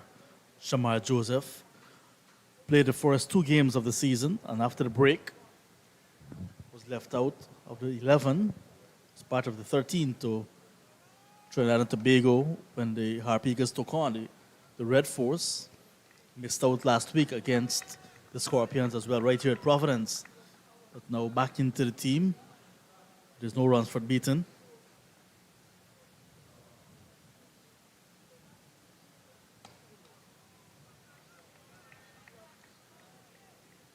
To me, trying too many things in 1 over.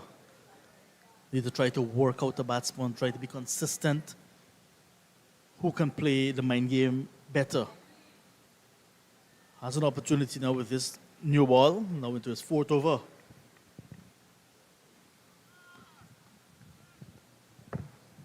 Yeah, to be fair to him, he is a player that has risen up very quickly.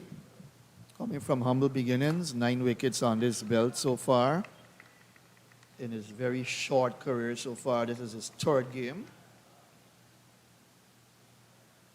But to be fair to him, if he continues to work on his game, he will grow and improve. One would hope. He will grow and improve. Probably doesn't have enough pace as yet, but it's something that he can work on. He's still young. How old is he? 26?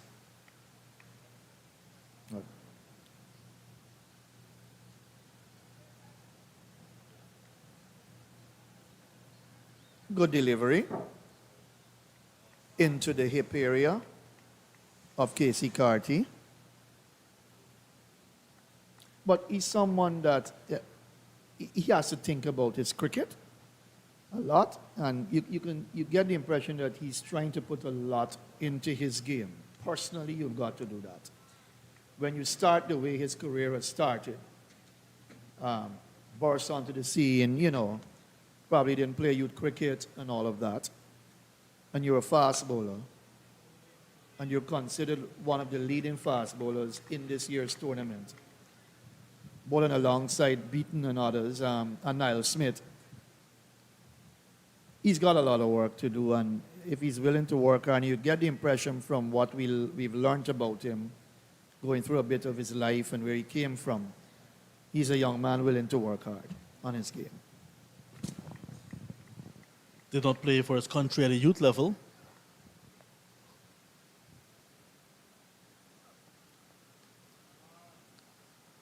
Down the leg side, but not taken cleanly by the wicketkeeper, Devon Imlach.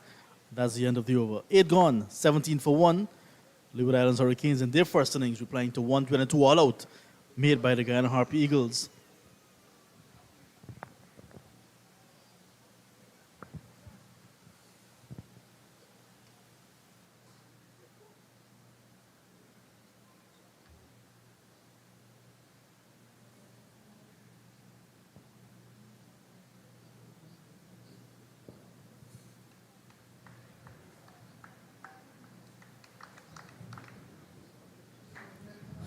John has left. Clyde Butts has come back in.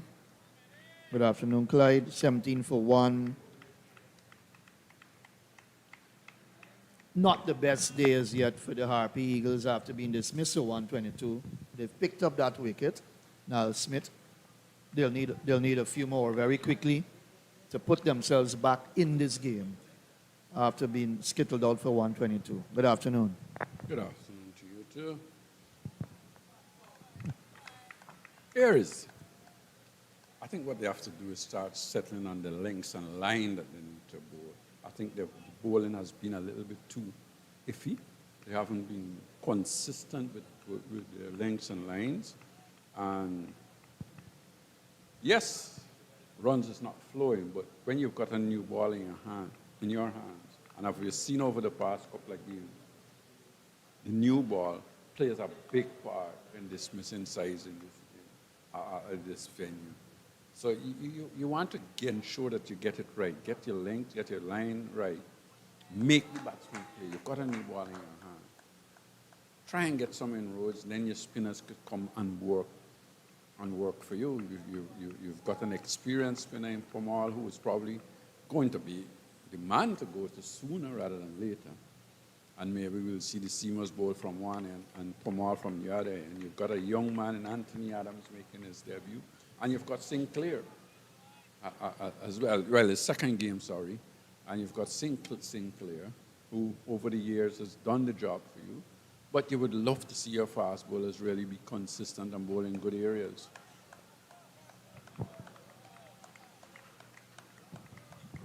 Yeah, that's a better line and length, that delivery from Smith. But you're right, they haven't quite got it in the target areas they're looking for. A bit too wide of the off stump, a bit too wide down the leg side.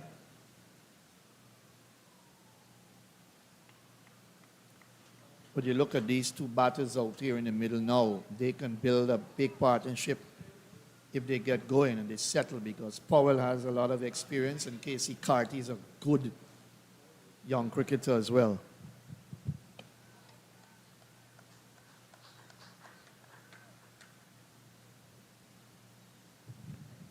Rotate the strike, take the singles, and they've just done that. Nicely pushed into the offside by Powell, set off quickly for the run.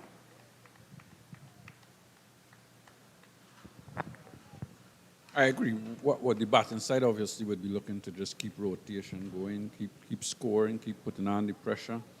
Yeah, you're batting. You haven't got a big target to chase, but at the same time, if you approach it positively, even if you're losing wickets and you're scoring, that more puts back the pressure back on the fielding side. Wide outside the off stump again. Batsman doesn't have to play. And I guess with the rotation, left arm, right arm, combination out in the middle, just giving the bowlers that little bit of trouble.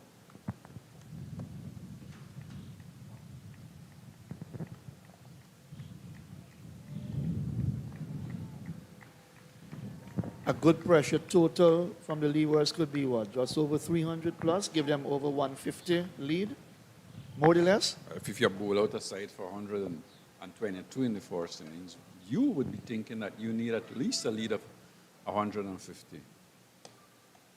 And if you get a lead of 200, you'll be happier. I'm sure Leon Johnson in the field will be thinking, look, I've got to try and restrict this team to as little runs as possible. I don't want them to get a big lead.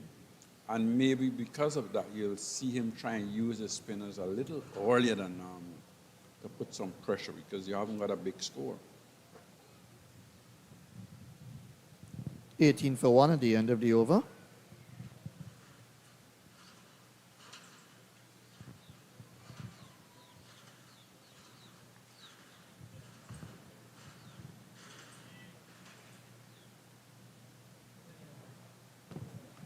Early on, Clyde, credit to the Leewards bowlers. They've chipped in nicely. Cornwall with his experience, 4 for 27. Archibald, 2 for 27. And Spencer, 2 for 35, the two left-hand seam bowlers.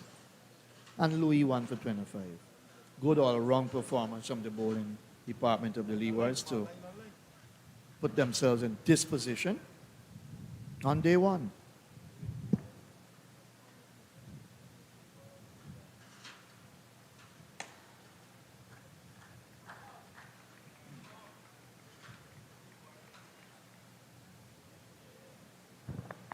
First time I'm really seeing Joseph bowl at this level. Looks to be a man that runs in, gives it his all.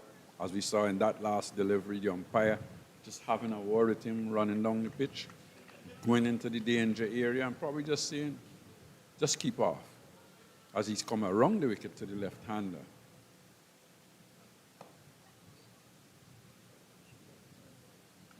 Yeah, and I think the umpire is going to have another look. I don't think he will tolerate this. Maybe he's going to see, probably,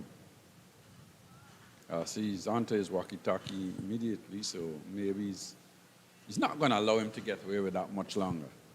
He's not. And Clyde, one of the things about that too is that the spinners have got to bowl. So you don't want to create too much of rough there on the pitch, especially in that particular area. Quick single taken. Well, you've got to think about it for both sides. You're behind the 8 ball in a way. And if you create a big rough and the sides get a lead, you're in more trouble because you didn't get enough runs in the first innings. If the team batting now gets a lead of 100 or say, and you dig up the pitch, you know.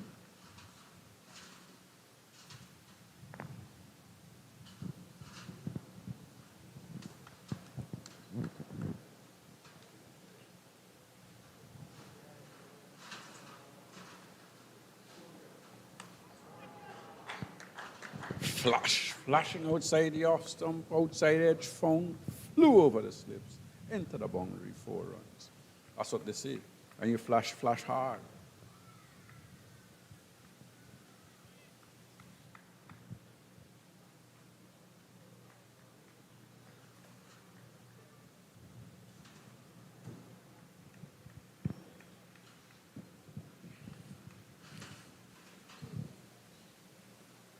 Oh, 23 for 1. They have now gone, they're 99 behind. And that's when the countdown starts. And Carty just got off the mark as well with that boundary. 24 balls for his 4 runs so far.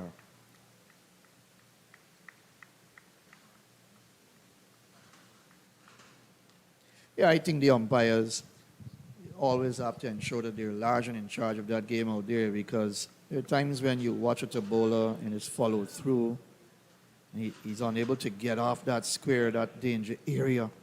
You've got to be very firm. You know, the rules are a bit different now. Penalty runs can be awarded to the batting side.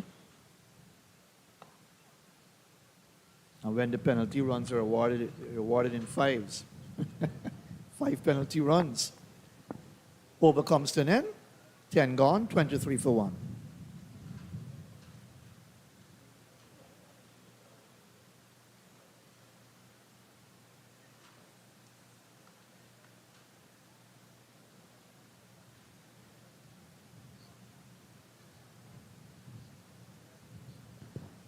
I think we're going to see spin soon. I don't think Leon Johnson will continue much longer with both fast bowlers.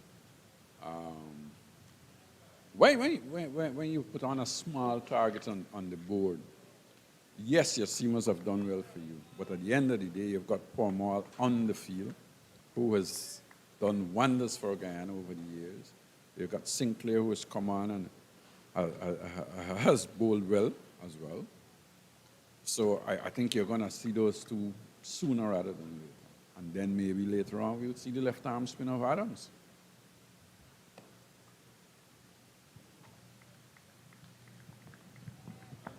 Force ball from Smith's 6th over. Well bowled on the middle stump.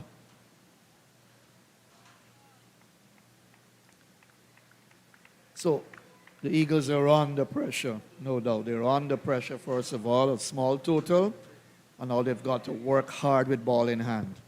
Yes, the Eagles are under pressure. I think Smith is under pressure himself. And you look at his run-up, and you tend to think that he's not really charging in like we normally see him. And I think that's because of the no balls that he has been bowling. I think he's very careful with those no balls. But I think you get into a match, in a match situation, you've got to put that out of your mind. You've got to try and run in and bowl and do the job that the captain wants you to do. When you come next week, you're going to work on your no balls. He did talk about wanting to improve in that department where he's weak in the no ball problem. It's nice when you can acknowledge where you're falling short because you want to improve all the time. Loose shot from Powell. He's known for that at times, and he has been known for that throughout his career. Sometimes you play a couple of nice shots, and then all of a sudden, loose shot outside the off stump. But that's nice for him to work on that no ball issue because there was a loud shout. I think we were looking at it outside, but it was a no ball. Went into the pads of Carty. It was a loud appeal, but as soon as the umpire stuck his hand out, well, that's it. You have to abort that appeal. Now we push forward there. No ball. Here we go again, Clyde. It was a good delivery. Yeah, it was a good delivery, but again, that's what's going to happen. You're going to get good deliveries, and it was a beauty of a delivery, but it was a no ball. So whether it had taken an edge or not, it still would have been not out.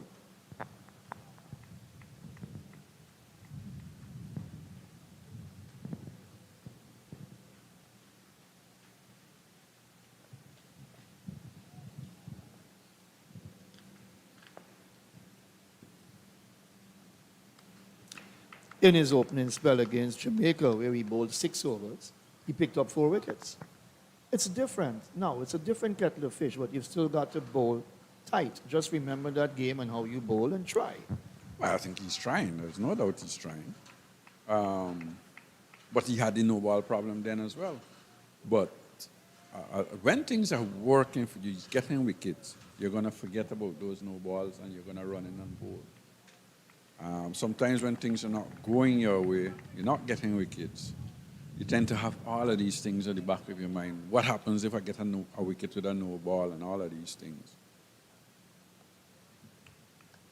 I think those things you have to leave alone. You have to go out there with a clear mind. I'm going to run and I'm going to bowl. I'm trying to read the game here, but after he completes 6 overs, I think another ball will come on for him. And that's where you're talking about the spinners probably being introduced. So a 6 over spell, fair enough. You've picked up a wicket before tea. After tea, you haven't struck in wickets columns yet. Well, look how the 2 batters are trying to buckle down. Powell, 13 from 36. Carty, 4 from 25.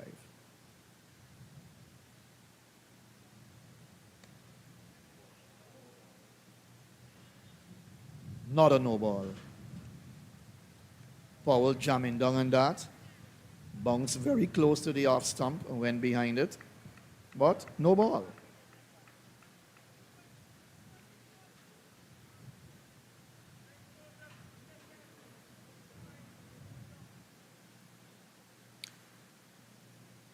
So as you rightly said, 1 ball left to complete over number 11. Probably spin will come into the attack not too long from now. And Inderjeet is standing by at the end of this over to come in as well.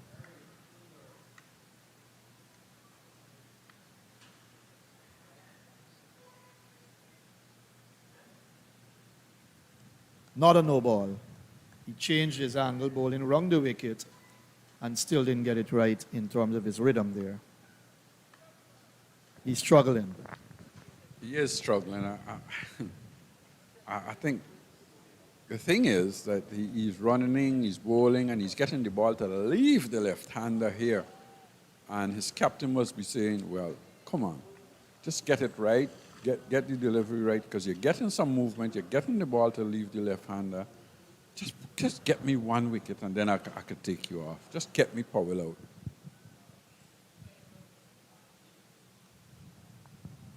He got it right this time. Just wide up the off stump. 3 no balls in the over.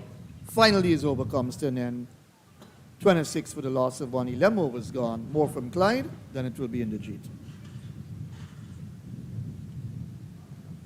It can be really concerning, those no balls. But you're in a game. What can you do? Hello to you, Clyde. I suggest the only thing you can do, don't think too much about it. It's very difficult to correct it at this moment. Just run in and bowl. Hope you get your foot landing in the right position. That's all you can do at this time. Hope for the best. But this is something that has plagued him. I was telling John, Niall Smith has a good athletic run to the wicket. It's rhythmic. He has no problem with the run-up. And how he's delivering these no balls, I'm finding it very difficult to understand. And it's definitely hampering his bowling. Just forget for it a while and bowl fast. That's the only thing you can do out in the middle. I mean, that's my humble suggestion. I hear you. But fast bowling is hard work as well. So you just got to remember that. It's hard work. It's pounding in bowling. It's not easy. And you're going to have bad days. Off spin of Kevin Sinclair. He has been introduced for the first time. So for the first time, we are seeing spin. And that's after Shamar Joseph, 5 overs, 1 maiden, none for 15, and Smith 6 overs, 1 for 10.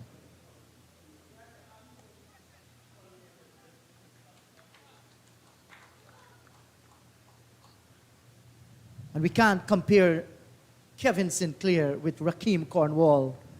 They're different bowlers. One is, yes, Clyde, you go ahead.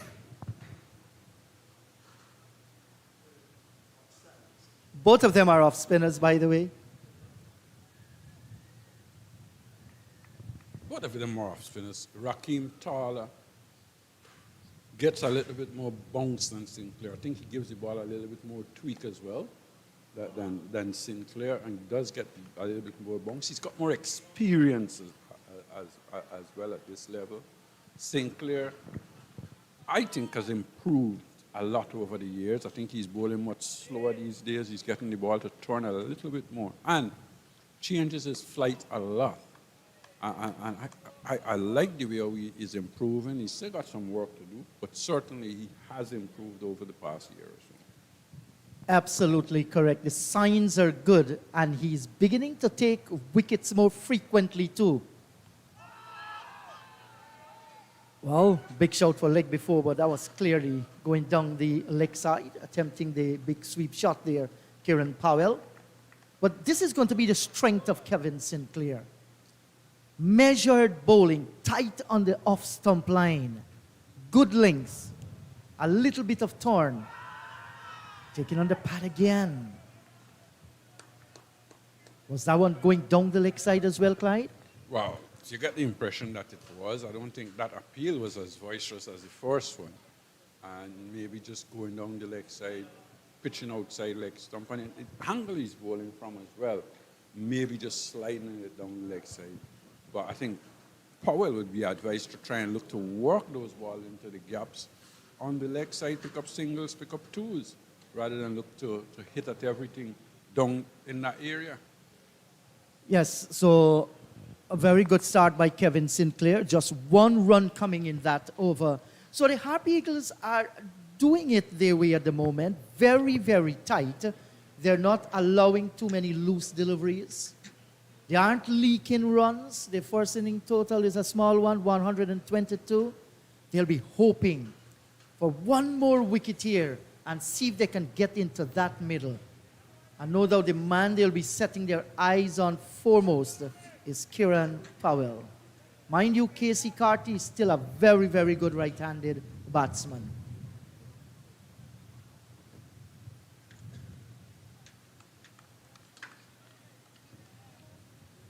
Niall Smith This time it's not a no ball, but straying down the leg side. And Leon Johnson here, just maybe given Smith, say, final over for you here, Niall. Give me one of those wicket-taking deliveries. I'm throwing all my hopes on you. It's going to be interesting when Virasamy Primal comes in. Anthony Adams as well.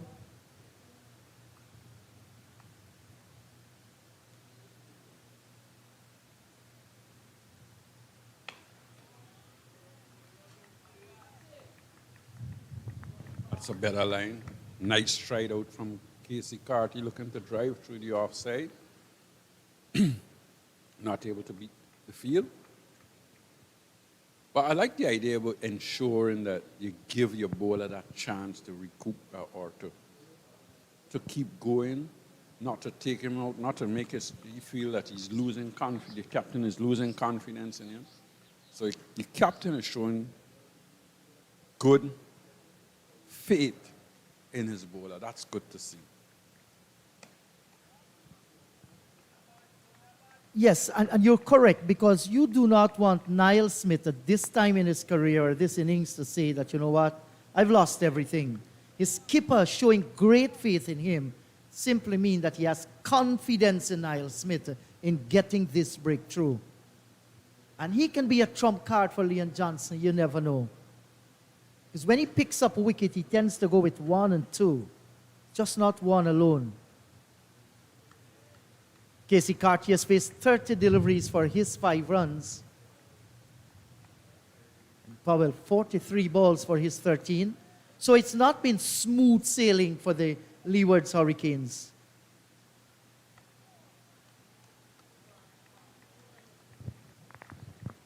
And that's a strange thing about him, that they have not been able to score and score freely, even though the bowling has not been as consistent as you would like.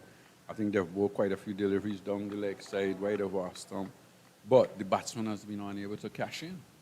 So that alone gives the bowlers or the captain a chance to keep some fielders in close, keep some fielders in catching, especially when you've got a small target to chase at. You know, those things you've got to work out. Yes, and they're all in a line there. That's in the green stand. No ball again, and short and slapped away into the offside field. And Niall Smith just mopping the brow there. Saw him at lunch. Give us a smile. That's Arjun Nandu's dad we're seeing there with the rep. Yes, Matthew Nandu dad. That Arjun Nandu. That's Arjun Nandu, Yes. former leg spinner. He played along with you, Clyde, or he came after? Played 1 game with me in Jamaica.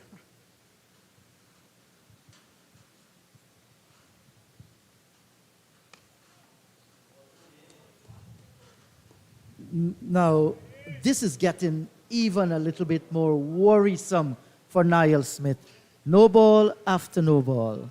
Yes, he has bowled no balls, but the question is, in his early spells, like in the first 2-3 overs, did he bowl so many no balls? No, he didn't. So is it that when he gets tired, he tends to try a little harder and bowls these no balls? I think you've got to try. He's got to try and get that sorted out, because it would plague him. And he's not like, if this is his first season of playing first-class cricket.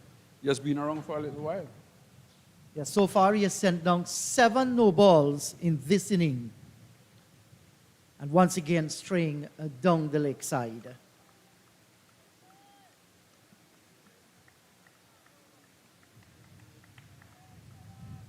You would not say that Niall Smith is express pace, so he's just running in and charging in and, he's bowling at 90 miles an hour.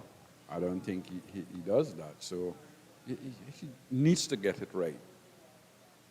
And he must get it right as early as possible. Cannot allow this to plague his career. Well, it's the last game for the season, but should he be selected to go to Antigua to play in those games, he certainly needs to get it right.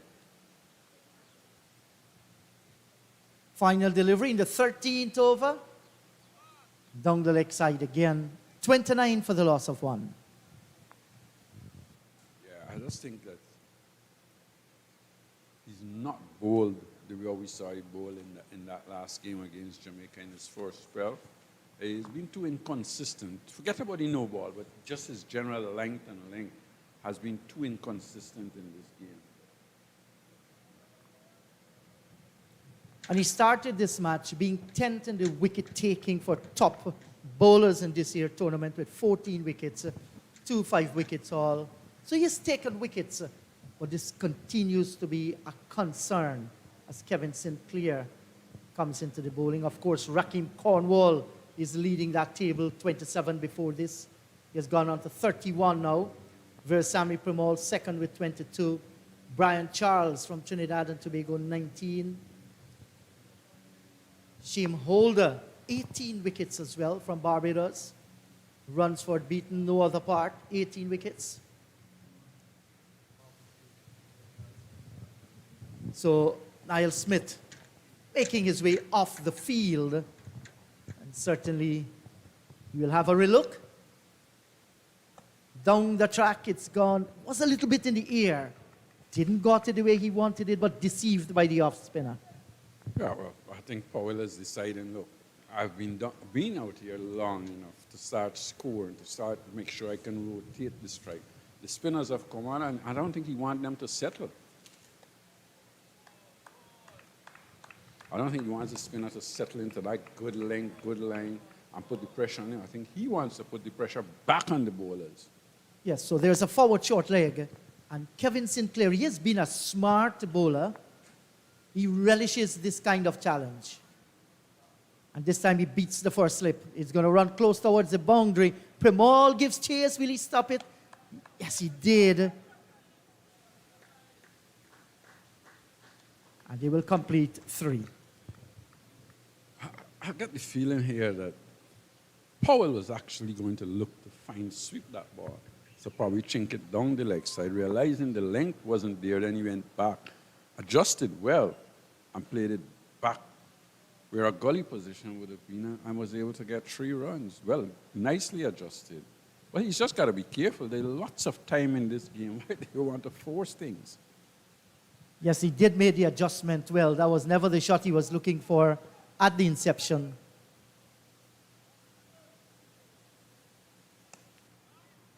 Here's a drive by Carthy, pieces the extra cover, and down to the boundary for 4. That was a classy shot by Casey Carty. Yes, that was. He didn't try and hit that too hard. The timing and the placement was perfect.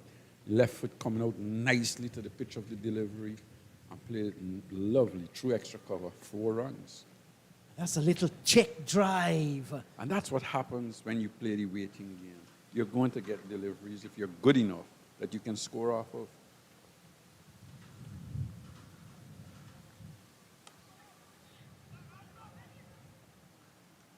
Now that's the area you're going to score runs. If you stay deep in the crease, and he did there, Casey Carty.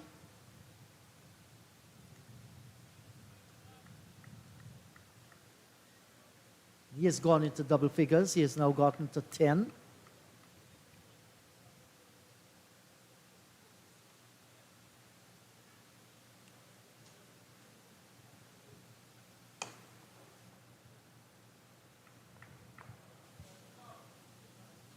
So 14 overs gone, 37 for the loss of 1. Yeah, not an over that you would say that the bowler had full control. I think he bowled a little too full in that over, and making it a little easier for both batsmen. He's got to make that, either bowl a little slower, take that length away. Powell is looking to come at you. Give him the chance to come. Give him the chance. Let him look up. Let him look up. And Powell, in the meantime, looking to score off of him, may decide, look, it's time that I go over the top. Take a chance. Yes, all those are possibilities, and those matches Clydie was talking about earlier. They will be played at the Coolidge Cricket Ground in Antigua, starting on Wednesday, the 19th of April. Team Headley will take on the West Indies Academy. And the next match, the week after, the 24th of April, Team Weeks, they take on West Indies Academy. And the final game, that's on Wednesday, 3rd of May, Team Headley take on Team Weeks, named after two greats of the game. And then we have India coming down here in the month of June. Nicely flicked away. That's gone down towards long leg. That's going to go away for 4.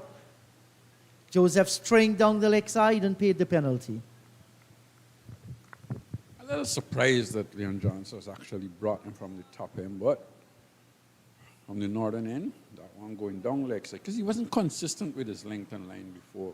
And you would have thought with the sort of score that you have on the board, that you want to be giving those bowlers, your main bowler in Cornwall, a chance to get at them early. But you never know. You never know that Leon Johnson may be thinking as well, look, seamers have done well on this track. Why not give the young man a chance to bowl from the northern end? Well, he's in his 6th over and given an opportunity here by his skipper to prove his worth. He has done well prior to this match in the matches he played. Kane straying down the leg side, but there is protection there. But this is poor. I mean, by his standards, you don't want all those bad deliveries, because on another day, if Carty had detained the shot a little, it would have gone down towards fine leg.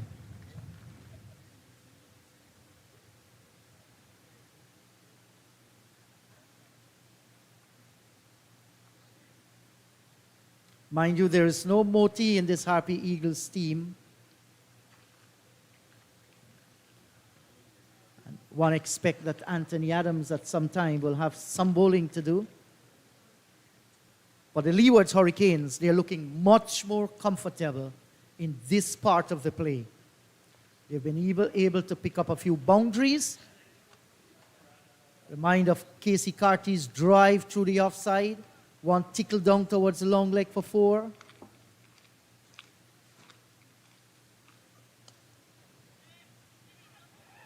Well, he wasn't looking there for that shot at all. Right? He was looking to go through the covers maybe. Yes, I think he lost his shape by looking to hit it too hard. Looking to hit that through cover too hard. Lost the shape, got the inside edge, and went out on the onside. And had that been a better throw, maybe, or hit the stumps. But I think Powell had already said that's not going to hit the stumps, so he just angled in. Yes, and in these close fights so far, you want to ensure that you take whatever opportunity you get. Make something happen. Because both these batters are looking very, very comfortable. Carty had his earlier problem, but he has settled nicely and just beginning to flow.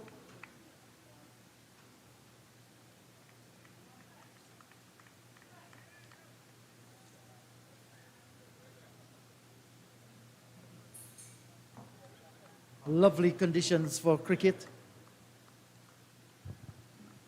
It's been a fine day so far, not for the Harpy Eagles as far as their batting is concerned.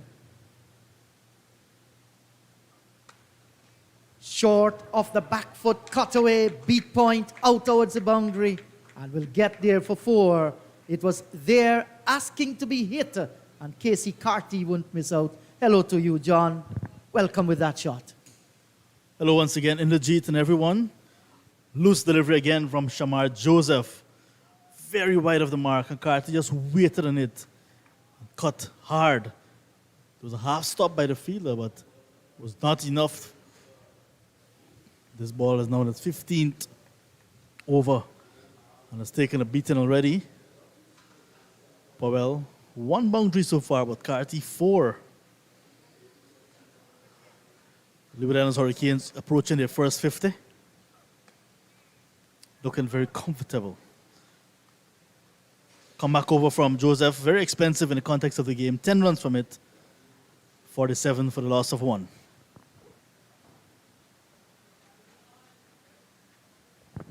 Those last 20 runs, when they were 27 for 1, came very, very quickly. And that's because inconsistency stepping in the bowling. You can't be a medium-fast bowler and give that kind of width and length to players with good quality. And both these players, Carty and Powell, They are of good quality. Eagles fight their battles in their own territories, John. And their territory here is to be patient, bowl good line and length, try to avoid the free scoring batters, plug those gaps.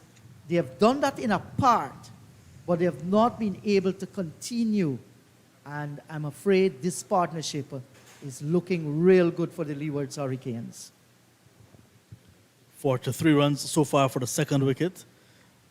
And as well, when others invade the territory of the Eagles, they're very flustered, uncomfortable, and sometimes they even migrate. I like how you call that one.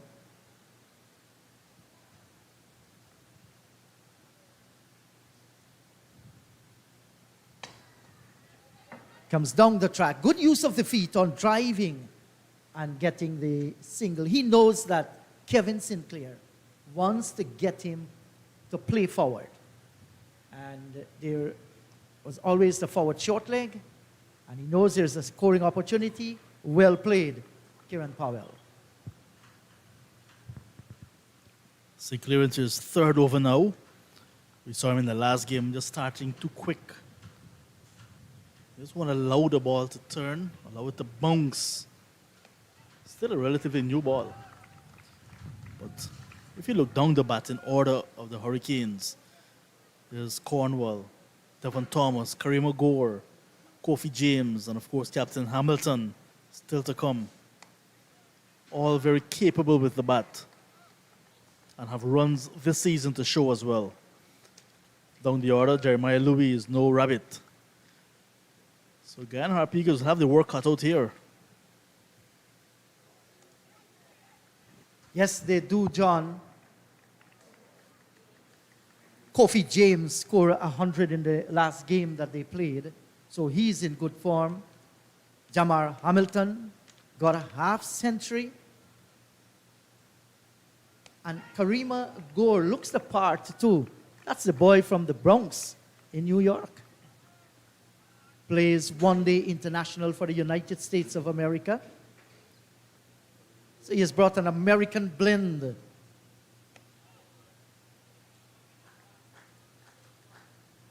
"16 overs gone. It's 48 for the loss of 1.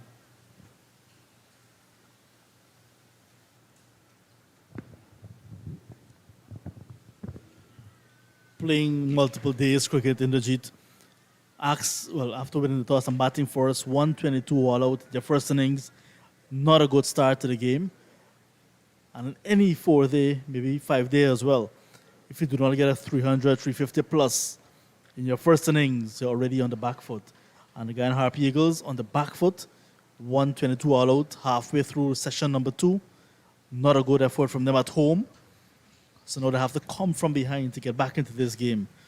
Leeward Islands showing good application so far, not trying too many things, just being a bit patient, waiting on the bad balls, and they're getting lots of those because the new ball bowlers, Smith and Joseph, for me, trying a bit too hard to get wickets, just not coming their way.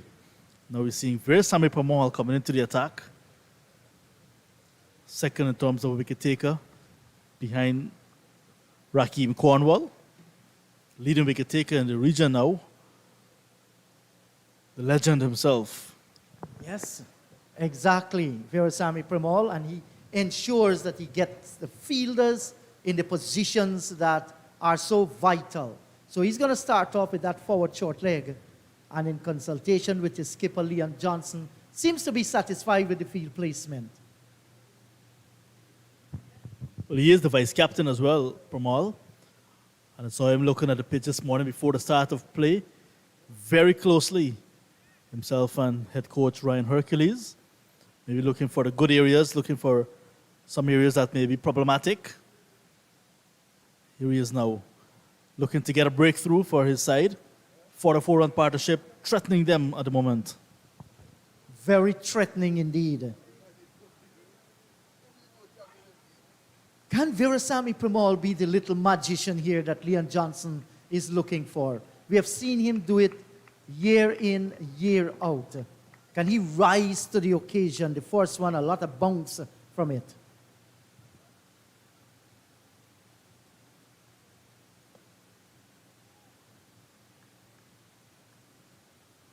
Might be tempted here, John, to put the silly point in, but at the same time, too, he might be thinking, where am I going to move that fielder from? I want to ensure I protect the singles, too.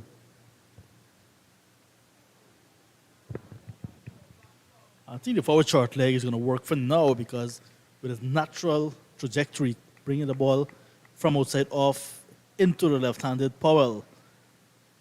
Savory with helmet on can come into play.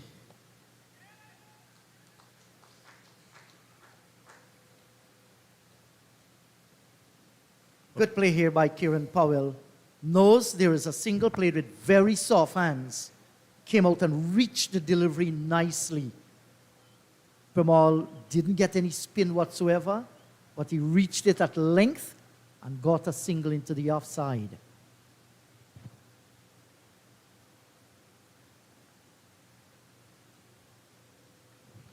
You know, Jeff Boycott would always say, add another 2 more wickets to that, and you'll see how the game can change. I think that's the thinking in Pramal's mind.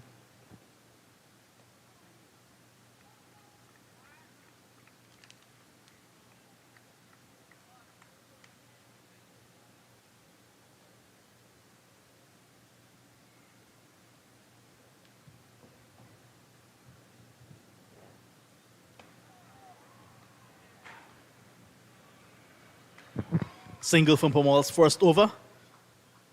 49 for the loss of 1.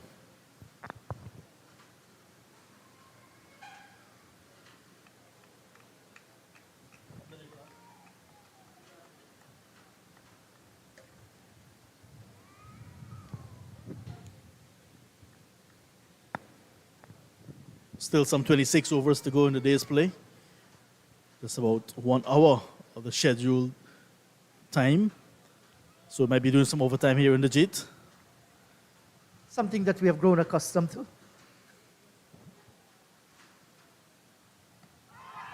This is a big appeal. Convincing appeal as well, but turned down by umpire Banwari, standing in his 3rd first-class match. Kieran Powell standing firm. This was a very good shout. Pitching just on the line of the off stump. Not a big stride in, Kieran Powell. Umpire Banwari, in his judgment, felt it was going to go on to, well, going to miss. Down the track. Oohs and ahs around the ground in the JIT. Yes, John, and you could see a little bit of frustration here stepping in. So Sinclair is winning this little moral victory at the moment, a moral battle. Down the track again. Didn't got there. Well bowled, Sinclair. Just holding the ball a little longer in the air. So this is sensible cricket. Good battle between the two. Wrapped on the pad, louch out, and not out, says the umpire. This time hitting him outside the off stump as he was playing a shot. Sinclair asking questions. And he's going down. That's youthful exuberance there, Sinclair. He knows he has Powell here guessing in this over. Brilliant so far.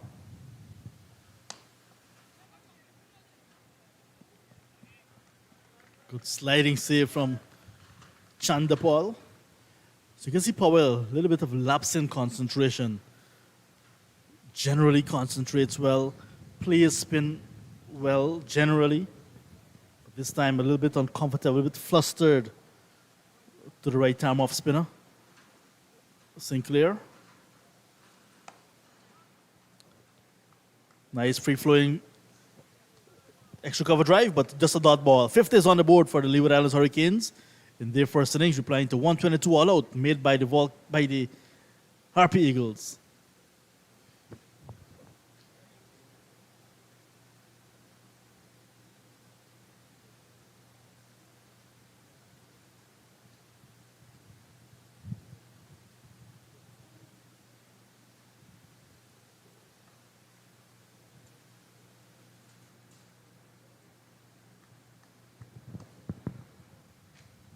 It's a young lady in the back doing some school work. Local physiotherapist can recognize her easily. Nice little crowd here this afternoon. Cornwall starts a new over. I'll bring you up to date with some scores of the other matches in a short while.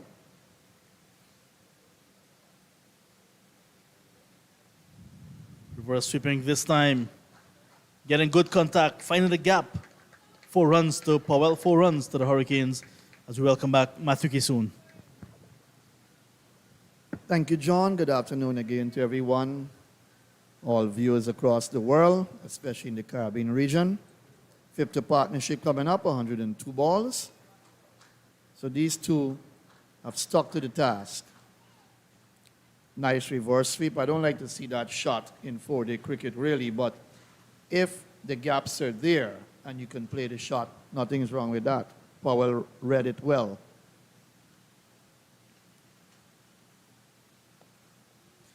Nice steady batting from these two. When you look at their partnership, 24 Powell is on from 61 balls, Carty 19 from 50.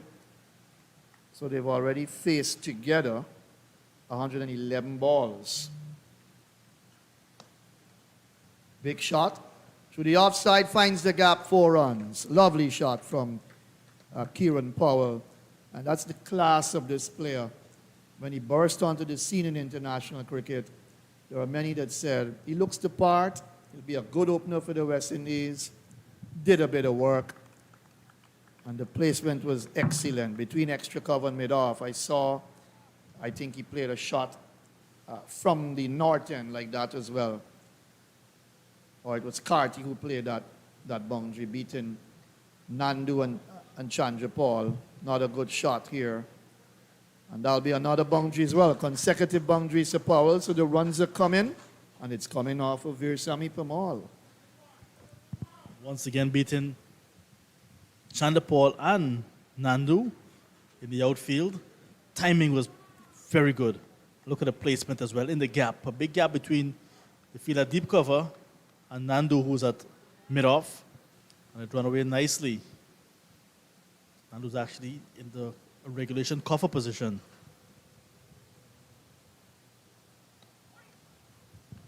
Well bowled. Overcomes to an end, 62 for 1. Half centuries from wicketkeeper batsman Tevin Walcott and captain Ali Catanese. But the Windward Islands Volcanoes in a position of 220 for a loss of 9 wickets, however, 220 for 9. And they're up against defending champions Barbados Pride at the Queen's Park Oval. Trinidad and Tobago Red Force batting first against Jamaica Scorpions. 251 for a loss of 8 at the Brian Lara Cricket Academy. 251 for 8. Terence Hines is at the crease on 80. And with him is Anderson Phillip on 38. The lower order getting some runs for the Red Force against the Scorpions. Sinclair starts a new over. I guess you can expect Trinidad and Tobago Red Force to get some runs against Jamaica. And usually the question after you give out TNT Red Force score, how many did Darren Bravo get? 18 today. So still the second leading run scorer behind Ali Catanaz. But Terence Hines, 80. Anderson Phillip, 39. With Shannon Gabriel to come, getting some runs. Anderson Phillip actually gets some runs down at the bottom. He plays straight, very orthodox. Good to see Terence Hines. Not a bad cricketer at all. Getting some runs. But back at Providence, early on when Sinclair bowled his previous over, put in a lot of pressure in terms of his appealing with young Ryan Banwari's the umpire at his end. Down the track, lifts that. High, that's gone. Coming down to long on, and that's a boundary to Powell. dance down the track, he used his feet very nicely. Good player of spin. Very confident now. He's 36. Donned the helmet. He's got on his maroon cap. AC Carter, I think, still has his helmet on. But a nice shot. But I like the fact that young Ryan Banwari stood his ground and was very positive about the not-out decisions. And then, of course, you've got several times the batter would have been struck maybe outside the off stump and so on. Saw a little bit of disappointment in Kevin Sinclair, but always exuberant. You've got I suppose, the psychological aspect of the game is to put some pressure on the young umpire as well. That's all a part of the game, you know, John. But these two have done a good job for the Leeward Islands Hurricanes, no doubt about it. And you get the impression that the intent is clear from their camp. We've got to bat long, and we need a good total in this first innings. If we can get 300 plus, it's pressure on the Harpy Eagles in their own backyard. That's what you've got to do. Trailing by just 55 runs now. And remember, we had some sight screen issues earlier in the day. So play is extended by 10 minutes to 10 minutes after 5 p.m. local time. Should still be doing some overtime. Sinclair and Pamal operating in tandem. Off spinner, left arm spinner. Over completed, 67 for 1. Smith 1 for 12, Joseph none for 25, Sinclair none for 16 so far. And then you've got Pamal, 2 overs, none for 13. He will continue.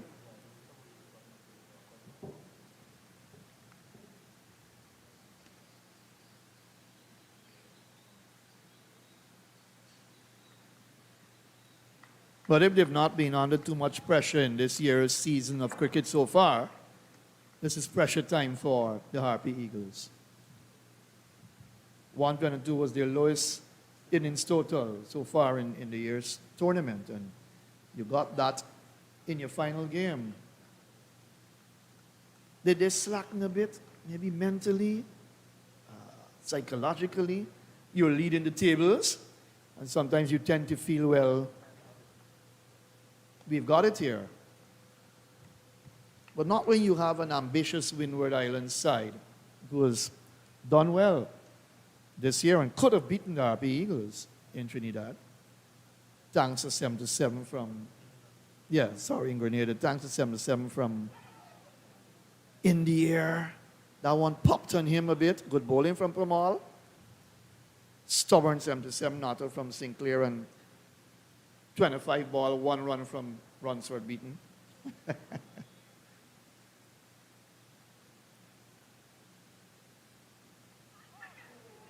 Again, good delivery, good bowling from Pamal. Airish, but to the right of Nandu. Forward short leg. Well, Savory, I beg your pardon. 2 good deliveries from Pamal, so he's into rhythm. Doesn't take him long to get into rhythm.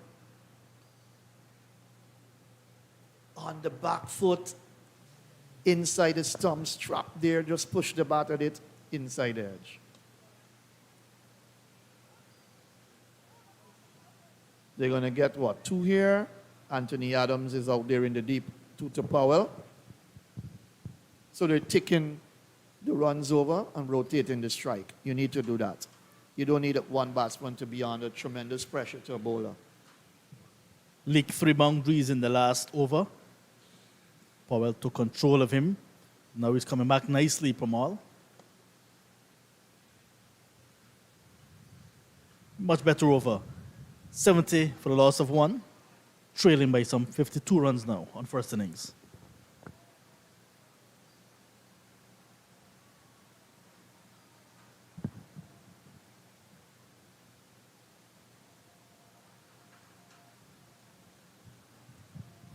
So Smith, 7 overs, 1 for 12. Struggled with the no ball problems, of course. something he'll have to work on very hard in his private time, practice sessions. And here is where sometimes I'm puzzled about coaches in our region and the way they work with the fast bowlers especially. We've got a young guy from Guyana, Isaiah Thorne, as you know, and he does bowl a few no balls as well. These are youngsters that you've got to work with them very quickly, spot their weaknesses and get it right quickly. You don't want to be at this level and you develop no ball problems. And even spinners are bowling no balls as well. Something has got to be wrong in the bowling department. And I guess the coaches can do everything for you, but at the end of the day, you've got to do your work out there. You've got to do that work privately, as you would say, in your backyard experience. Draw your lines and make sure your run-up is spot on. For most of these players, their backyards will be their cricket clubs. So they have to go back into the club system and try to develop in that. Running up the slope, running down, whatever it is, you have to be able to adapt to the different conditions. Here at Providence, there's a big expanse, big open field. Sometimes no breeze at all on the playing area. That one kept low. Good ball from Sinclair. But Carty there, very watchful, so equal to the task. Sometimes a big wind here as well at Providence because it's open. So you have to learn to bowl with and without the wind. Those are factors as well that contribute.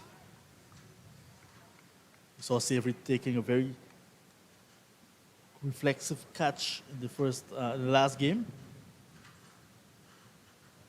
He's under the bat again.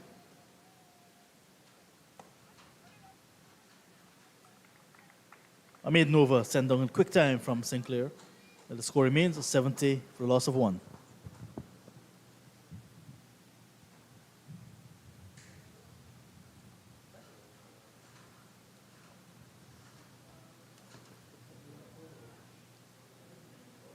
Nice partnership developing, 6-6 for the second wicket so far. Good batting from Carty and Powell. Now beginning to read the conditions better. And with the spinners on, let's keep the scoreboard ticking over and keep rotating the strike. Clyde Butts is back. John Ramsing has left. Hello, Clyde. Good afternoon to you. Hurricanes 52 runs behind on the fourth day of a 4-day game. They'll be very happy with that situation when you've bowled out a side for 118 and you have come to bat and you've only lost 1 wicket, 70 for 1. You're going to be very happy with that.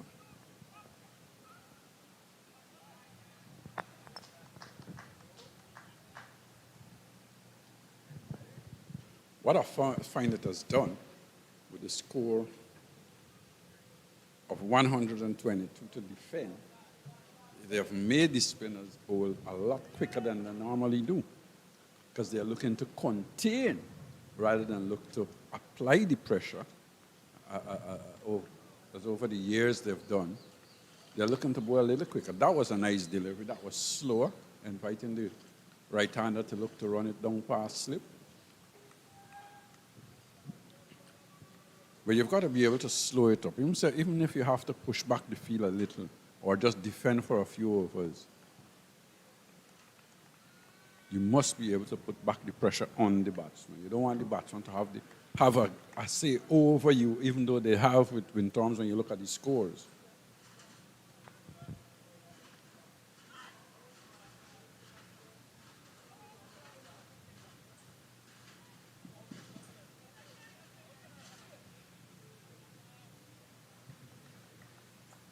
Sweeping, top edge, over the keeper.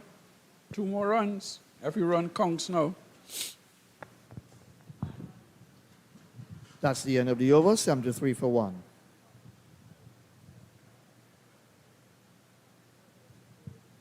Time for some drinks. So 73 for 1, 23 overs. We'll take a break as well.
Drinks break is over. Welcome back to Providence, Leeward Islands Hurricanes, 73 for 1 from 23 overs. And Kevin Sinclair will continue.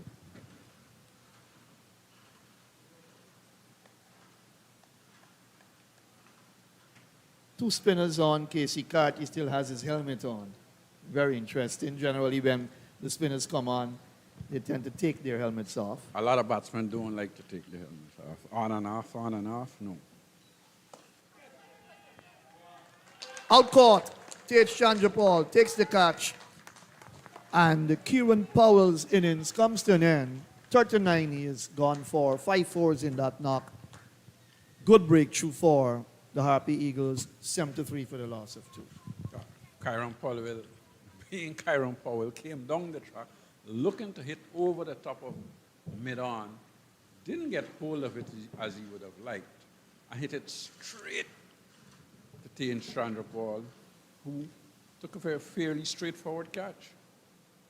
Now, that's what a little water break can do for you. But again, if you're batting, your team is on top, there's no need for you to play those sort of shots. The game has a lot of time in it. Why would you come down the track immediately after the break and look to hit over the top?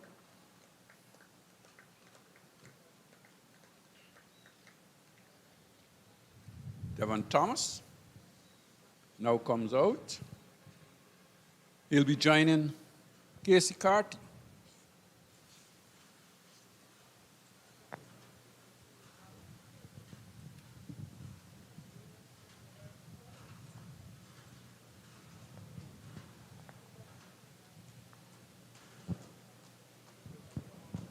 Devon Thomas is an experienced player. He is a good player of spin bowling as well.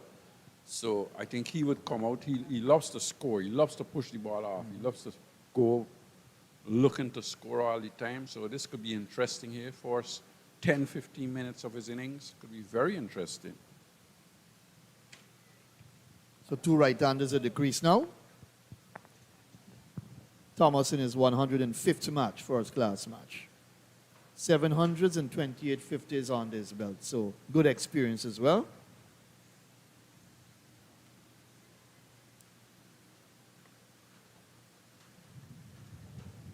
No ball, signaled by umpire Banwari. 1 more to extras. Extras now 12. Thomas's average is 28.98. Would have wanted that to be better after so many matches.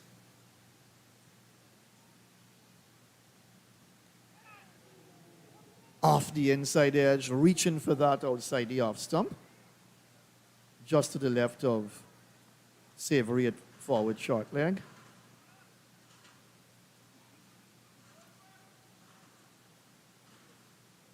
Free around the bat for Thomas.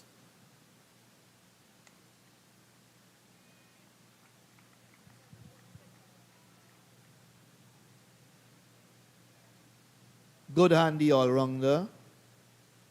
With ball in hand, he's done well too.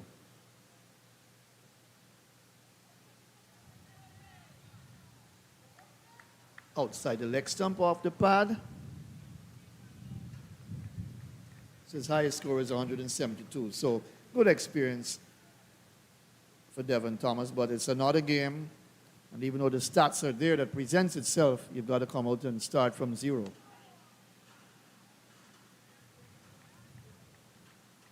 That's the end of the over, 74 for the loss of 2. Over in which Sinclair got the wicket of Powell. He would be thinking now, well, we've got a wicket, we need to get 2 or 3, put the pressure back on the Hurricanes. And the Hurricanes would be thinking, look, we cannot afford to lose many more wickets this afternoon. We need to try and bat out this afternoon, play some good cricket. We've got a lot at stake. There's 2 young men at the crease that both are looking to play for West Indies still. Devon Thomas, just come back from South Africa. Casey Carty as well for the 1 day. So he'll be looking to establish himself. He'll be looking to score some runs so that when the selectors meet, they would be thinking, well, this man in the last game scored 100. We've got to write his name down. Got to pencil him in.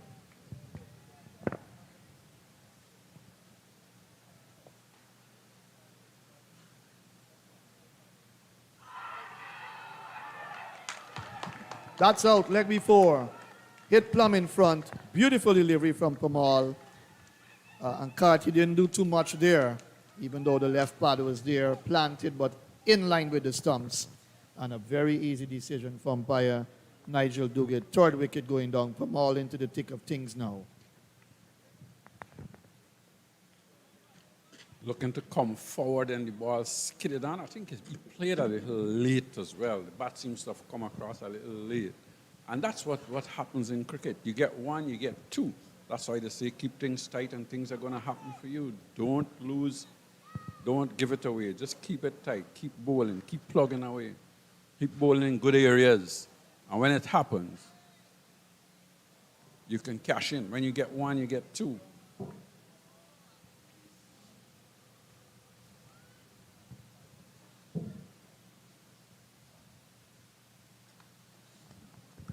As a batter going out in the middle now, you'll be thinking, well, I've been seeing Pomal, I've been seeing St. Clair. They don't seem to me to be turning the ball a lot. So what I have to do is I have to try and get out that front foot, play in line, and not look for something that's not there. Look to play up straight, mid on, mid off. And when they're straight, then you look to score. The captain comes out, Jamar Hamilton, so good strike for Pamal. He's always in the wickets column, and he's removed a young man who was looking to stay there for a long period of time. 67 balls, 4 fours in his 23, falling closely behind Powell, who made 39. So both batters who built a partnership of 69, they've both gone back in now. 2 new batters are out there.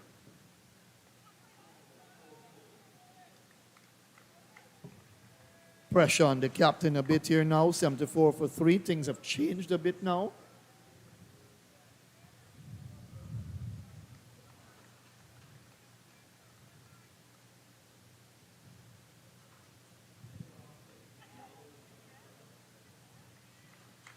And probably 2 of the more experienced batters out there after Powell. The captain is in his 98th first-class match, averaging 26.94, 600s and 26 50s. That's experience. He needs that now.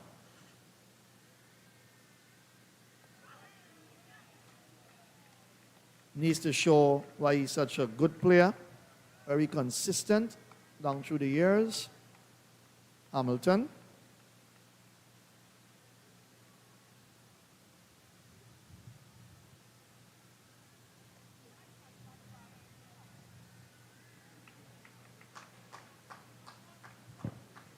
And the pressure has been put back onto the Hurricanes. You can see the Eagles now lifting their games. If they obviously were a little down and out before, but they're starting to lift their game now. They've got 2 wickets. And what happens when you get 2 wickets? The whole game changes, and that's what happened here. It's happening here now. And Leon Johnson being the experienced captain that he is, you've got 2 batsmen in the middle. Both haven't come off the mark. Why not? Put the pressure on them until they start to score. And look at pressure now. 4 around the bat for Devon Thomas. 3, in fact.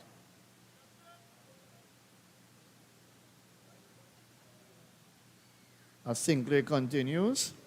74 for 3 at the end of 25 overs.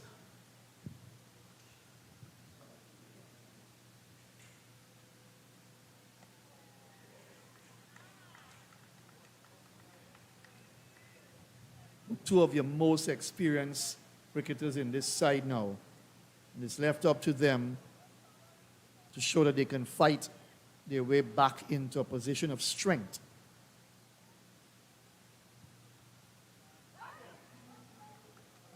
Forward edged, but way in front of the field at slip. That's Anderson.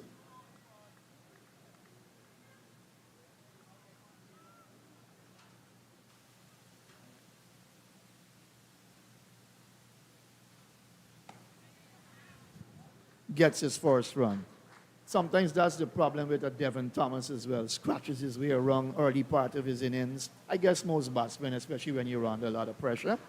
Hamilton comes in to strike the captain now. They trail by 4-7. They've lost 3 wickets.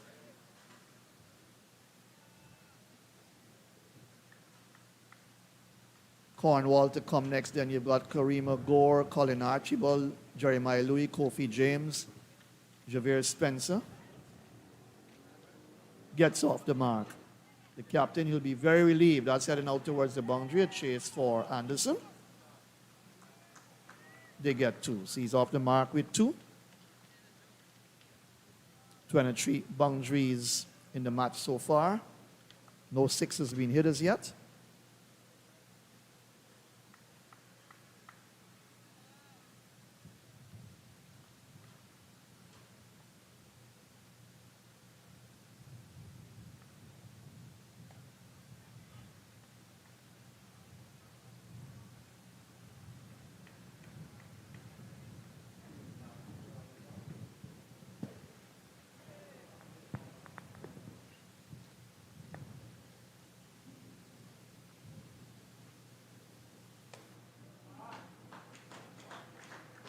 I was just going to say that maybe Leon Johnson could just rethink that feel a little, because you've got a new batsman in.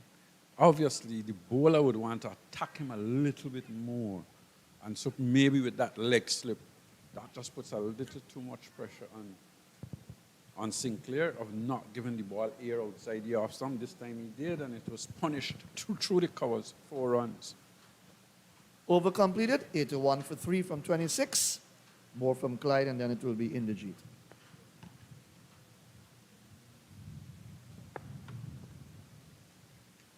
So, 81 for 3. You're behind by 41. You've got 7 wickets in hand. You must be thinking now that, listen, we as a batting side need to try and battle the afternoon. You've got 2 good players in the middle, 2 experienced cricketers. And you must be thinking, if we can battle this afternoon without losing any more wickets, we've got this game the way how we would like it to be. Whilst the Eagles would be thinking, well, we haven't got much runs on the board, and we need to continue to take wickets to peg them back. Good afternoon to you. Good afternoon to you, Clyde. And I think those are the thoughts that are going through the minds of these batters. On the other hand, Skipper Leon Johnson and his bowlers here, they're just asking for that one more effort, one more wicket. Wow, that was beaten outside the line of the off stump. Did he got a little bit bat onto it and into the pitch, Clyde? I'm not sure. I'm just behind here. I'm hoping that we'll see it here. Ball pitch outside the off stump. He came forward, yes. I think there was a little edge, but it went onto his foot. Well, it went down, really. I don't think it went up. It went down into the ground. Well, that was close. Good-looking shot this time, and that might hustle away towards the boundary. It's not going to get there, but good timing, good placement. And they came back and completed 3. So the approach here by the batters are good. Yes, you want to play to the end of the days. At the same time, too, you don't want to be bogged down, pushing and prodding forward. You want to ensure that you get every scoring opportunity without any undue risk. Well, I think that's the right way to approach it. You're toward 7 behind. You've got 7 wickets in hand. You don't want to be just blocking and defending. You want to keep on scoring, keep on rotating the strike. And once you do that, you'll be putting the pressure back on the field inside.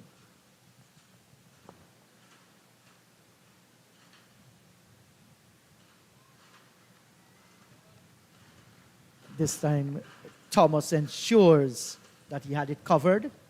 And when you're a field inside, especially if you're bowling, you'll be thinking, you'll be looking at that scoreboard and say, come on, I cannot afford to give away runs. And that's the time when you probably make your mistakes.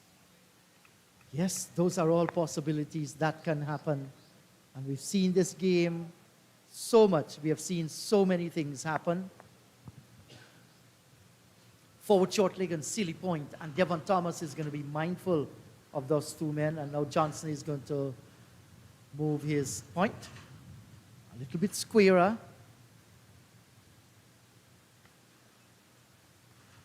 And Pemal is getting the ball to bounce nicely. 85 for the loss of 3. I think as a bowler now, you have to be patient. You have to decide to bowl in the right areas, keep things tight. Yes, you got 2 new batsmen. You want to attack them a little bit more. That's fine. Nothing is wrong with that because you get another wicket here. you've got the batting side under pressure. You know, you've got the batting side under pressure. And Leon Johnson has now decided he's going to bring on the Adams, the left-arm spinner. I was surprised because I thought Sinclair was doing a good job. You don't want to ease the pressure off the batsman. But having said that, Adams comes on and he starts to turn the ball, maybe something a little new to these players because they would not have seen a lot of Adams. And this can work as well. Yes, it can. So let's see, Anthony Adams. One match for Guyana before this. 2018 was that year. Having another opportunity here, the Essequibian.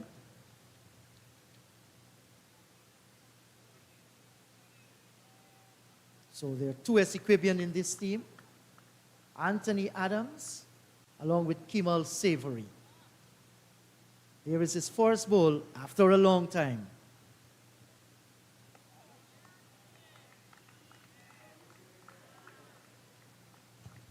It's a good start. Right on target, probably just a little leg stumpish, but in good area.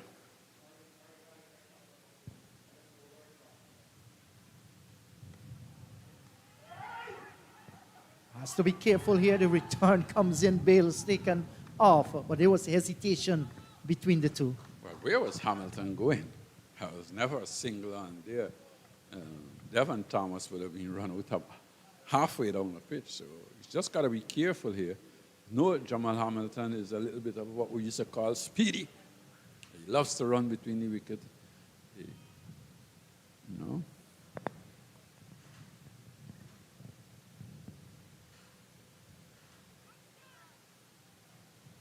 And spirit thought for Anthony Adams here.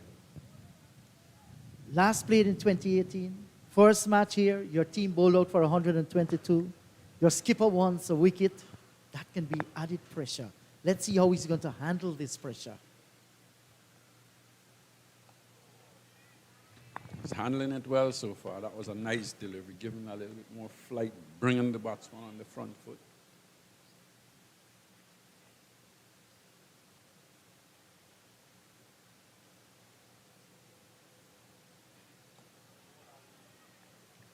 Again, give him some flight, bringing the batsman on the front foot. What we're not seeing any grip and turn on this pitch. We're seeing the ball more or less sliding on. This can be good as well because batsmen nowadays tend to play with their bat way in front of the pads.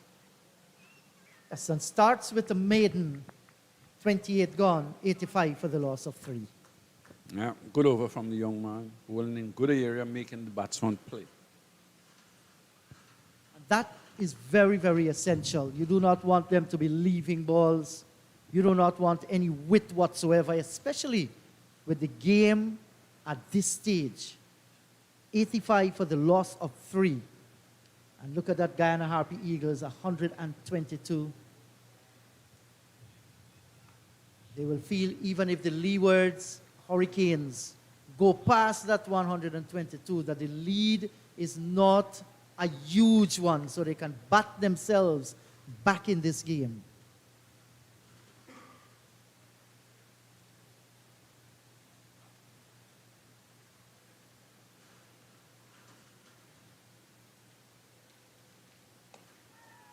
Down the track, in the air, he's gone, caught at mid-off. So that's the end of Devon Thomas. A little bit too extravagant. And the Harpy Eagles have gotten him. 85 for the loss of 4. Well, that's bad cricket as well. When you've just lost 2 batsmen that was in, you decide this time, because the field is in, you're going to charge down the wicket and look to hit over the top. Devon Thomas is a senior player in this team. Just needed to keep working the ball into gaps, wait on the bad balls. He went very early, and obviously Cornwall saw him coming, pulled it down a little, got the outer half of the bat, and went straight to mid-off, out caught. That was almost an intentional shot, Clydie. Well, when I say intentional, he was looking to go over the top. Right. But he got the outer half of the bat and went to mid-off. He was looking to chip down to hit over long on. And is there a need for that at this time? No, I think that is... I would say not. Yes. Hamilton is not going to feel satisfied with that coming from his senior statesman. So that's all history now. Harpy Eagles, good for them. Primall has picked up his second wicket, 2 for 23 so far. And look at Leon Johnson. He's a skipper that is well involved in this game. He knows as we come down towards the end of day number 1, 85 for 4 can easily become 85 for 5. And that's the plan that they're discussing. Well, 122 is looking larger and larger every minute. Because knowing what you know and how things happen in cricket, they can easily be a collapse. They can easily collapse and get bowled out for 120, 140, and maybe even less. You never know. So Karima Gore has come out in the middle. That's the boy we've been talking about from the Bronx, born in the United States of America, played 1 day internationals for the United States, 1 match for the Leewards Hurricanes. So this is the second game. And there is pressure.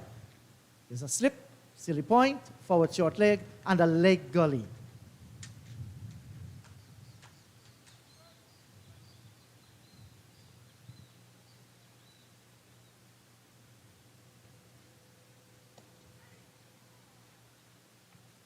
Look for the drive, gets it down towards mid-off. You can almost feel the little pressure out in the middle.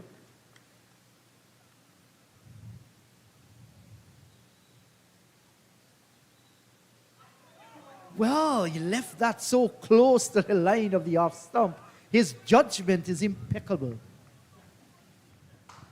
Like that. Sure, certainly judged it well, came forward and leaving that. Wow. That was very close indeed.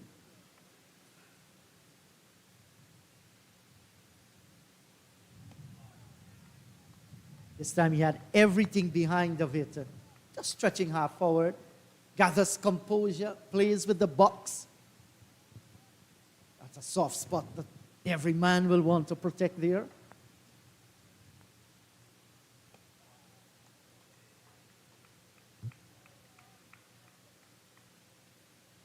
So let's see if Veerasammy Primall might be tempted to whip one a little bit quicker on the line of the off stump. Final delivery coming up in over number 29.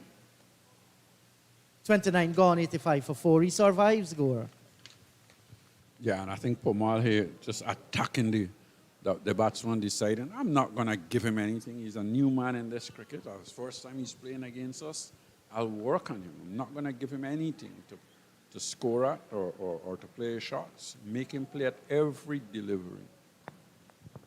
Yes, and that is what the bowlers will do, and that is what Primall did. Be stingy. You know, there's a fruit in Guyana that we call the star apple. Those guys don't really fall from the tree. Regardless of until they are rotten. That is what you want to be out in the middle there. Don't give away even the singles. Hamilton has been there in the middle, umpteen time for the Leeward Islands. Played a lot of cricket for the West Indies A team.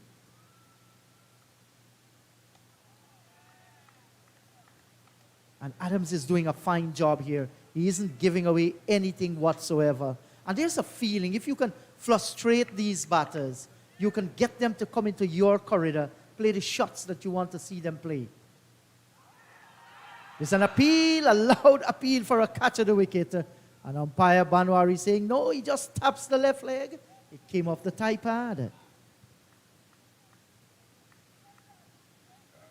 don't think the bowler was interested at all. It was going from the way how the wicketkeeper and the first slip went. Obviously, there was a touch of something. But short of the back foot, caught, beat points, out towards the boundary. And it's going to get there ahead of the fielder now. And when Jamar Hamilton hits them, he packs a punch, he gets a boundary. Well played. well, that's what batting is about. You've got 2 or 3 good deliveries. You get a loose delivery and you put it away. That's what batting is about. He rocked nicely, went nicely on the back foot and played it just in front of square on the offside. 4 runs. Yes, he's a very aggressive player. He's not going to allow loose deliveries like that to go a begging. Good crisp drive again, out through extra cover and down to the boundary 4 more. Great shot by Jamar Hamilton, and Clydie did it so easy. Yeah, it wasn't a bad delivery, but he was coming forward, got to the pitch nicely, and didn't try and overhit it. He just more or less caressed it, probably thinking about a single. But it found the gap nicely and went into the boundary for 4 runs. Wasn't a bad delivery. And that's good cricket. He does not want to do what Kieran Powell did. Powell was looking to go over the top. He's going to go flat on the ground, and he's scoring runs.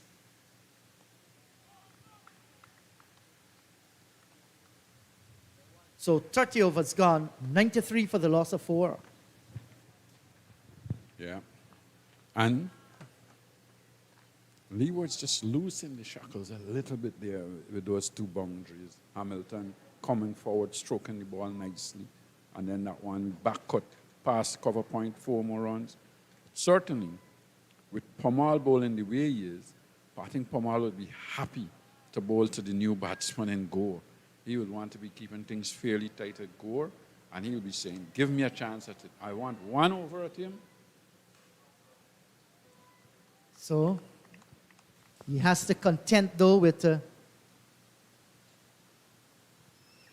Gore facing.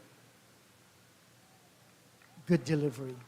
Some spin there for Premal, but not vicious whatsoever, making some height too.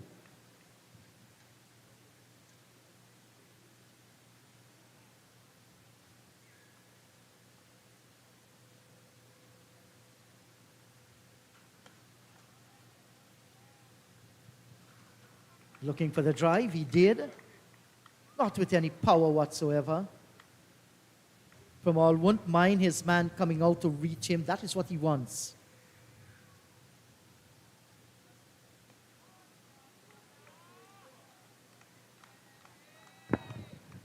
And Pomal is growing in confidence. He's bowling slower and slower, encouraging the batsman to look to come and get him. But he's bowling slow and slow, but he's bowling in good areas as well. Bringing the batsman forward.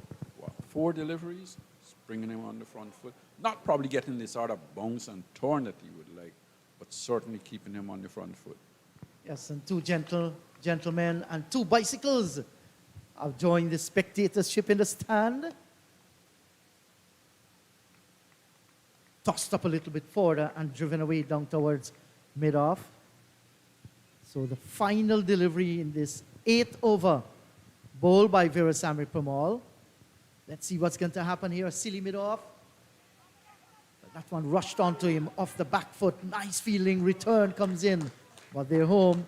Gore keeps the strike. 31 gone. 93 for the loss of 4. Well, that's what you need when you've got a low score on the board. That was a brilliant piece of fielding in the cover.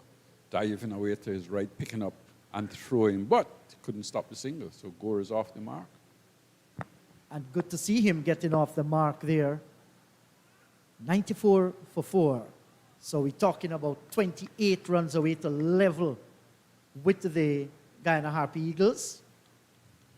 You don't want to lose a wicket at this stage in the game. Harpy Eagles looking for 1, and even more than that as well. The current run rate is a good one, 3.03. That tells they have never been really bogged down. 4-day game and you can score 3 and above, that's excellent. Especially on the first day.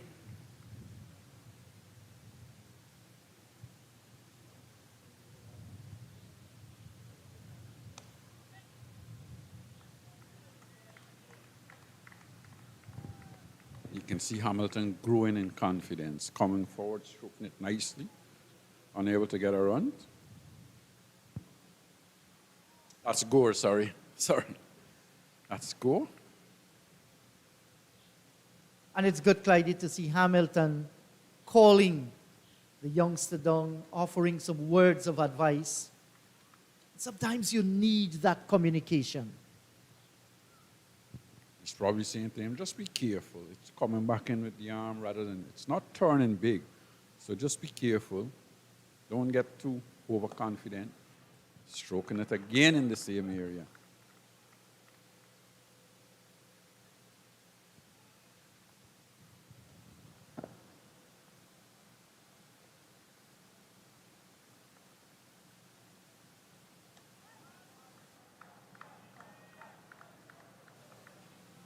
This one just opening the face and getting out down towards point. Anthony Adams.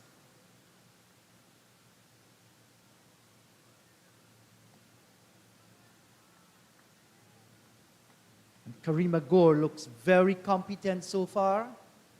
Seems not to be bothered by anything that's happening around him. He's faced 15 deliveries so far. So you could see there, Anthony Adams just thinking, pulling back the length of that delivery a little, getting good bounce off the pitch.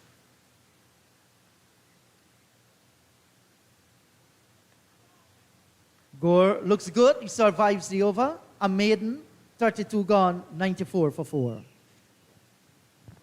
Yeah, and Adams not really getting any porches from the pitch. Probably still a hard pitch. Ball is still coming on nicely to the bat. Just need to be consistent. Just keep plugging away at that area. Keep bowling tight. Not to give, especially the new batsman, any sort of free runs, whatever. Kevin Sinclair pulled out of the attack. 8 overs, 1 maiden, 1 for 24. Did a fine job, Kevin Sinclair. Leon Johnson giving Anthony Adams a chance. So far, not bad bowling. 3 overs, none for 8. 2 maidens in that 3 overs. And he was struck for 2 boundaries.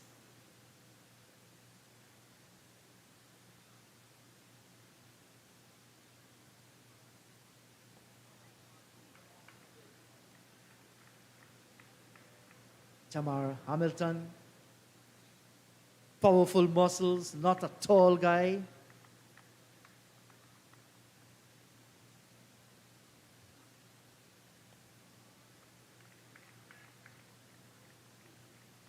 He's the senior man out in the middle there. Will surely want to take the Hurricanes home without another loss of a wicket.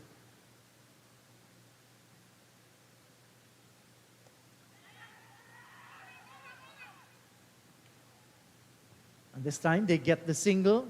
Good response by Gore. It was Hamilton's call.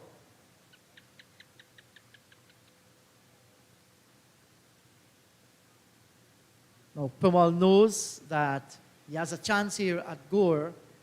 And once again, the fielders are going to go in those catching position. A leg gully, a silly point, solitary slip, and a forward short leg.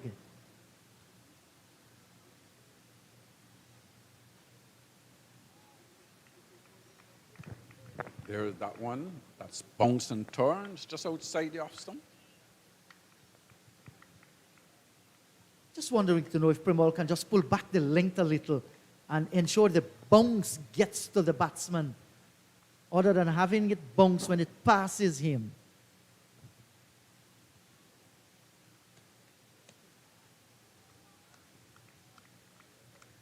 Because he's having no problem reaching out to these or allowing it to go by.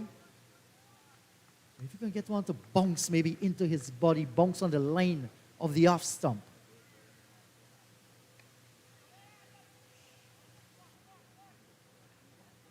Diving effort here. Cleaned up by Shamar Joseph. 33 overs gone. It's 95 for the loss of 4. Yeah, that last delivery, just too short and too wide. Lucky to have gotten away with it as Hamilton was looking to punch that through the offside.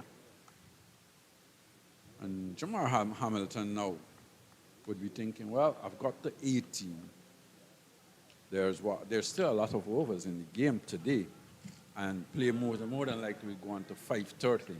He will have to be thinking, I need to bat and try and bat out to 5:30. It doesn't matter if we score 10, 15 runs, but he just needs to bat to that 5:30 mark.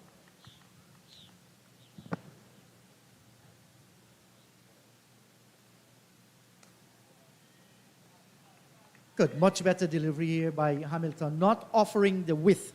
And that's the important thing. Because once Hamilton gets the width, he's going to score through the offside. Tight line.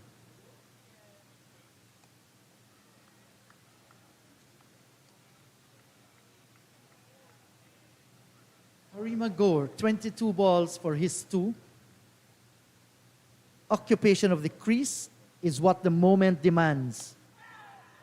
It's a drive, and it's gone through the offside field, out through extra cover, has enough to get to the boundary for 4, was in the air for a while, but had the power there, freeing himself and getting the boundary.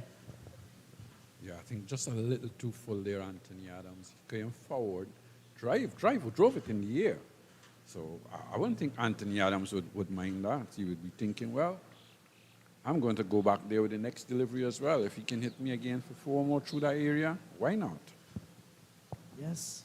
And sometimes in this game, you need to be lucky. And luck favored him. Sometimes 4 runs and you get a wicket and you say you're happy, luck. Exactly. You're a ball to get that wicket. You guys don't give bowlers enough credit, do you?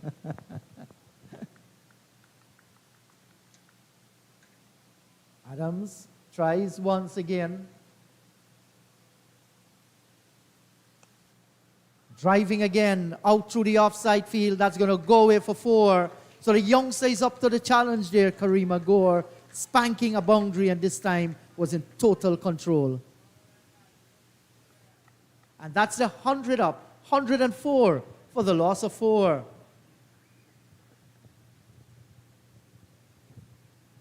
That last shot was a lovely shot. Good timing. Yeah, again, it was given air. He came forward. This time he kept it all along the carpet, and it sped away through extra cover, 4 more runs. So they've gone past the 100 now. So 18 away from that 122. And then whatever lead they can put together, Harp Eagles will want none of that. Edge in, that's a brilliant catch by Leon Johnson. And he points to his brothers out in the field. What a fine catch. We saw him put down 2 against the Scorpions. This one has made up by far. Great catch. Leon Johnson gets it. Well, there's that length. Pulling back the length, it bounced a little. He was on the back foot. He hung his bat out to dry, really. He didn't try and play a cut shot at it. Hung his bat, got the edge, and Leon Johnson had to dive to his right with the ball going away from him and going downwards as well. Dive to his right, came up with it with one hand, and that's a good wicket to get at this stage. Congratulations to the young man as well, getting his first wicket for the season. And Yes. Anthony Adams, after being put away for a couple of boundaries, then to take that wicket, certainly. Pulling the length back, there you go, just hanging the bat out there, got the edge. Brilliant catch by Leon Johnson. Yes, and he judged it very, very well indeed. On another day, he might be pushing the fingers forward, but he went with the flow of the ball. And before it could have touched the grass, he palmed it in his hand and gleefully ensured that he celebrated along with his teammates. So Anthony Adams gets a wicket, 1 for 16. 104 now for the loss of 5. Can we see more? As we come down to the end of the day, more from John Ramsing, and then it will be Matthew Kisoon. Hi there, Indrajit. Good afternoon to everyone. So the Guyana Harp Eagles fighting back. 104 for the loss of 5. Captain Hamilton is there, looking solid. Wicket stumbling around him since he has gotten to the crease. 15 wickets already in day number 1. Pamal starts a new over. So we're seeing the spinners now coming in. 4 wickets, the spinners this afternoon. 4 this morning to Raheem Cornwall. So while this start-stop situation, so while the seamers had it their way in 2 previous matches here at Providence, we're seeing the spinners now coming in and getting wickets in bunches.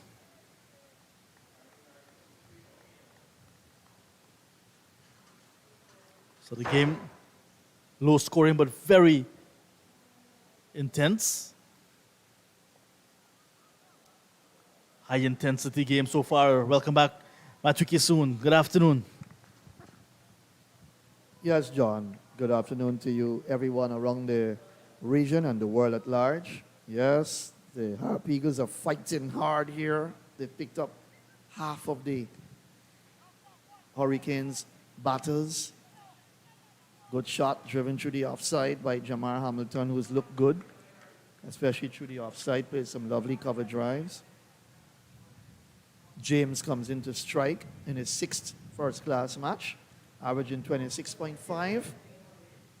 He's got 100 on his belt, so early days for him. The young 25-year-old from Antigua will take his first ball, but what a catch from Leon Johnson. What a catch. Fantastic catch. I've seen Leon Johnson most of his career, but I don't think I've seen one better than that. Really good catch. They had to take a very good catch as well to dismiss Kareem Agor. He was beginning to look good with 2 boundaries already.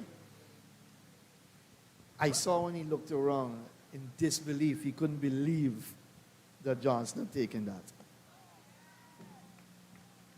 But that's what good cricket is all about. You've got to back up good bowling, and it was so nice to see Adams picking up that wicket. What a relief for him, because he's been hit for a couple of boundaries, especially through the offside, by both Hamilton and Gore. Over comes to an end, 105 for the loss of 5.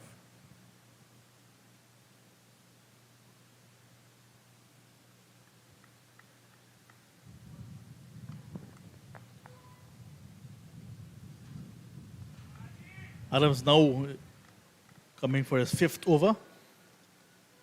Leeward Islands Hurricanes behind by just 17 runs. Look at that catch again. Machuki soon. Short ball. Look at Leon Johnson. Full stretch to his right. Just got the hand underneath in time. The 35-year-old is still as fit as a fiddle. That was exceptional. One-handed catch. You have to see he literally took that from off the ground, if you get my point.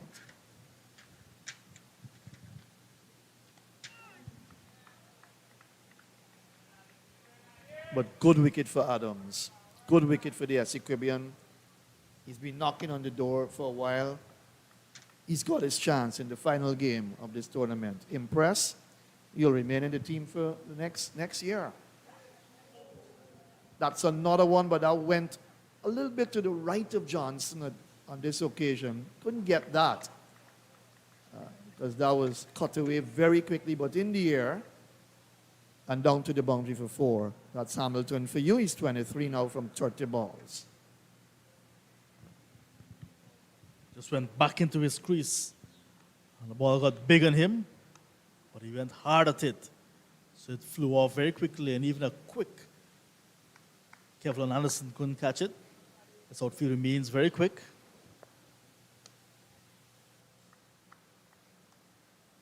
As you can see, the shadows stretching across here at Providence, getting closer to stumps on day number 1, but an action-packed day. 122 all out, Guyana Harp Eagles winning the toss and batting first. And now the Hurricanes 110 for a loss of 5. There is still Raheem Cornwall to come. Cornwall stand and deliver sometimes. Sometimes plays and miss. Colin Archibald is good as well. Not a bad cricketer. He's got 150 on his belt. This is his 14th game. He's still to come too. Jeremiah Louis, good all-rounder. So they've got batting to come.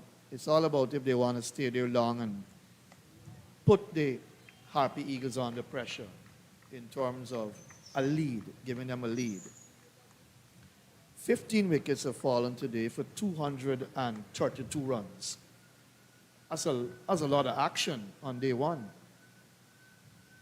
A lot of action.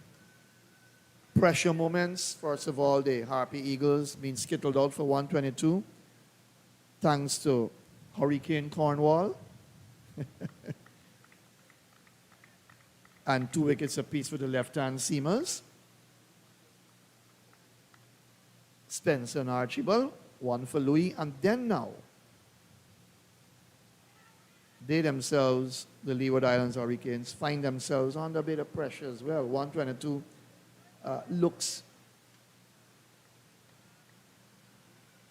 more of a challenge in total in the sense of, yes, you're going to get past it, but you're probably not going to build up a big lead to put the Eagles under pressure, a lot of pressure. That's the end of the over, 110 for 5.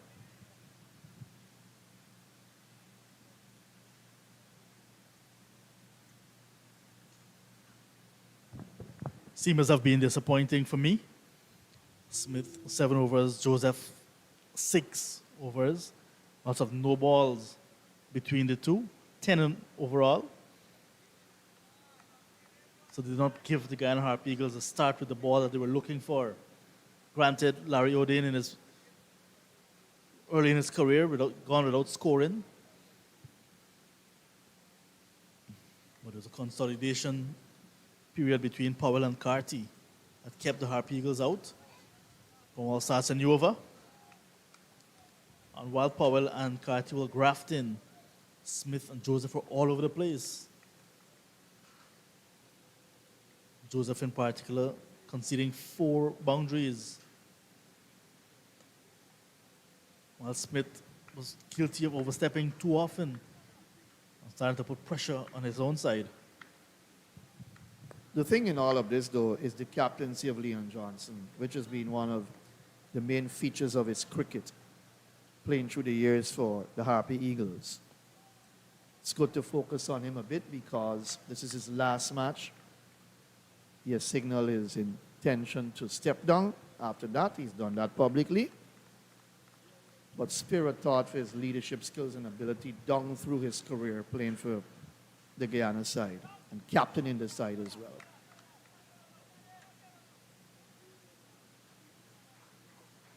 A drive through the offside, 2 more to Hamilton. But that is what the Guyana Harp Eagles guilty of most of this innings so far. Too many loose deliveries. So there was a little bit of pressure you can see building on Hamilton. Suddenly a short and wide ball outside his off stump. No pressure at all, 2 easy runs. Gone back on that nagging stump-to-stump line. Sometimes you want to work on something out, maybe outside the line of the off stump. A little bit of turn and bounce. But will not put any pressure on a batter if it's a long hop.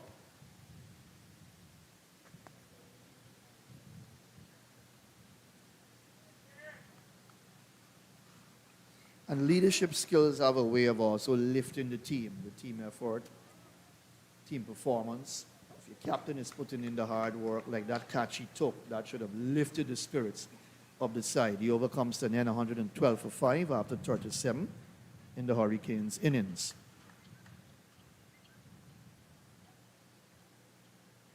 That's a big standout for the Guyana Harpy Eagles. That's their name now, of course, but they would have been Jaguars before and so on. In terms of the standards set by the Guyana side down through the years under Leon Johnson's leadership, captaincy, it has stood out. 5 consecutive titles. Now it's possible they can win this one to give him a good send-off. So that says a lot about the standard of Guyana's cricket down through the years as well. Yes, you will lose the odd game in between. The Leewards have had a jinx on them, as we said earlier, for a little while now, but the Harpy Eagles still tend to stand out in 4-day regional cricket. And they've been a very consistent side. Yes, you've won the title 10 times, compared to Jamaica 12 and Barbados 23.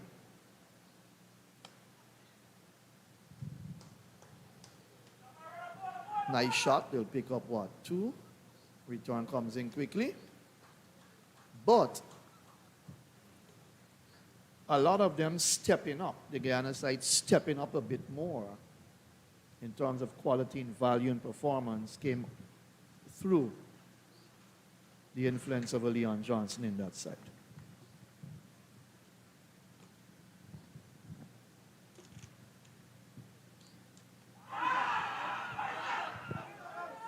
big appeal. Umpire Banwari says not out. Adams hand akimbo, wondering what else he has to do. That ball was pitched just about off stump and heading towards leg. Beaten for a little bit of pace there as well, James. I have to be honest with you, that looked very close. Very That looked close. very close to me, in my estimation. But umpire Banwari has been under tremendous pressure today, day one. It's a good testing game for him as well. He's young in the business. Yeah, that ball was very quick from Adams. And James without a big stride. Tall man, James.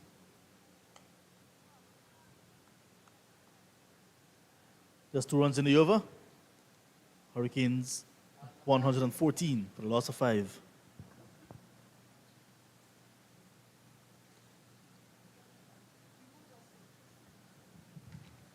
So I'm going to stay on Leon Johnson a bit since it's his final match. And, I think everyone around the world needs to know that he has been an excellent cricketer for Guyana. It's unfortunate that he has not been able to go on to play more for the West Indies.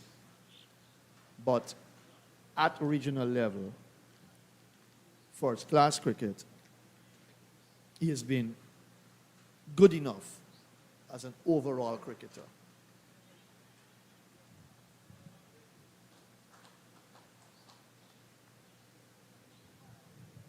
And when you're a good leader, you get your team to flow with you.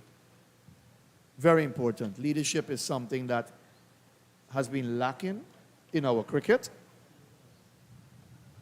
It has been lacking quite a bit. But when you find someone who can lead the team well, it's a plus. Now you look at West Indies cricket, they've made some changes. Shea Hope, the 50-over captain, and he started well with a win on his belt and getting 100.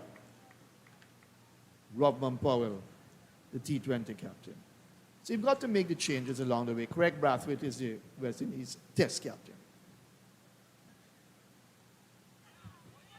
Might at times be a little bit too defensive, single taken. Kofi James might at times be a bit too defensive in his captaincy leadership skills. But he is the West Indies test captain and he's not that bad at all. Cricket West Indies as well looking for red ball coach, white ball coach.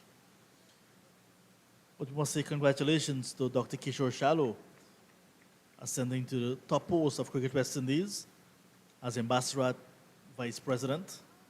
Congratulations to the directors that have been not re-elected, not those that are re-elected, but those are in positions to serve again, including Guyana's very own President Bisun Dayal Singh and Vice President Dilip Singh.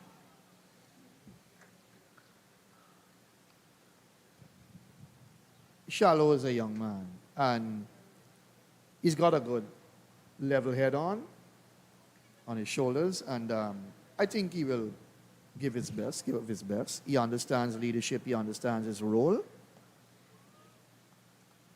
And in carrying that weight, the over comes to then 116 for 5. In carrying that weight of West Indies cricket on his shoulders, getting the support of your team is very important. You don't need division, you don't need issues and problems within your leadership. They all need to work around him. Basarat just needs to give the support to Shallow. I think Shallow is a visionary, and he'll bring to the table his style of leadership, and that's important. Every man is unique. Everyone has different fingerprints. That's how uniquely created we have been. So when you come into leadership, you will learn from your predecessors, but there are times when there are things about your predecessor you don't want to bring to the table because it's not relevant, maybe, given the situation. You bring changes, but you don't try to bring changes in a very rash manner. and right away necessarily. We saw the problems that posed in our cricket not too long back when you change a whole team and so on. You don't want that. Your cricket is struggling to get back to the top. You don't want to struggle in leadership. You need good firm decisions and good people to take the cricket forward. Runs here for James. Well, just a single. And that has been one of the little weak links in West Indies cricket, finding good, solid, genuine, firm, concerned, loving, patient leadership to serve in our cricket. Leon Johnson, 69 matches as captain. This is his 69th. You mentioned earlier persons coming under him, playing and leaving, playing and developing, and so on. Maybe life after cricket for Leon Johnson, in terms of on field, can become administration as well. We see leadership abilities in him. Look at Ramnir Sarwan, former West Indies captain, chairman of selectors, successful businessman, has his own family, balancing it all. Leon Johnson, very similar. Maybe we can see him ascending to leadership off the field as well, but in cricket. I think he will give back. He's that kind of person. He has that personality and character about him. I think he will give back, of course, to cricket in whatever way he can. But he still has to manage his life, his business, his family, and so on. So you have to balance it. You have to balance both. Sarwan has been a very busy young man as well. Overcomes to an end, 118 for 5. Sarge, as we call him, has been busy as well with his life. He's got a big business he's dealing with. He's got commitments, he's got responsibilities. But to give time to cricket, and that made you successful anyhow. So to give back time to it, give back value and quality and substance to help young lives coming up now. You can't ask for better from someone who's been successful in the game. Not everyone has done it, but when you can do that, it's exceptional. It shows the quality and the class in you as an individual, as a human being. And that's what you want from top cricketers in West Indies cricket. Shamar Joseph is back, replacing Pramal, who had a very long ball, 12 overs, 2 maidens, 2 for 31, whereas Sami Pramal, that's his opening spell. Shamar Joseph, who had an opening spell of 5 overs, overall 6 overs for him. None for 25 from the northern end. Hamilton squeezes this one between second slip and gully. And it's a no ball as well. And with that boundary and no ball, the Leeward Islands Hurricanes have gone past the Guyana Harp Eagles' first innings total of 122. They're now 123 for a loss of 5. Starts with a no ball and very wide as well. And that no ball has given them the edge now by 1 run. The boundary would have come, but if he didn't bowl a no ball, scores would have been level at that stage. So now the Hurricanes are ahead by 1. 5 wickets in hand. Another no ball. I'm not sure if there's a plan, Matthew, for the fast bowlers to outdo each other with no balls rather than wickets. He hasn't bowled a legal delivery in this overs yet. So we've still got 3 overs according to the scoreboard left in the day's play, according to the big scoreboard to our right, which should be correct.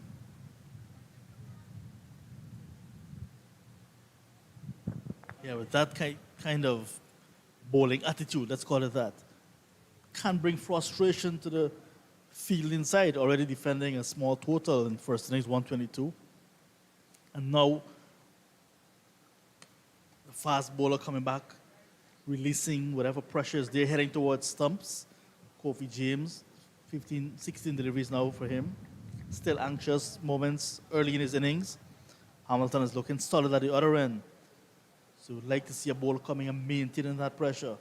trying to plug away, trying to get another batter out before stumps. But Hamilton and Kofi James now, the Hurricanes wouldn't mind with the extras.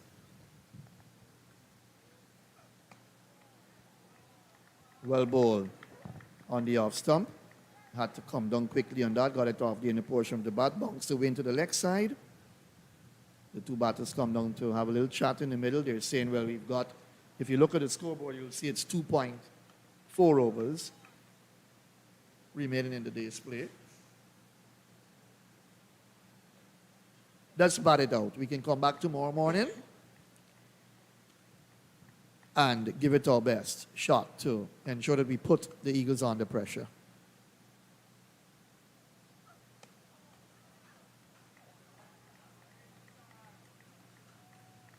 The Eagles won the toss this morning and decided to have a bat.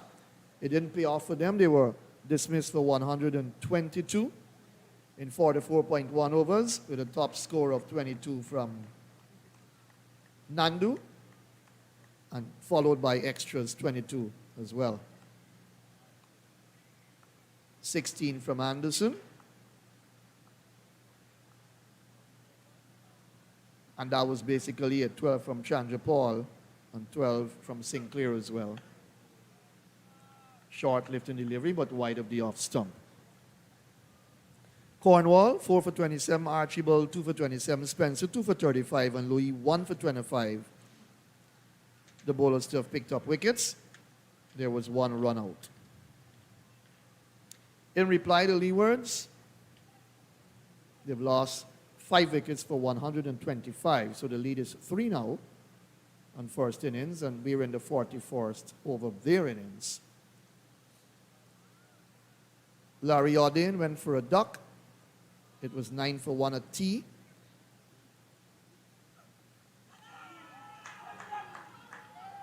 Not a good lift in delivery. Hung the bat outside James. Powell caught Chandra Paul, bowled Sinclair 39. Good knock, 75 balls, 5 fours. Then Carty, LBW, took them all for 23. 6 to 9 runs, second wicket partnership coming to an end.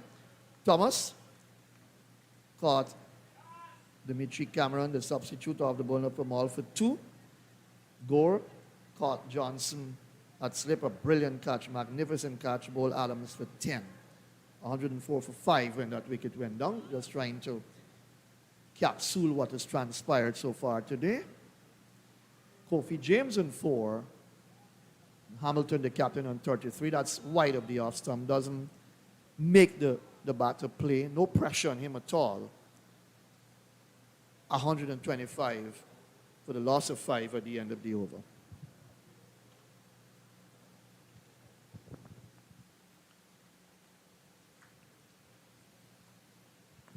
I was just checking back my notes, Matthew. Shamar Joseph, in the previous 2 matches, debut game against Barbados Pride, second game against the Windward Islands Volcanoes, did not bowl a single no ball. Suddenly, playing his 3rd match at home, for his first game at home, 3rd overall in his career, 7 overs bowled, 5 no balls in that short span. Something is not right. Very interesting because Niall Smith bowled 7 no balls, 5 to Joseph, 1 to Kevin Sinclair.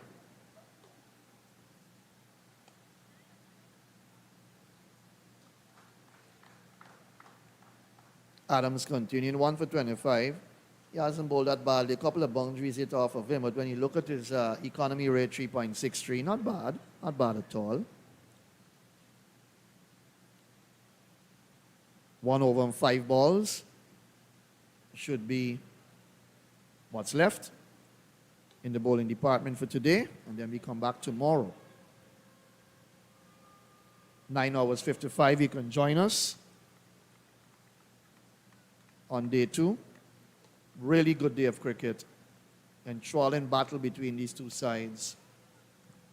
Final match of the regional senior men's Cricket West Indies 4-day regional tournament. And it started well. In terms of a lot of action, 15 wickets fallen today for 248 runs so far.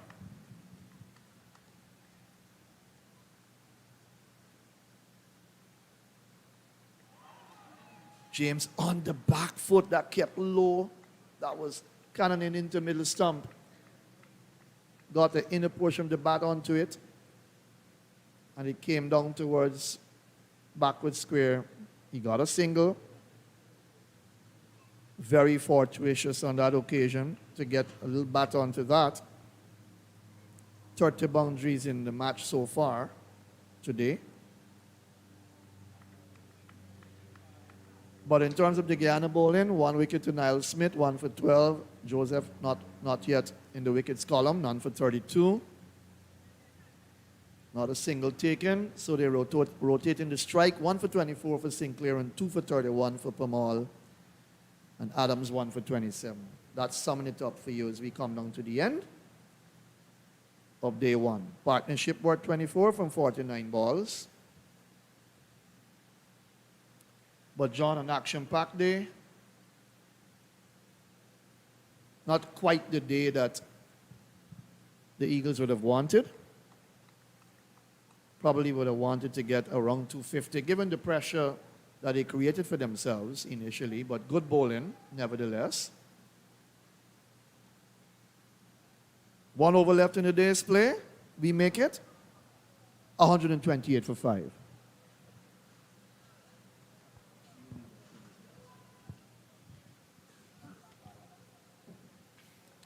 Too short from Anthony Adams, for my liking in the last over, not putting real pressure on the batters.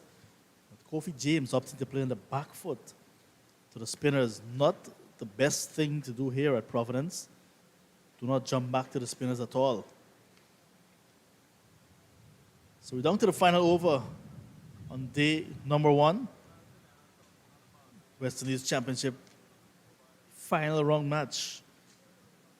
Guyana Harp Eagles, table leaders, against the Leeward Islands Hurricanes. Big match on. Well, 2 other matches on. TNT Red Force against Jamaica Scorpions. But the match that we're looking at, the Windward Islands Volcanoes against the Barbados Pride. Lots of interest in that game. Joseph starts very well. Notice after 2 consecutive no balls in the last over, remarked his run up. Since then, did not send down a no ball. Maybe he, as well, become a little bit frustrated with his efforts. 13 no balls. Now into the 43rd over. Inside edge could have easily been chopped on. Extra bounce from Shamar Joseph, but you see Hamilton getting into position, chopping at that one, but without moving his feet, just staying his ground and chopping. The under edge could have easily carried on. If it's one man, you need to stay to the end as the captain. He needs to stay there. He's set on 35. At his moments, but he's 35 from 51. The captain has to stay there. In fact, both batters have to stay there, and that's a bad delivery. Way down the leg side, giving Imlach difficulty coming down to fine leg. Not the way to bowl at the end of day 1 at all. Very wayward. Umpire Nigel Duguid telling the bowler that's 1 for the over, and indicating to everyone around him as well, that's 1 short ball for the over. 2 wayward, eluding the wicketkeeper as well, who did well to get around to his left, Imlach.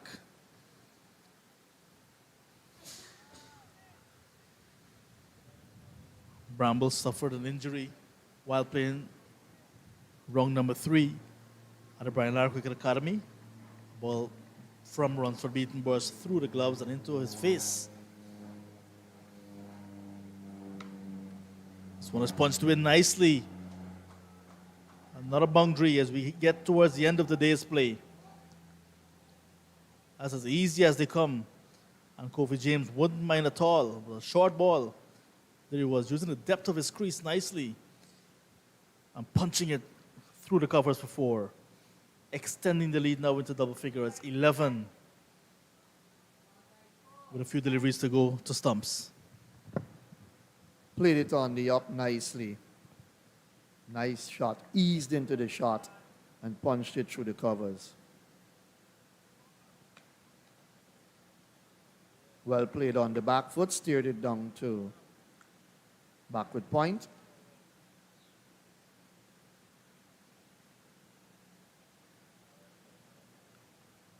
Generally speaking, a good day for the Hurricanes.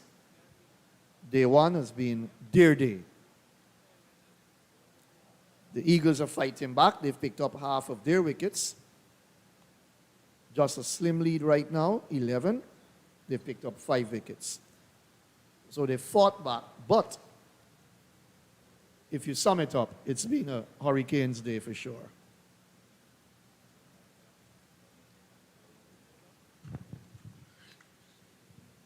The final delivery of the day's play coming up. Jamal Hamilton already taking off his gloves and helmet.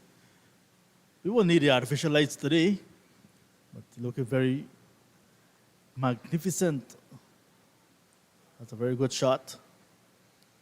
You see a bird as well, literally getting a bird's eye view of the game. 32 bulbs. You have good eyes, my friend. Last ball edged away, but all along the ground to Leon Johnson. And that would be stumps on day number 1. The Leeward Islands Hurricanes in their first innings, 133 for the loss of 5, 43 overs of batting. This is in reply to 122 all-out made by the Guyana Harpy Eagles in their first innings. And a slim lead, like Matthew said, at the end of the day's play. Jamal Hamilton, the captain, is still there on 35. With him, Kofi James on 9. And that lead, we would love to extend that tomorrow, which promises to be a very exciting day's play. The weather forecast, we had a look at it earlier, promises to be lots of sun tomorrow, a little bit of wind, but no rain. So the Guyana Harpy Eagles, 122 all out. Leeward Islands, in their first innings, 133 for 5. It stumps on day number 1. Matthew went through the entire day's play already, so no need to do that again. Just want to thank you for your company today and invite you to join us tomorrow at 9 hours 55 local time, Eastern Caribbean time, where we bring you action on day number 2 of this round 5 match in Cricket West Indies Regional 4-Day Championship 2023. On behalf of Inderjeet, Clyde Butts, Matthew Kisoon, my name is John Ramsing, wishing you well for the rest of the day and inviting you to join us tomorrow for action on day number 2. Until then, bye-bye.